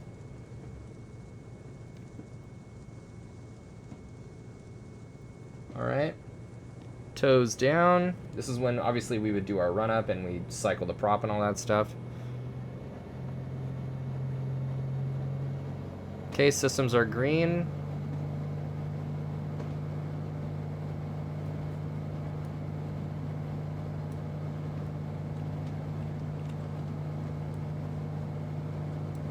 Airspeed's alive.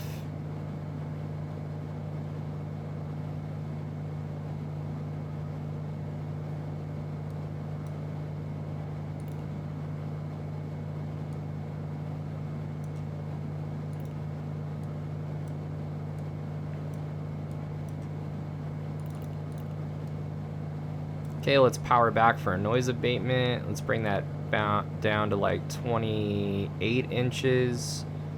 Prop into the green. There's 400 feet. Seattle direct.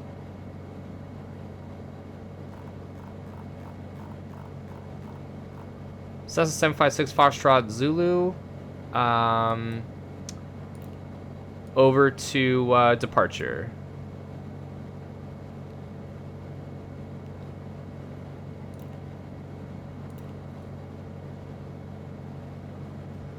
Seattle depart, or let's see here. Yeah, Seattle departure, right?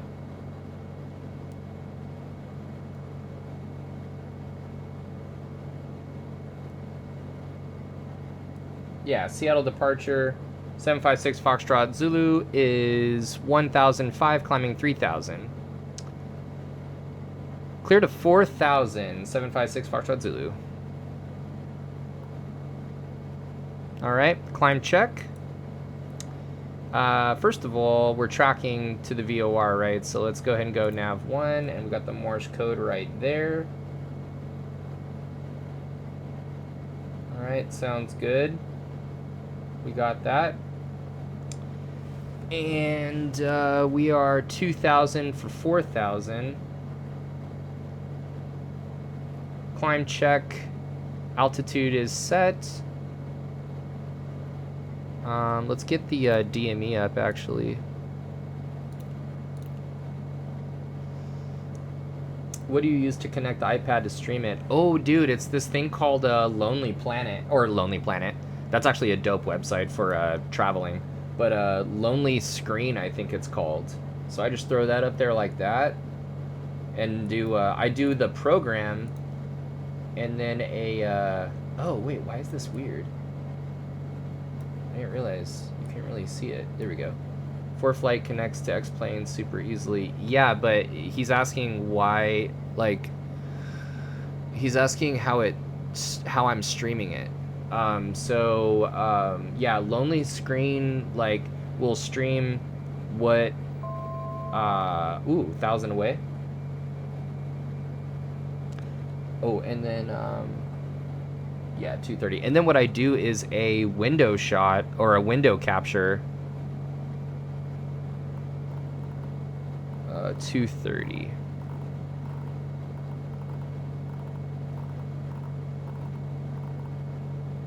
Yeah, I do a window capture for the whatchamacallit, the lonely screen. It's pretty awesome. So we've got the 4,000 foot capture right there. Gonna dial that power back.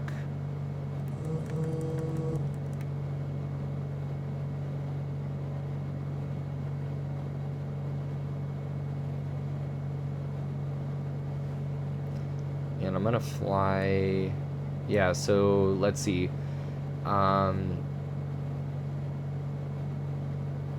Manifold pressure, RPM, oil pressure, temperature, cylinder heads, ITT is good, fuel's good, electrical's happy.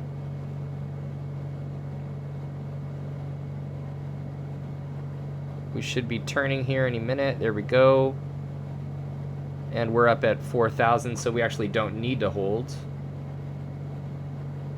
Cruise check. We got the taxi light off. Pitot heat is on. Mess with myself and explain using instructor station to fun. Ooh, you know what? I need to do that. I need to do that more. I haven't really messed with the instructor screen like at all. I need to learn more about that. So do you like that? Is it helpful? Is it easy to use, like intuitive?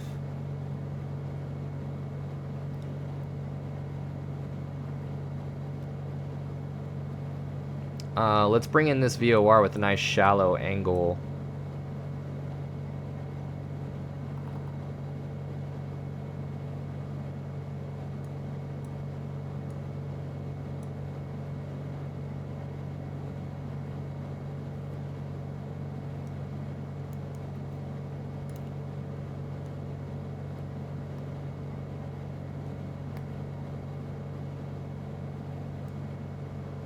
All right, so cruise check complete, descent to go, and just staying on top of.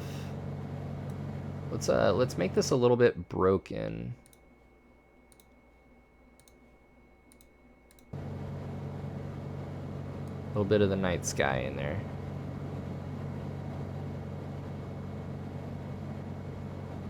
And cow flaps are closed for the cruise. We have the nav aid. Let's see here. There's an app in development that will let you in sim right seat with someone for training. Damn, that sounds awesome. Oh my god, that's a dream come true for me, dude. It's easy. iPad worked really well with it. I need to find if I can connect to a friend's sim off my LAN. So far, I've only had LAN connect. Dude, see, we're getting closer. We're definitely getting closer to being able to sim, like, remote instruct. That would be legit. Like, right now, I do this, like, for my students, you know, or, like, I have them sim. I do Zoom, and, like, I'll, like, fly with, like, over their shoulder, and I'll, like, be talking them through stuff. But cockpit sharing, dude, that's what's up. Let's brief our approach. Because this is pretty straightforward, you know. Home is the 22 DME from Seattle. We also are headed there home. Yeah, it's 14 miles away. And actually, what I want to do is do this. And I want to activate that approach. Yeah, briefing our approach. Here, let's take a look at the FAA one, since you guys are more familiar with.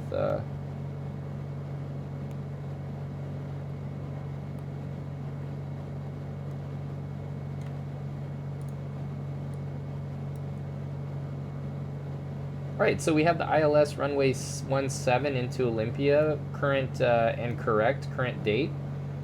ILS, the localizer frequency is 111.9. We got that right there on standby.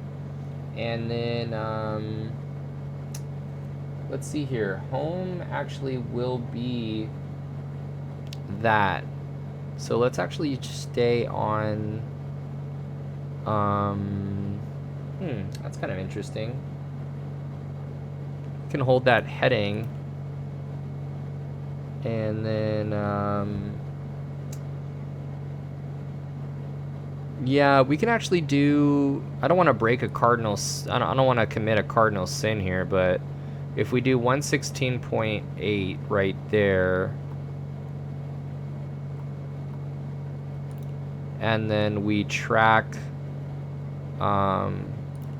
VOR 2, oops.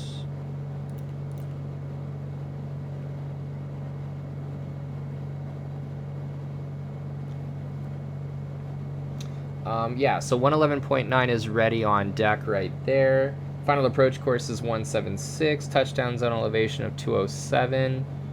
We've got the ATIS. Let's get the ATIS. Olympia Regional Information Whiskey. 300 Zulu weather. Wind calm. Visibility 2. Sky conditions 450 broken. Temperature 19. Dew point 18. Altimeter 2998. Arriving runway 35. Departing runway 35. Advise on initial contact you have whiskey. Cool, we have whiskey. And then we'll go ahead and get that. That's over with. We are going to be on with Seattle approach is 121.1.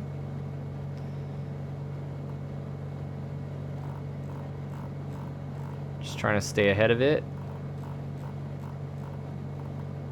121.1. Yeah, no, totally. Actually, I thought I was in heading mode because I can't really see down here. Normally, if I have my head tracker, I could like see more like big picture what's going on. I wasn't in heading mode. This is what I meant to do, is set the heading bug and then go into heading mode.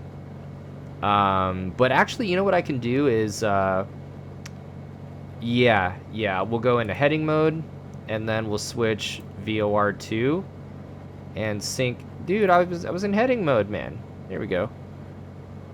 Yeah, track IR is awesome, dude. And then what I want to do is do the 230. The 230.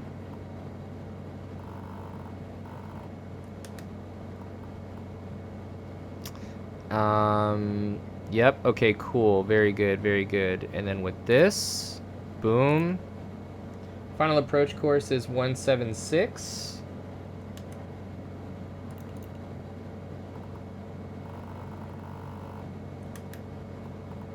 Awesome. Should be picking it up any minute now. 111.9.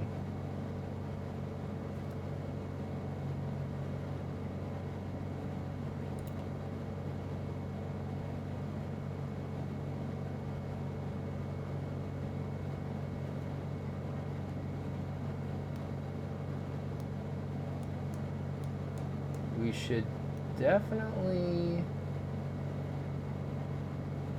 Oh yeah, there it goes. Alright, cool. And then from home to Yisu,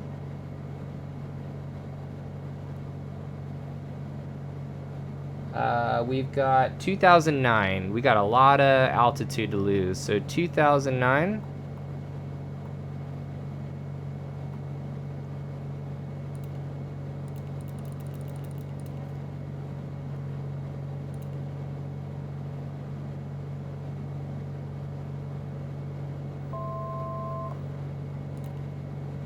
I will get into heading mode again before pushing the app button on the app, or it will get nutty. Yeah, I mean, I like what's going on right now. We got a descent going on. We got our descent check done. Temperature, pressure, manifolds, fuel, electrical. Destination ATIS is 135. Yeah, we know, dude. Dude, I will see you later, Vox. Thank you so much for stopping by, man. Always a pleasure. We will see you next time.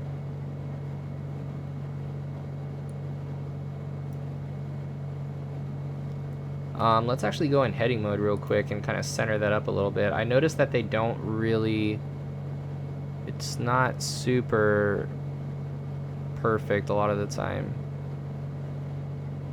Nice angle like that. 3000 for 2009.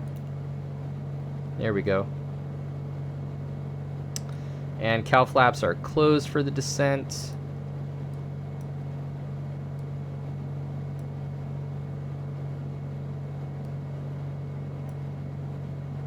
Let's get those approach flaps in below 140. And next one is going to be Yisu, what is that, 2400.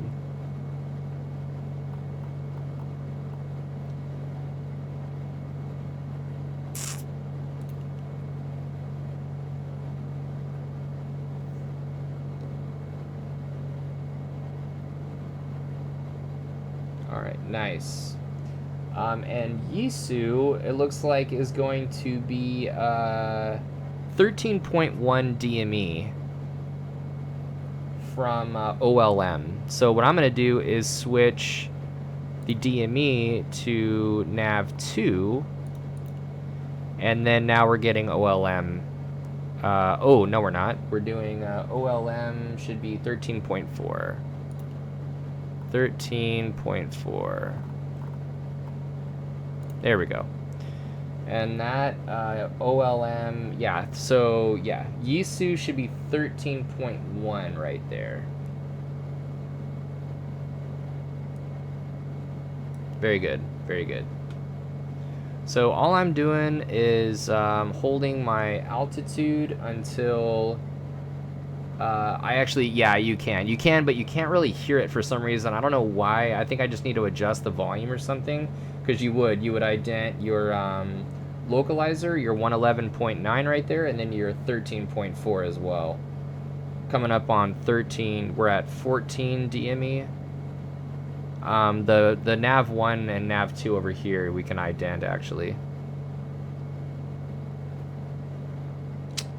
Alright, so 13.1 almost, and then we can continue down to 24, and we are ready for a 24. Oh, you know what? I'm on a, it should be 176.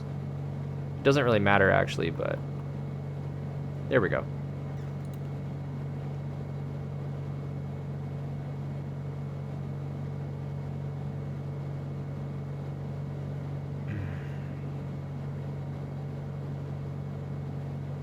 Cool. All right, we can continue down to 24.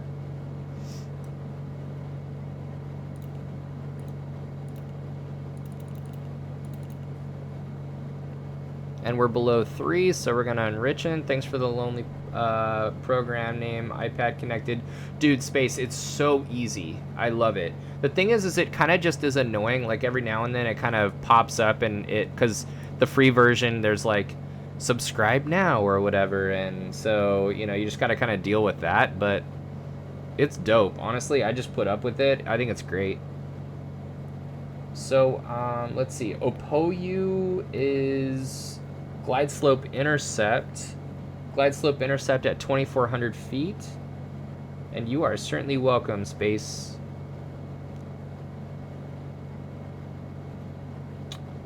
Yeah, I was about to see how long the free version lasted. They didn't... honestly, I've been using the free version this whole time. Like, I've been streaming for the past couple months. Maybe almost... I'm going on my 3rd month streaming. But, dude, it's invaluable. Like, I teach holding procedures, you know, on it. I teach... like, with this, like, you could actually mark on it, you know? Like, you can identify things. You know what I mean? It's so great. It's perfect, especially with the stylus. Oh my god, you know, forget about it. It's a perfect teaching tool. All right, and I believe we have the glide slope coming in. I see it at the top there. Opoyu is 7 DME. So we've got the OLM. This is kind of an interesting one where, like, look at what's going on here. We've got the glide slope coming in. part of the procedure is the DME in this procedure actually is from a VOR, not from the localizer antenna. So that's pretty cool. You know, a lot of the time we're tracking DME from, you know, from the localizer itself. But this is like a simultaneous. You really got to be present about what is your DME measuring. You know, is it measuring from the localizer, or we had to set DME number 2 actually. Let's go in approach mode, and it should capture glide slope.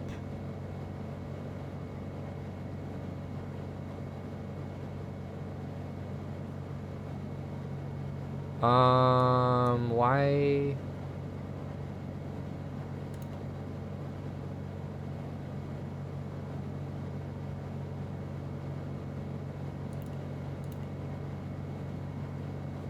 Okay, there we go. Yeah, go capture it.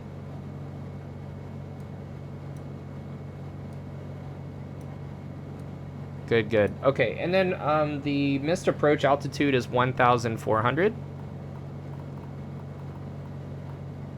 Ready to go there. And we're coming down to 407 on the altimeter.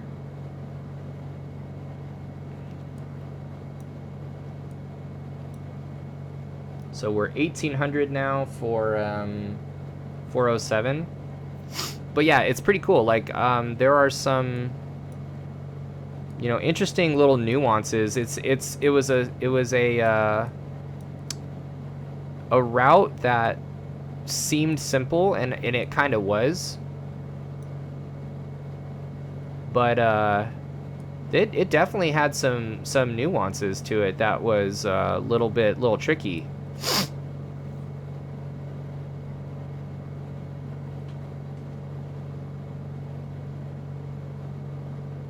This is a good flight.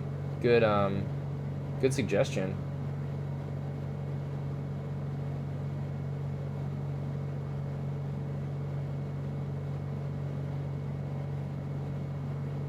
All right, we are 11. No. 2 mile final runway 1. Yeah, dude. We are. Yeah, so we're 1,000 for 407. Oh, Proto. Yeah, absolutely, dude. That was really good. Like I liked the little pop-up like challenges. You know, that was really nice. That was really nice. All right, runway in sight. 500.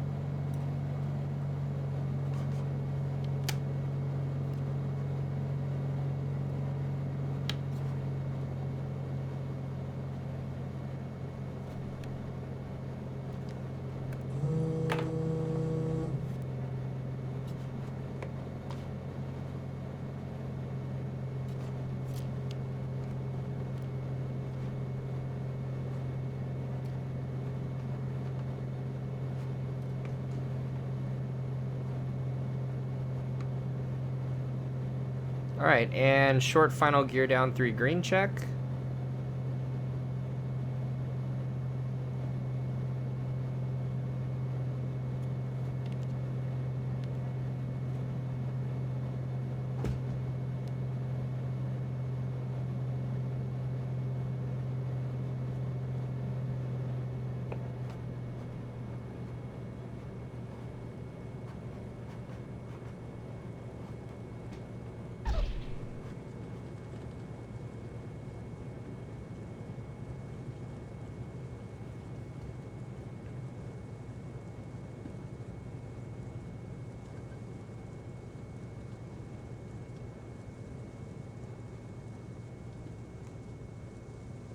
All right, looks like it's gonna be a left at Golf.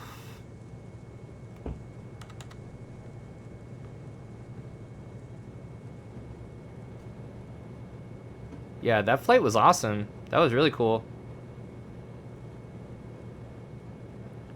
Thank you, sir.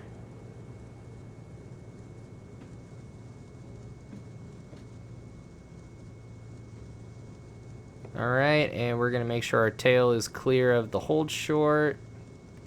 clean up the airplane. We got flaps lean, cow flaps open for taxi, and pitot heat is off, taxi lights, and then we're on with ground.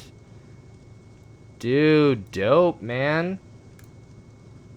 Fantastic flight, you guys. Hey, I wanted to say thank you so much for everybody for sticking around for for regulations, man. We really put the work in tonight, and I just appreciate all of you so much. Aviation education, it's changed my life. It's a big, it matters a lot to me. And you guys, you sticking around, and it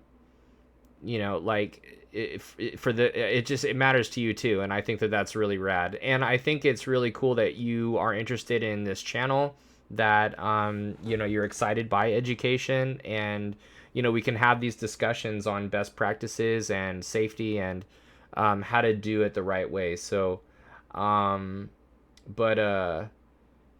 yeah, no, thank you everybody for sticking around, especially really to everybody, whether you're coming back from, as repeat, viewers, or if you were from the raid and you stuck around, after, a long raid, I'm sure, or a long session there. You guys are awesome. You guys are awesome. So thank you so much. Thank you for the follows.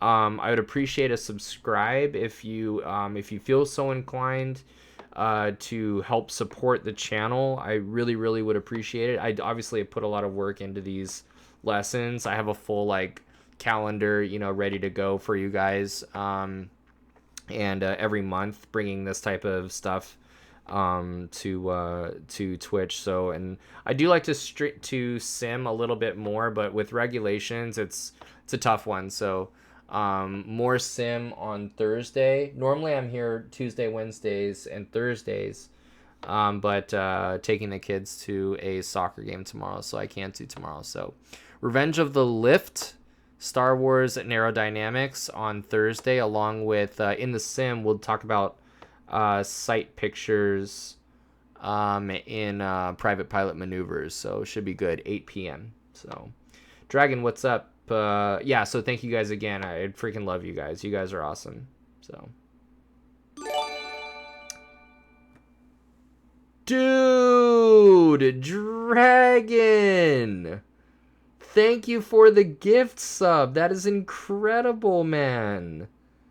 That is incredible. Thank you so much. You are awesome. I enjoy your contributions to the discussion. And yeah, you're great, man. You're great.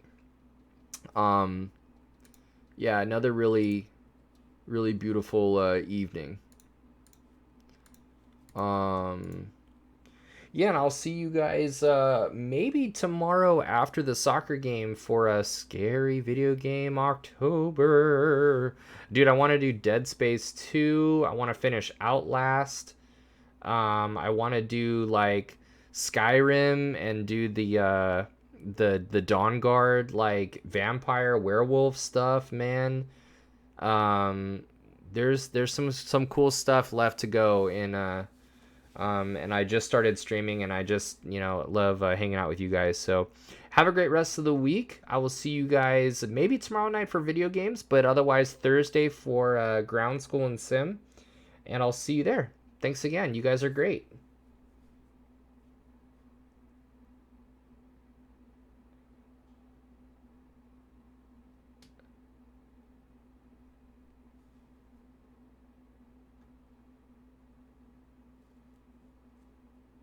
Let's see if, hold on. Actually, you know what? I'm going to see if I can raid. I don't have anybody. Let's see here. Who's up?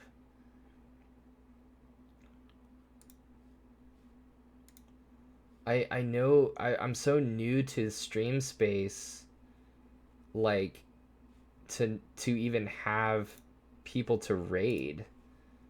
I feel like I should be raiding somebody right now.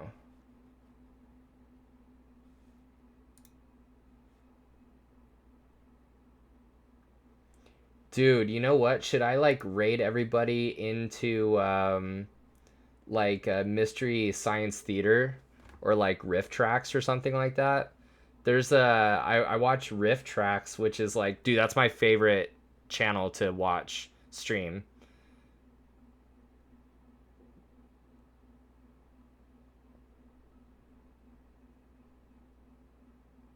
I don't know. Should I just do like a random raid, like into?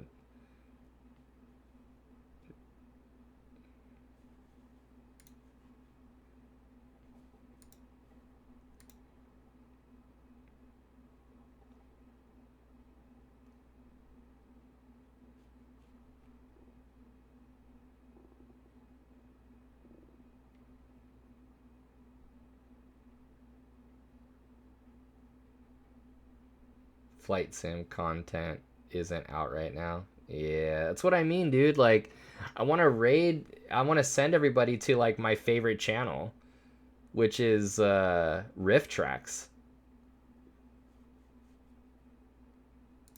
Maybe I'll do it and then yeah, let's do it.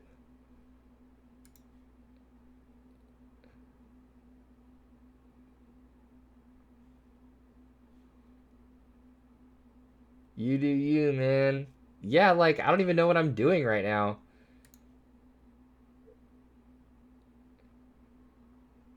Cool, man.